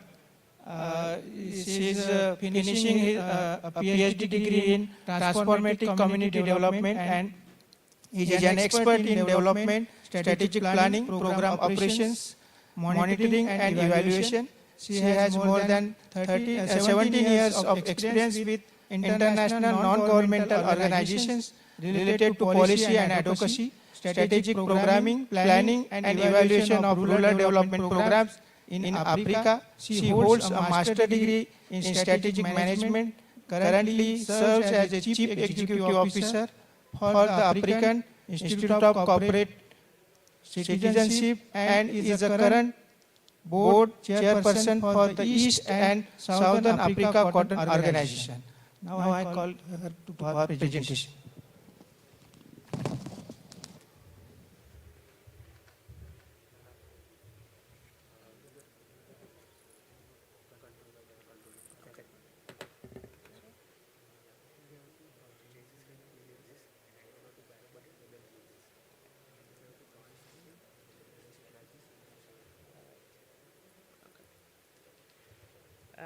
Good evening and welcome to this presentation. So I stand here representing Africa. Specifically, I'm coming from a very small and beautiful country in Malawi, in the southern part of Africa. We are a very small population of 20 million, and out of this population, 80% are into farming. And I'm standing here representing the smallholder farmer. This is someone who has low literacy, someone whose access to information, access to markets, access to agricultural input is very low. So I'm presenting this on behalf of Africa. I have given in a number of perspectives from the other African countries, but I will provide a lot more examples in a country where I'm coming from, Malawi. So Africa accounts for around 8 to 10% of the global cotton that is produced across the world. However, the Francophones accounts for at least 2/3 of what is being produced in the Africa cotton production. And like I said, cotton production in Africa is mostly done by smallholder farmers. And even though that is the case, this sector employs and provides employment opportunities for millions of smallholder farmers. And we have been facing quite a number of challenges in Africa, specifically for the cotton farmer, is where we have low productivity, and but also the poor quality of cotton seed, but also seed cotton. So these are there are quite a number of challenges and reasons and factors behind this. But mostly to it is access to modern inputs and also technologies. And one of the key areas that is actually affecting the farmers at this stage is how to control pests and manage the same. So we have quite a number of cotton pests that have been a challenge in most of the farmer fields that we have. We have the cotton bollworm, the cotton leafworm, cotton aphids, white flies, but also the stainers. These are the pests that we are trying to manage. These are the pests that are destroying our cotton, and these are the pests that are continuously making and driving the smallholder farmer further into poverty. So historically, pest management in Africa involves the use of various cultural but also indigenous practices. These are practices that have been passed from one generation to the next. So we haven't really gone into biotechnology. We haven't seen quite a lot of technological support towards pest management. So what we have been doing as part of our management is mostly the indigenous way of managing these pests. So we, in Africa, we basically have two main, which is mostly the physical destruction. So what happens is that when the pests appear in the fields, the smallholder farmers would actually pick one by one, crush them with their feet, and that's the way to go. So that has been what has been happening in Africa for some time. And the other one was rogging, which involves uprooting the cotton stems, those that have been diseased. So the farmers would just resolve to just uproot those plants that are infested, and that takes quite a lot of time. However, over time, we have learned quite a number of ways of managing the pest. One of it has been crop rotation. So this is actually involving planting different crops on the same field so that we can control the pest. So this works on assumption that if I grow cotton on this piece of land this year and there's a pest that has appeared, next year I'm not going to grow cotton. The next year I'm going to grow legumes. So that pest will not appear in legumes field, and so on. So this has been one of the key areas that we have used. Currently, we are also doing intercropping, which involves growing two different types of crops within the same field. In Malawi, we are actually intercropping cotton with legumes, so that we can, legumes but also other aromatic plants. So these ones will deter the pest. So when the pest smells something that is different and that is not cotton, they would actually go away from those fields. We also do trap crops, where farmers plant specific crops that are highly attractive to pests, that highly attractive to pests away from the main cotton crops. Like I indicated, we have quite ways in terms of the traditional pest management. We have cultural practices, we have the natural insecticides, but we also have the biological controls. So this is where natural animals, natural enemies of the pest, for example, the birds, would be introduced and encouraged by creating suitable habitats for the pest. So when you see the cotton fields, you will see that there are quite a number of several other things that would attract birds into that field. And these the birds will start to pick on the pest, and that will be controlling the pest. However, in terms of the challenges that we have faced over time, I have seen that the previous speaker also talked about this, the pest resurgence, but also the resistance. So what happened normally is that in a country where I'm coming from, because of the low ability of the farmers to understand what pests are all about, how do I control this pest, but also in terms of the knowledge, in terms of the usage of the chemicals that are used. So normally one would just go into a herbicide shop, just ask for any kind of chemical, and then they will use that to control the pest. As long as the pest is able to, as long as the pest is killed, they are good to go. So this has created quite a lot of resistance for the pests that are there.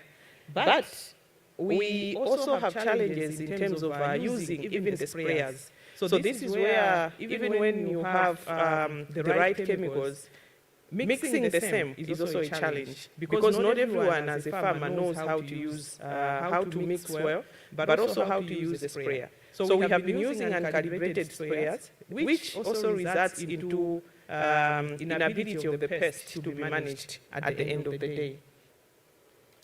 We also don't have ecological information that is resulting from research and innovation. So research is a key challenge in Africa, Malawi specific, and other countries. where the ability to look at what kind of pests are now emerging is not there. So we continue day in, day out looking at the pest. We don't even know where the pest has changed. It has changed its taxonomy, and we still use the very same ways that we know on how to manage it. So this has also been quite of a challenge because we don't have adequate accessible information on the pest ecology. The other thing is also that we lack educational investment. So this has left the smallholder farmers with inadequate knowledge on how to control their own pests, the pests in the cotton subsector. We have also seen the changes in the climate and variability, where the changing weather patterns has increased the pressure on the pest, and this has been influenced by climate change. So the climate change has altered pest dynamics, and the changes in temperature and rainfall patterns has also influenced the pest populations. We also have limited availability of pest-resistant varieties, but also monitoring and early detection. I think previously in the initial panel in the morning, there was quite a talk about technologies, cutting-edge technologies, artificial intelligence, virtual reality, that other countries are actually using to manage pests. We don't have that in Africa. So we have limited access to genetically modified or conventional pest-resistant cotton varieties. That makes it very difficult to control the pest.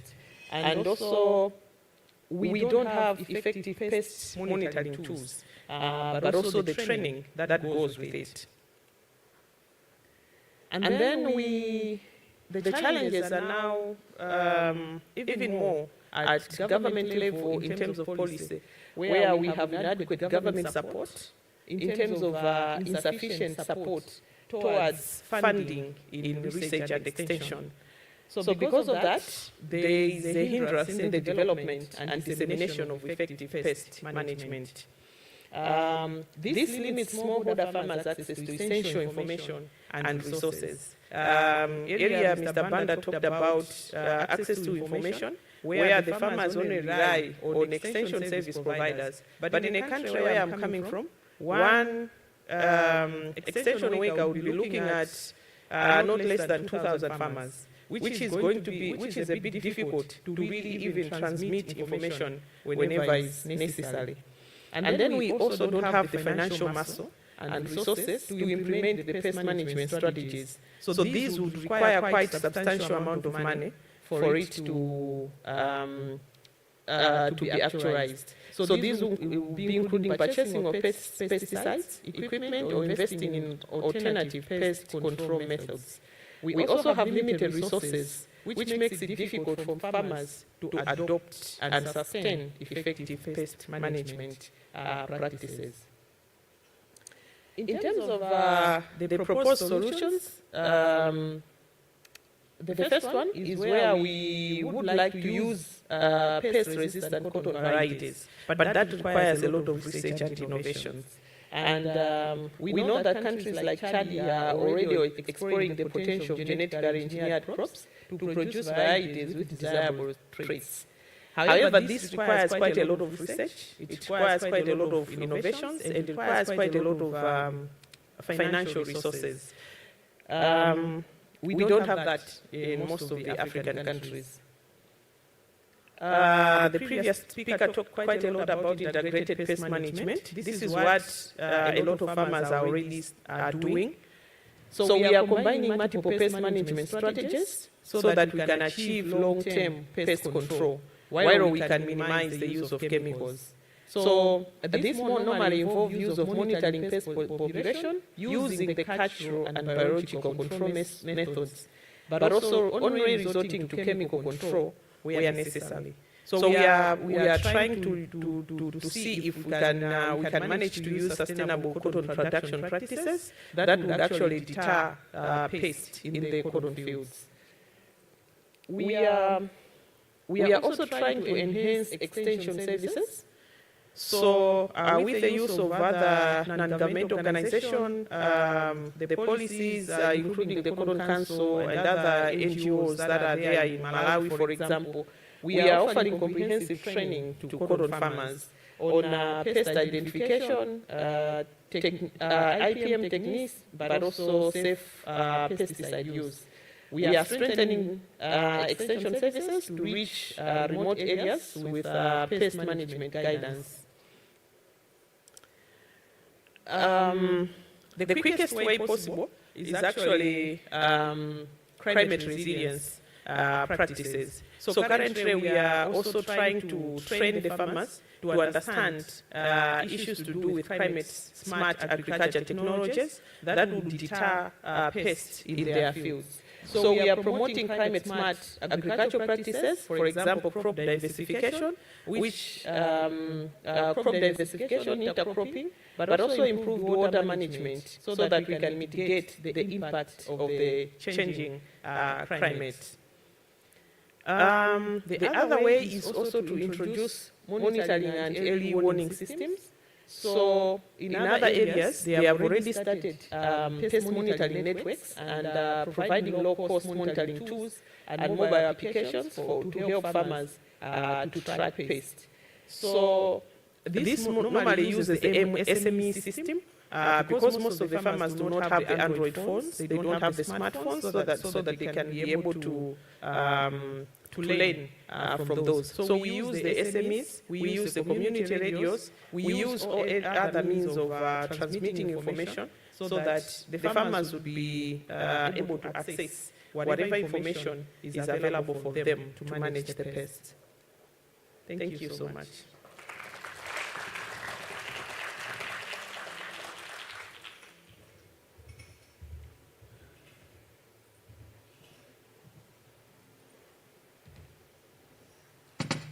Thank you. Diana ji. Next speaker, please.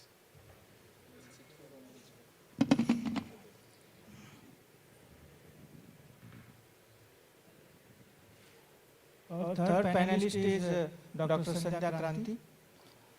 Dr. Sandhya Kranti is an agricultural scientist with doctoral degree and has specialized in cotton research for the last 32 years. She served as an R&D manager for leading agriculture technology development and outreach programs for smallholder cotton farmers in Red Belt region of India and Africa.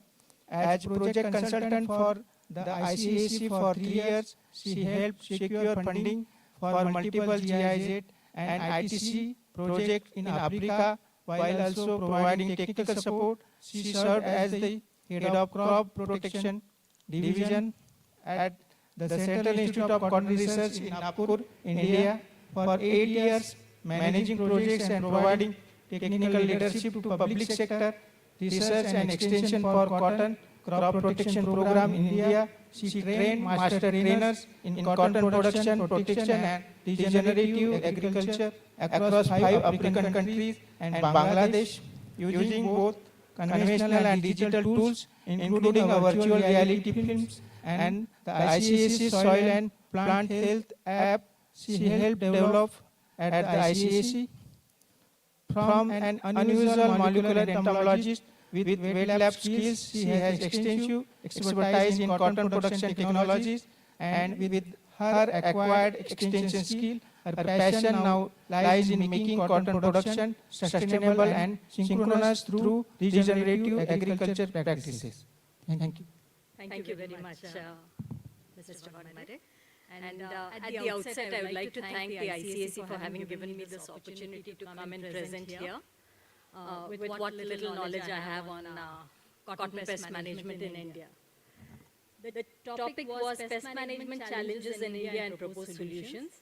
I joined hands with Keta and Keshav.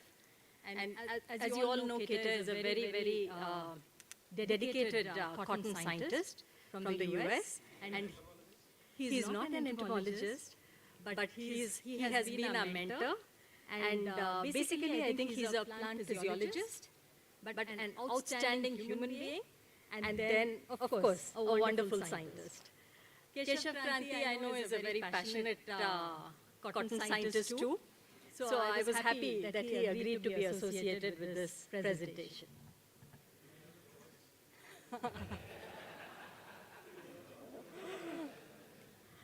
So let me just, I expected the audience to be very, from different countries who may not have a perspective of the insect pests that we have in cotton. Am I not audible? We have pests in cotton that have been categorized as sucking pests and bollworms.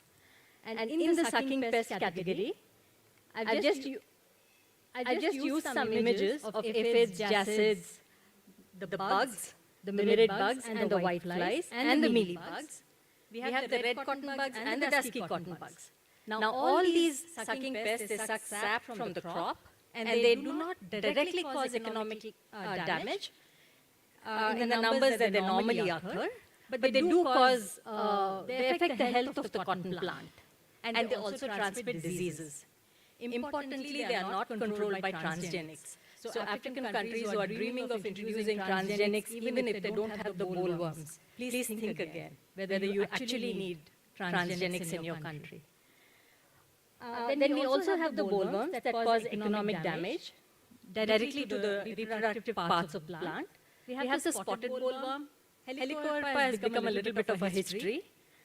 But now we have the pink bollworm that is emerging as a very serious pest on transgenic cotton in India. I've categorized the thrips as somewhat slightly separate from sucking pests because of the kind of mouthparts they have. But they too cause damage in the southern parts of India, and they are vectors of the cotton leaf streak virus. Most of these sucking pests also transmit viral diseases. And in India, recently a paper was published by the Central Institute for Cotton Research where they've identified about 295 insect arthropod pests on cotton, 174 predators, and 192 parasitoids, all in cotton, in India. And as compared to what Dr. Megha Parajuli was telling, that they have only 30 insect pests, India certainly has a wide number. These are the two, I've been asked to speak on the most problematic pests, and I thought that the pink bollworm and the whitefly are most important to us at the moment. Sorry. The pink bollworm, what you see here is the egg mass. You have the caterpillar, then you have, of course, the moth, and these are the symptoms of damage. They cause the rosetted flower when they occur at the flowering stage, and they also cause seed as well as lint damage in a developing boll. The whitefly, on the other hand, this is the nymphal stage, this is the adult, transmits the... Anything, sir? Am I audible? Okay. They transmit the cotton leaf curl virus. This is the kind of damage that they directly cause, where the crop, the leaves develop sooty mold, which is a fungus, because of the sugary substances that the whitefly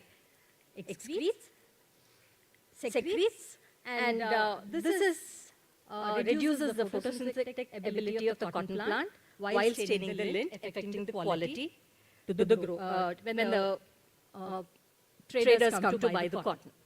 These are the two major insect pests that I thought of. And when you see the insect and pest diseases, when you rank them according to their order of severity, in the top 5 cotton-producing countries, you will see that boll weevils are restricted to USA and Brazil. Were restricted to USA and Brazil because now US has kind of eradicated the boll weevils. But we also have the pink bollworm. Again, US has set up an example of having eradicated it in the very recent times. Whereas Brazil, China, India, and Pakistan still report pink bollworm, India and Pakistan are suffering the most because of this pest. Heliothus species, like I said, has reduced in intensity. Whiteflies are again a problem in India and Pakistan. The leaf curl virus is also a problem limited to India and Pakistan right now. Thrips is emerging as a problem in the US, but they have a solution for it somewhere in the pipeline in the form of transgenics, Thrive-1. And thrips are also a problem in these other countries. India reported a very small incidence, small problem with the thrips, especially under specific climatic conditions. This is just the cotton growing regions of the world. The reason why I've shown this is for the benefit of our foreign delegates, where this is the North Indian region, which is completely irrigated almost. And this is the central region, which is predominantly rain-fed. And this is the southern region, which is 7, 8, 9, and 10 is the southern region, which is both irrigated and rain-fed. And India, as you know, cultivates the 2-gene cotton, the 2-gene Bolga 2 cotton. And more than 95% of the area is under the transgenic cotton. Let me come to pink bollworm. Here, I'd just like to concentrate, first like to present when does it occur on the crop. It occurs at the time of flowering, where it causes the rosette flower, and the peak occurrence occurs sometime in the 35th standard week. That is about at the time of flowering in North India, which is about August, September. And Central India, the populations are pretty low. Not more than 6% of the flower infestation was seen in a very particular field trial that I'm presenting here. In South India also, the rosette flowers were less in incidence. That's because this is mostly a suicidal population that emerges and does not find food and dies. So the rosette flower is a little bit less of a problem when you compare it to the green boll damage. You will see here that the damage, the y-axis ranges from almost 0 to 70%, and anywhere between 30 to 50% of yield loss is seen, of green boll damage is seen because of the pink bollworm in India. Right now, even North India has reported more than 90% damage. So it has become a very serious problem, but we know that we are very clear in our heads why it is happening and how we can manage it. It only has to be implemented in the field. And believe me, we don't need any, no magic kit, no magic tools are required, like new transgenics, nothing. With the existing knowledge, we will be able to manage the resistant pink bollworm in Bolga 2 cotton. This is with some confidence that we are able to say this, but it needs enormous government support. Similarly, you have open boll infestation, which when farmers observed up to 30% damage in central India and almost 20% damage in southern part of India. This is just a one-year study that I've presented, and thanks to my colleague, former colleague, he was able to share the slides, and I've presented this before you.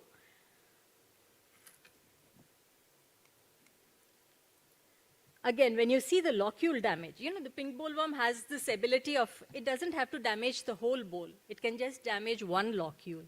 But you'll see the locule damage ranges anywhere between, say, at the time towards the end of the cotton crop, when the green boll has almost matured, ready to open, that's when the farmer realizes that the locules in the boll have been damaged, not only the lint, but also the seed has been damaged. And this pink bollworm has the ability to go into diapause and continue into the next season. So how best can we manage the pink bollworm? Like I was presenting it graphically. Here you will see at the seedling stage, when the crop is in the vegetative stage, there is no incidence. But once the square formation starts, there's a suicidal population that emerges, does not cause very much of damage.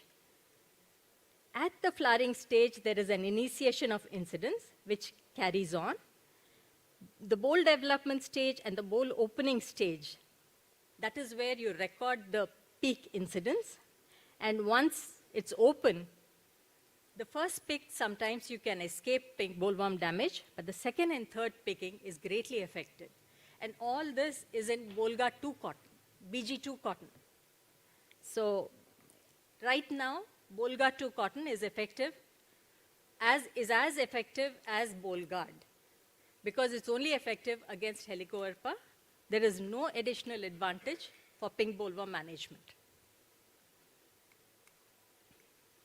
So what should you do? It's a very simple, it doesn't require any very high thinking, nothing. Because it's a late season pest, where it occurs seriously when the crop is, when you delay the crop maturity, we must implement the close season. We can copy the US in this because we know that the late season pink bollworm does not survive due to lack. It does not have food, that's why it does not survive if you terminate the crop. But that needs to be adopted in an area-wide approach. In a country like India, it's very difficult to adopt it because farmers generally plant their cotton crop in a staggered manner. So we must devise a way of how you can have an area-wide approach in ensuring a closed season. Closed season means that compulsorily, mandatorily, all farmers have to terminate their crop at the set date. And this has been very effectively done in the US because there they have to follow the diktat. Otherwise, the way they get their insurance and all is affected if they don't follow it. And it should be made mandatory as a government policy. I wish Ruprashi ma'am was here. I could have communicated that how much I look forward to government support in this regard. Another way is to quickly ensure that the farmer adopts the cultivation of a rabi crop. In Pakistan, they've developed this particular machine to harvest the residual bolls after cotton is picked. They want all the green bolls to be harvested.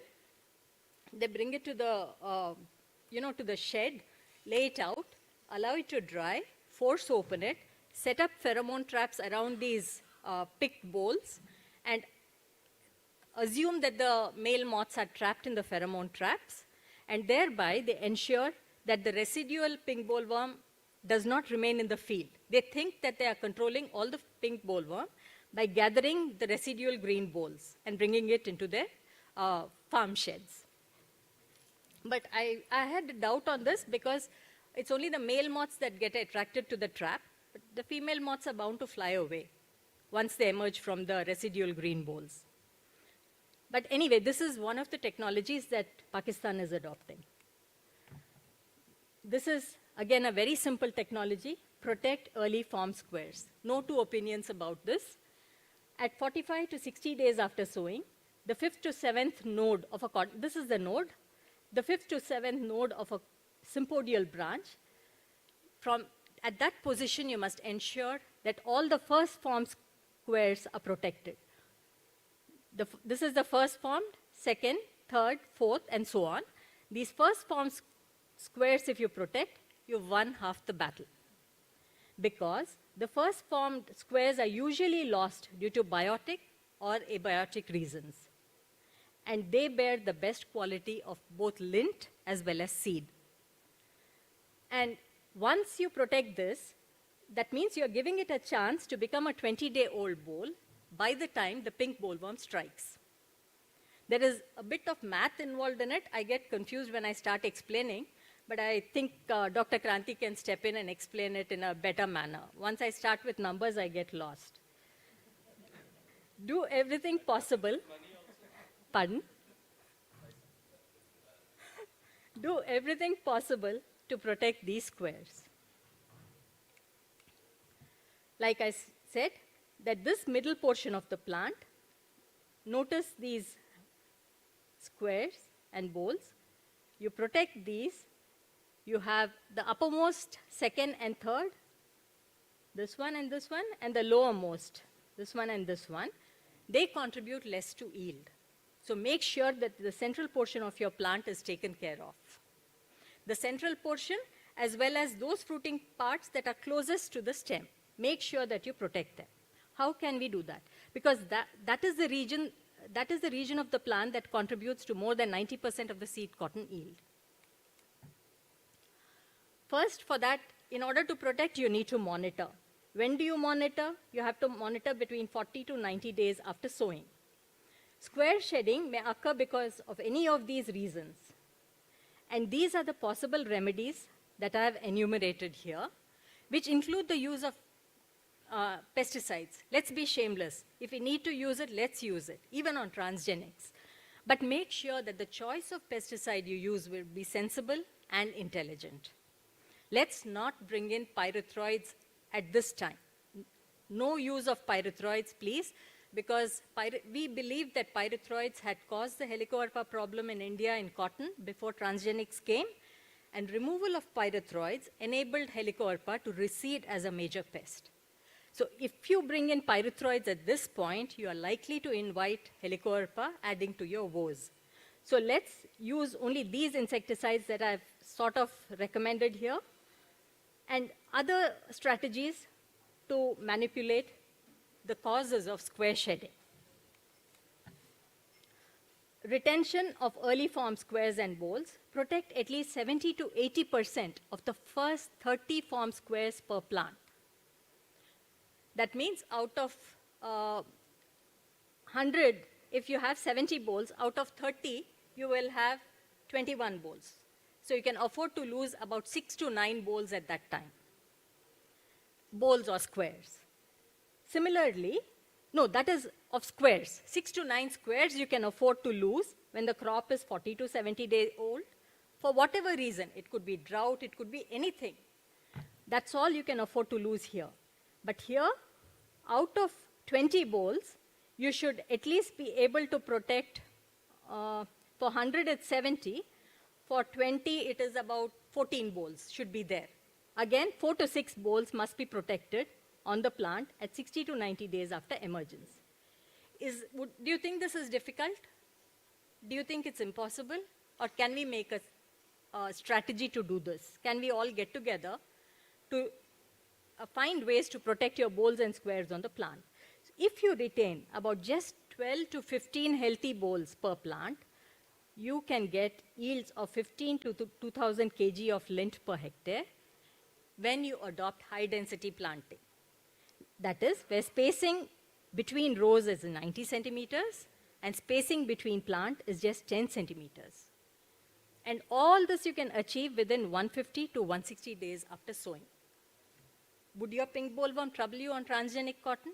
It wouldn't, because you have escaped that window. Coming to the story of HTPS, high density planting system, that we are strongly advocating for India in order primarily to increase yields, it becomes more relevant now in order to manage the pink bollworm. Because under HTPS system, you can limit your crop to the 150, 160 day window. These are some of the studies that have shown the yield increases that you see in red here. You don't get substantial increases because these are experimental trials, but on wide scale, if you do it, it particularly works well under rain-fed systems. Under irrigated systems, we'll need agronomists like Venu to intervene, but by and large, under the rain-fed system, we know for sure it works.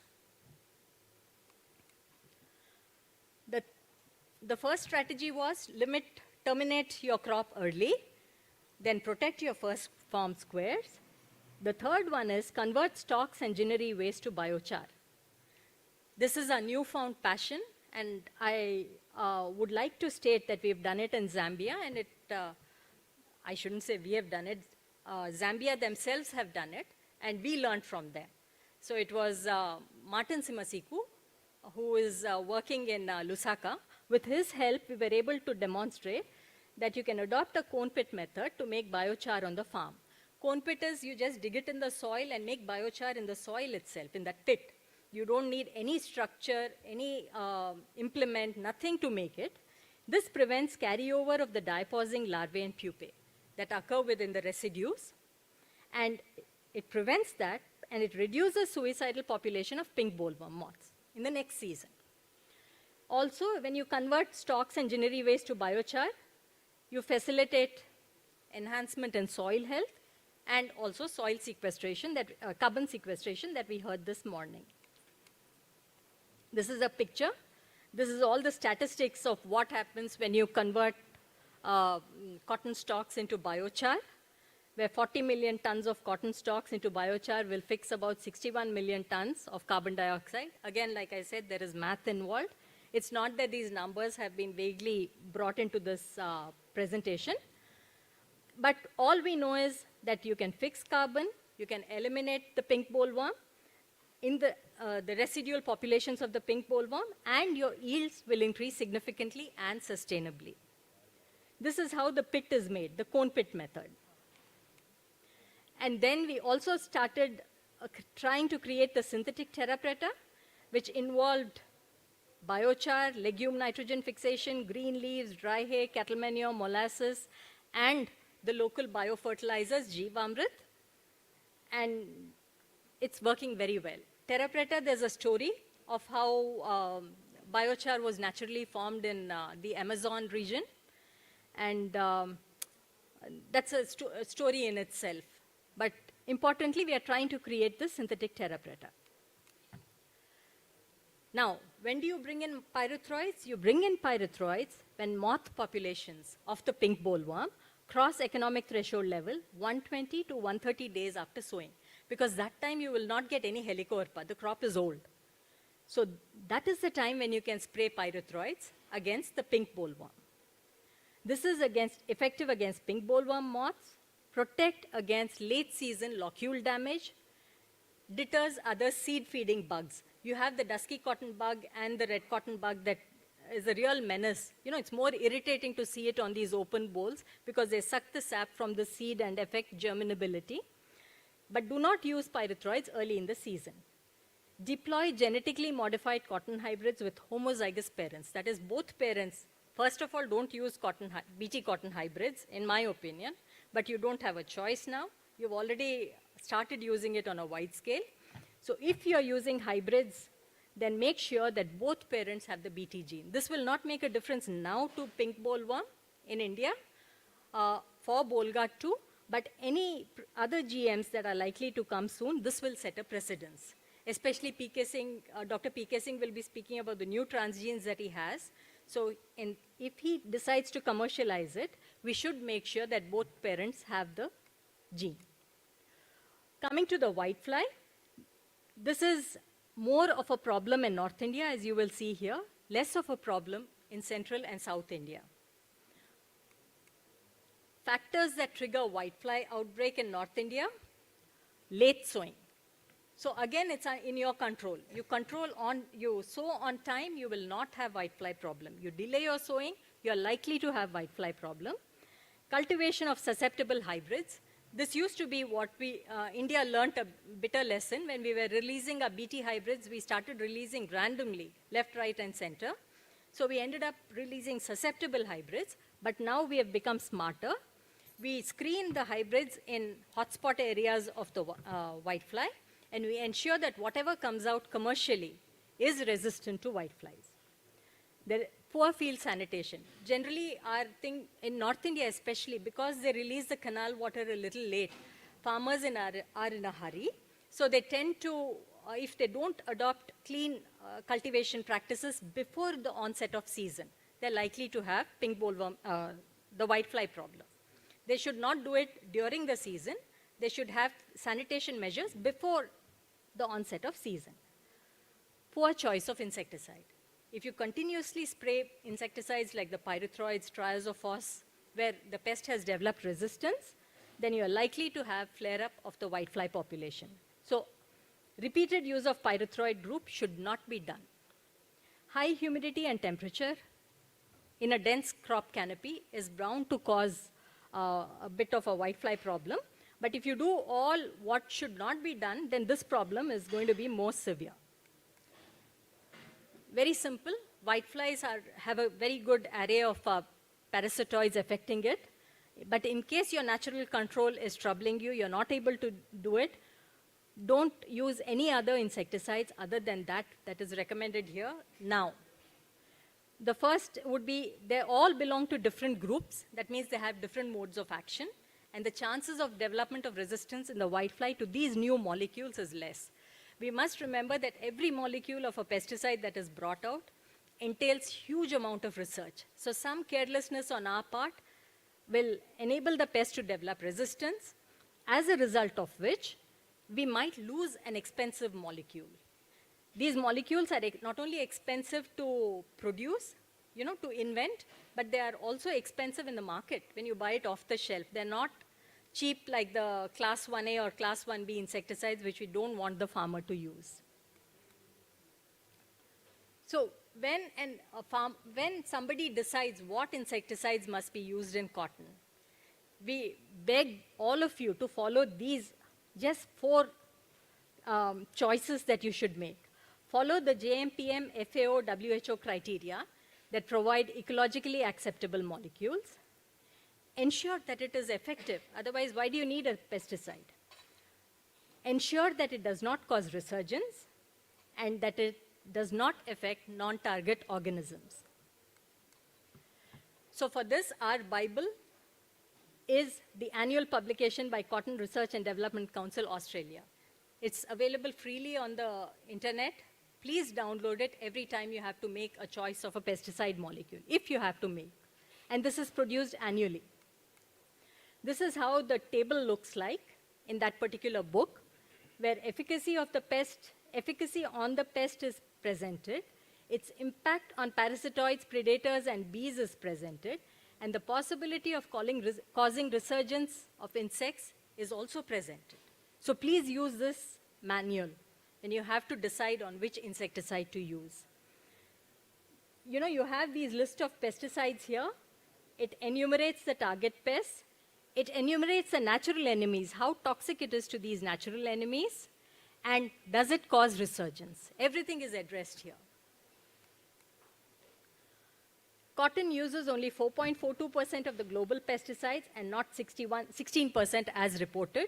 This is especially true in Indian publications from universities. They tend to say that some random figure is presented as if to show that India uses the most pesticides. This is not true. This table is part of the ICAC data book, and I encourage you to download the data book and get your statistics right.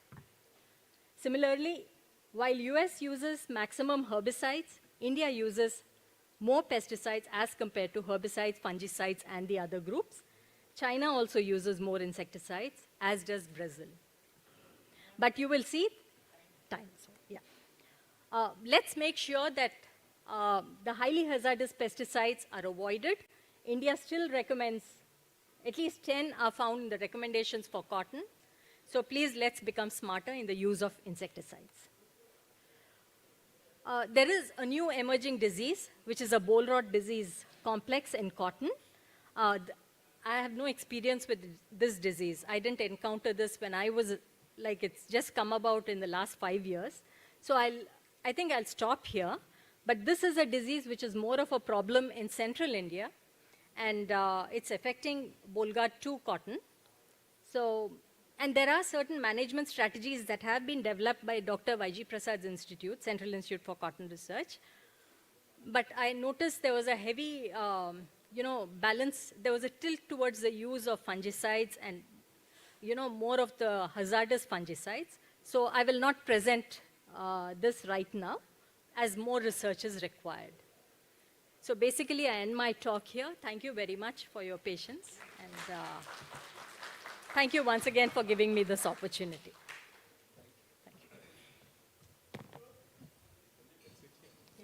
Thank you, ma'am.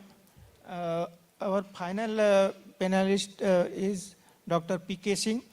Dr. P.K. Singh is a chief scientist at the Molecular Biology and Biotechnology Division of CSIR, National Botanical Research Institute, Lucknow, India, and professor at the Academy of Scientific and Industrial Research.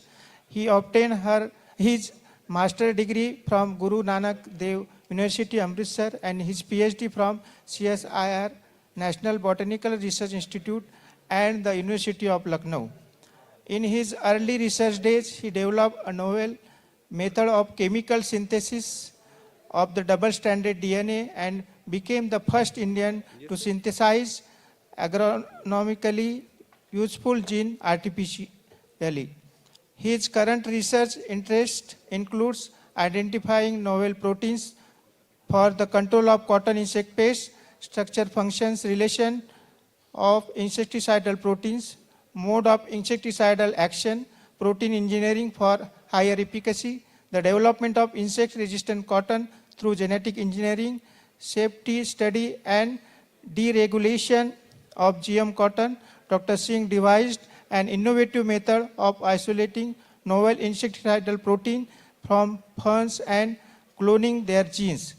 He has generated several transgenic cotton events tolerant to Pectonophora gaugipiella, Spodoptera lithura, and Bemisia tabaci, using novel and engineered genes. He is also the first in the world to demonstrate whitefly control by employing RNAi technology through transgenic plants. He is an elected fellow of the Indian National Science Academy, New Delhi, and was a recipient of the CSIR Technology Award in 2005. Thank you. Thank you for a generous introduction. I come from, thanks for organizer for recognizing me that I also work in area of cotton for insect resistance. So I'm grateful. I come from an institute, namely CSIR National Botanical Research Institute. This institute is located in north central part of the country. We have been working on cotton for the improvement in the yield and quality, and also for protection for last about 25 years to 30 years. So what I am going to present is the work of about I would say 300 man years. And I was delighted to learn from our Honorable Minister Sri Piyush Goyal, second to none. Most of the things you will see, you will find that these are second to none. I thank my previous speakers that they have set the platform very well about the problem of pest on cotton. I'm here to tell you what are the solutions available with us. Next slide. Next slide, please. Okay, I have to do it. Okay. So the objective of our group is to control pink bollworm, leaf armyworm, and whitefly on cotton through genetic engineering. What are the materials? So when you go for genetic manipulation, it means you need to have some insecticidal genes. So we have 4 genes. One is a synthetic chimeric Bt gene. 2 genes have been cloned from fern. So 3 genes have been cloned from fern. And then to express the protein in plant, you need some unique kind of promoter for the expression of these genes in plant. So the protein is made and insect resistance is conferred. Origin of all these materials are absolutely India, nothing from outside. And so very proud in making a statement that they're all from Indian soil. And then these GM crop, we have developed 4 GM cotton events that actually offers, the various degree of control of these insect pests. So the first technology is about, a GM cotton, first GM cotton 1, which expresses a chimeric protein of Bacillus thuringiensis. This shows that the structure of Bt protein, the green color. And then we have used a promoter. We wanted to express this protein for very long time, season long. So we expressed this protein. For the expression of this protein, we cloned a promoter from petal of rose. So that is the uniqueness. And this promoter drives expression up to 160 days. This slide shows that after wounding in tobacco, very strong expression. This is expression of Gus, which this promoter is driving, very strong expression. So, so we developed transgenic plant with this. Now this protein is toxic to 3 insect pests. One is pink bollworm, leaf armyworm, fall armyworm, so toxic, efficacious to 3 pests. So here actually the GM cotton, pink ball, fall armyworm is not the pest of cotton. Spodoptera is the pest, Spodoptera litura is the pest of cotton, and pink bollworm is the pest of cotton. So we thought to evaluate our GM cotton against these insects.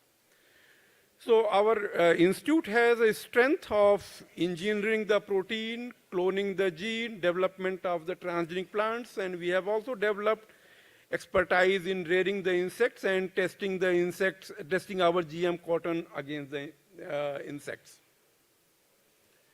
So this slide shows that this whole plant was challenged with pink ball, Spodoptera litura, leaf armyworm. We got excellent protection and approximately 90% mortality of the larvae of Spodoptera litura. This slide shows that then we thought to examine the potential of our GM cotton against pink bollworm. So for this, actually, we prepared a small leaf disc and challenged leaf disc with a single larva, and we found a very high level of mortality of pink bollworm feeding on GM cotton. Around 90% mortality we recorded. Then we moved to next step. We actually, plugged the square, took the ball, keep in the specimen tube, challenge each with the pink bollworm, and we found that the GM cotton actually kills almost 80 to 90% of the larvae of pink bollworm. These larvae were collected from the field of cotton. I'm thankful to Punjab Agriculture University, Ludhiana, who actually provided the field collected larvae, and these are the experiment with the first generation lab layered larvae. So this shows that the GM BG2 GM cotton, which was damaged by pink bollworm, non-GM cotton, and these are the transgenic lines, which is tolerant to pink bollworm.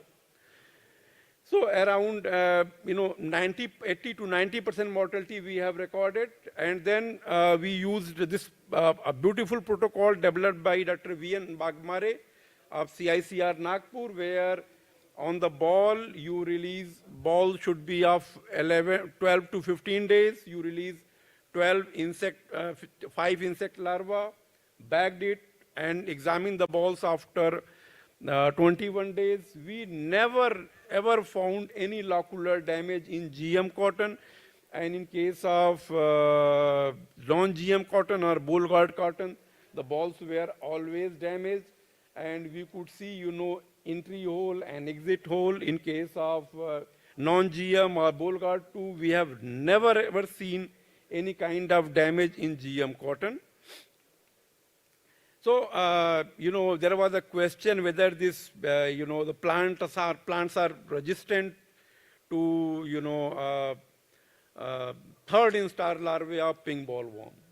So we actually challenge leaves of GM cotton with third instar larvae. After some time, they stopped feeding. We shifted the fed larvae to normal diet.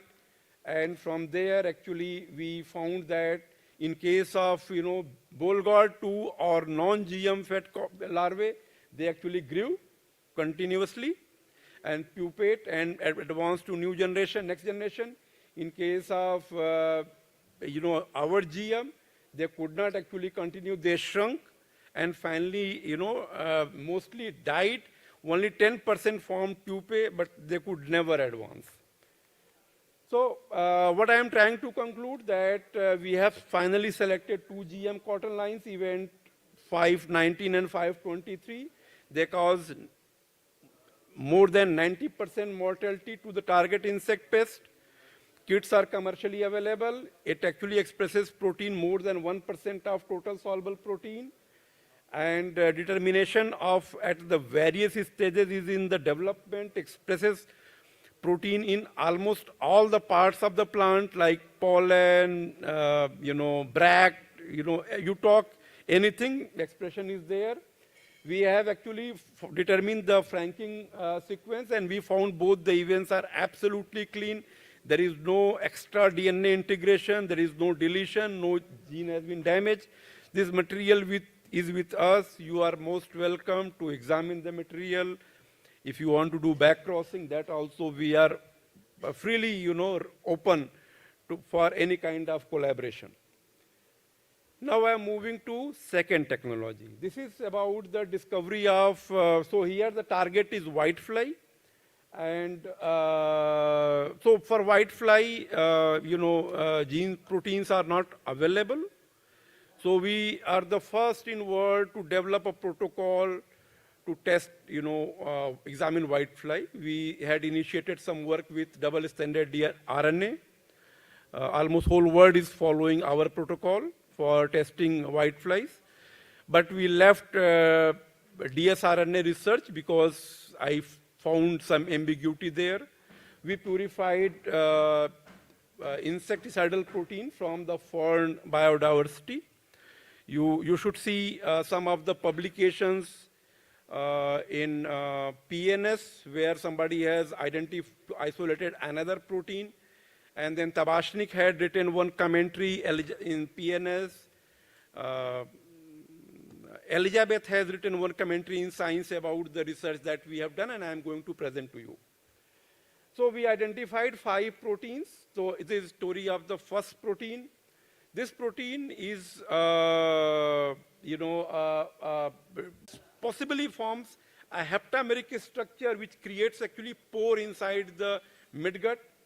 And this protein actually binds to the filter chamber and creates pore over there.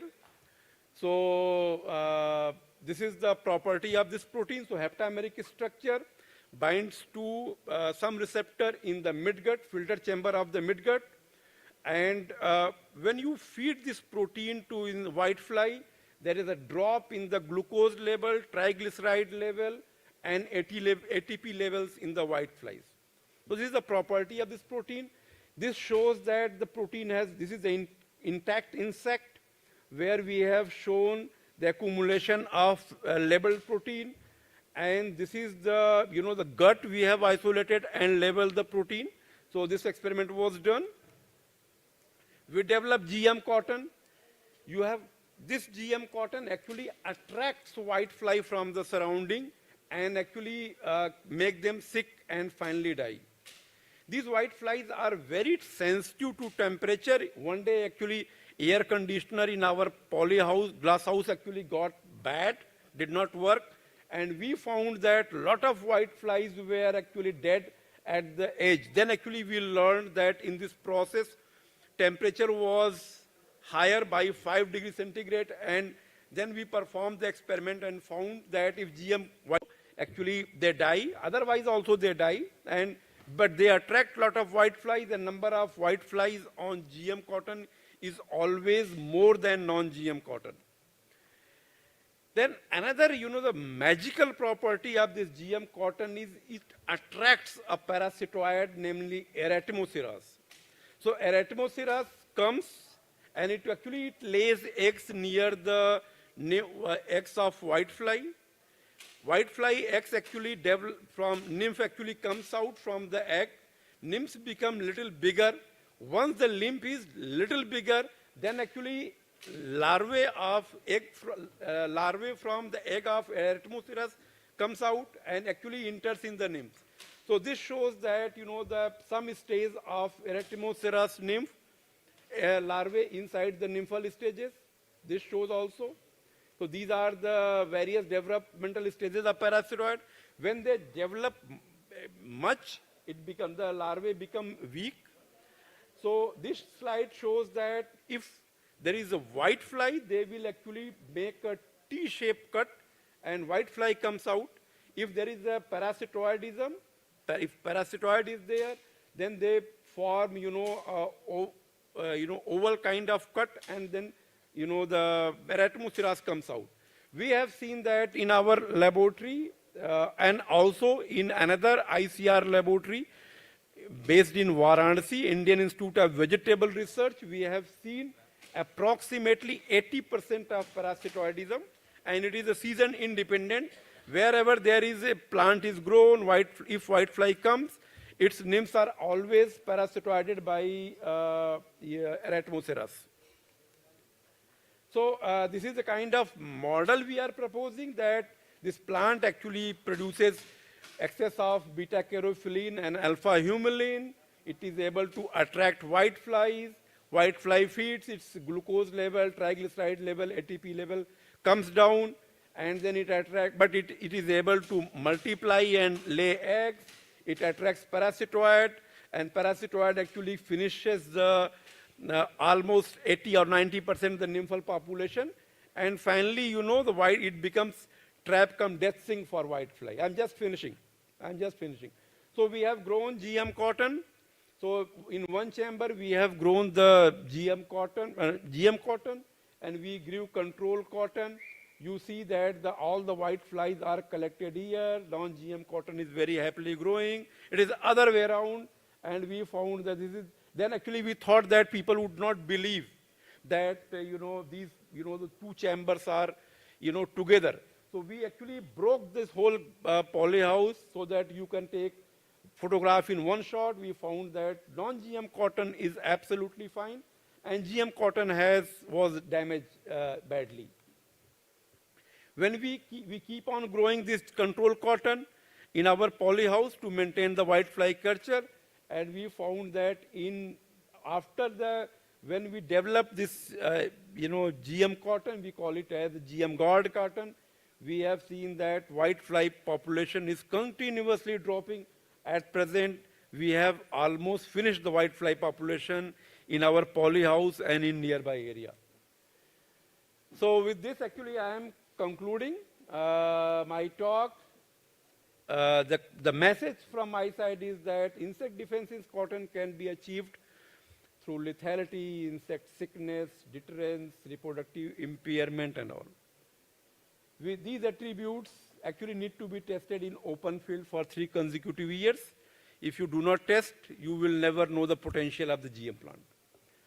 All the GM plants actually presented here should be stacked with Bolgar 2 for the wide spectrum insect resistance in sequential manner. And the GM gourd cotton, which has the ability to attract whiteflies, kill them, involve parasitoidism for the whitefly control, that actually should be used for the integrated pest management, for the management of whitefly. And NBRI welcomes you all for evaluate the material jointly at NBRI. If you want to integrate, we are absolutely open. And thank you very much once again for the opportunity.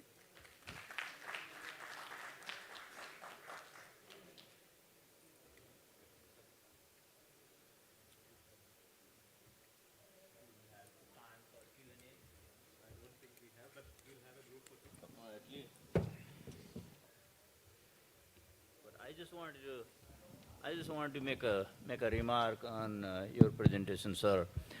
As an entomologist and IPM specialist for the entire life, this is such a gratifying the innovation or the development of these lines. I mean, this is, if you could bring up to 90% lethality or efficiency on whitefly control, it is a game changer. Even in the US, we can manage whiteflies, especially in California and Arizona. Those are the places where whitefly is an issue, and we manage pretty well by IPM practices. But this kind of innovations, I think, this is great. For cotton industry, I think on behalf of my colleagues in the US, I congratulate India and you as a scientist for your achievement. Thank you very much. Thank you. Very nice comment, Dr. Megha. Friends, we have almost come to the end of this. We don't have any time left. I'm told by the organizers that we have run out of time completely. And the presenters had the full extent of time to present their case, to present what they wanted to say. So we have given enough opportunity for the presenters, but I think they have made an excellent presentations, self-explanatory, and then the message is very clear. And in each of these countries, the advances that have been made, the problems that they are encountering, especially in Africa. And US, of course, there are many take-home messages for all of us, how successfully they have been doing in Texas A&M, where predominantly the cotton is grown. Especially, I learned about the use of the crop window-based selective approaches, especially management of the insecticides that we also do in India, and the multi-stakeholder involvement and multidisciplinary research and extension that is carried out.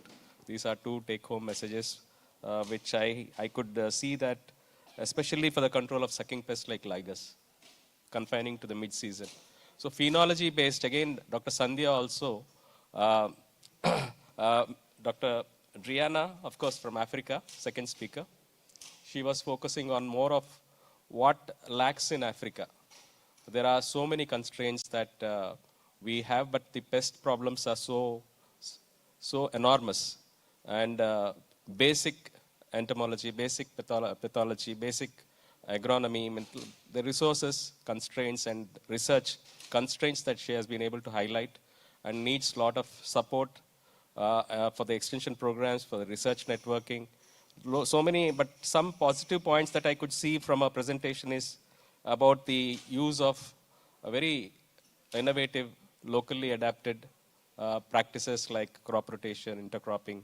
Then neem, I was happy to hear from you that you use neem for sucking pest management.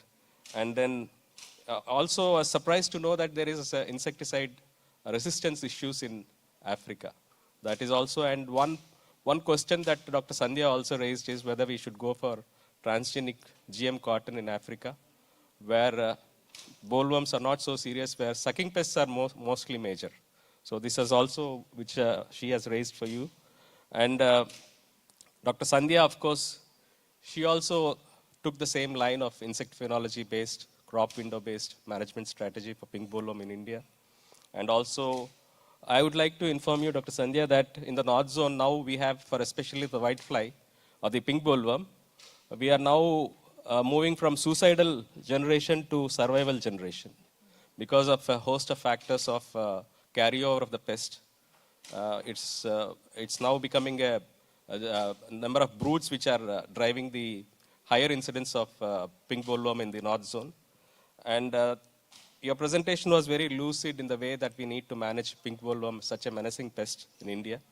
And you have reiterated well how, not only in terms of pesticide use directed against the pest, but also the agronomy, retention of the bolls, early season management, this and high density planting system as a way out for managing the pink bollworm resistant populations in India. The last presentation was by Dr.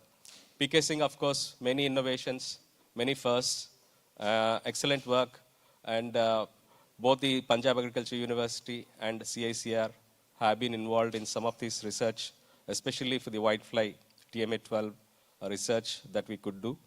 And also many prospects, especially for the transgenic events, which are giving some options, some hope for the management of dreaded bollworms like pink bollworm, Spodoptera. These are Spodoptera frugiperda also a potential pest. But when we actually come to transgenic cotton, there are many ifs and buts. And as an institute at NBRI, they have been able to do right from discovery to characterization to laboratory testing to field research in collaboration. That is what is actually a national institute of repute in India with the strides in GM technology, and he has given an open offer that they are ready to collaborate with anyone who is interested in these events. And many of you who are interested can have a discussion with him at the end of this, after this session. If any burning question is there, we would like to take. Otherwise, I would like to request my co-chair to give his opinion and then close the session. Any burning question from anyone? Yeah. Yeah, please.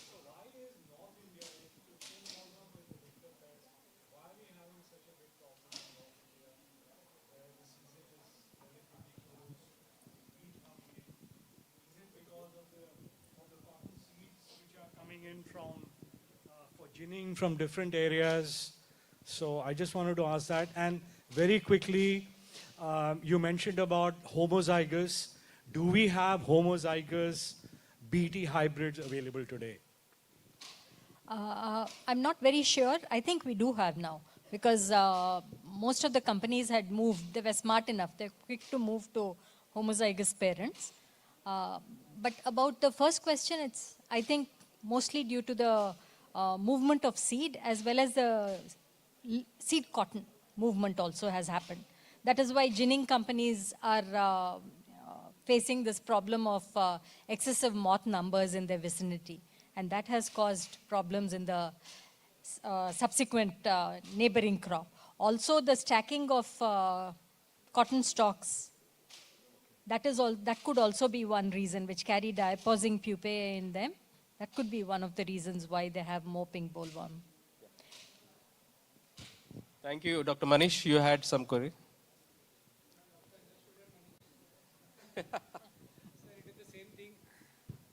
The pink bollworm US has handled very well. Most of the scientists know how the US did it, and especially those based in US and into technology know that we have this problem which was once in 5 years, once in 7 years, happening every year now in one state. Now it is in 9 states of India. And there is also a ball rot along with it. So have you faced that problem before in the US, and what is the best way to tackle it? I mean, a 1-point-go formula, where can we start from here? We do have some boll rot issues in humid areas, like for example, South Texas, we have boll rots, but those are instigated by insect feeding. Normally, if there are no insect infestations, then we don't encounter boll rot. But if there is superficial damage by sucking pests and so forth, insect damage itself may not cause the damage. The economic damage, they will be superficial, but then boll rot comes in. So, thank you. But I think, Dr. Kranti, tomorrow there is a cafe kind of thing, so we might discuss some of those things. Thank you very much. Please join our table number 5, sir, for this. I invite you. Thank you then. We'll close this session. Thank you very much. We will discuss after this session. At the end, you can interact with the panelists, because absolutely we have run of time. Thank you very much. Announcement to make before we end the session today. For all delegates and all speakers, we have a special visit to Gandhi Shilp Exhibition Center, which is 200 meters from here. There are buses arranged at gate number 18. So all of you are requested to join. We will be back here by 7:30 for the cultural program and dinner. And please retain your tag so that you can be identified. Thank you. And it is an invitation by the host country to all of you.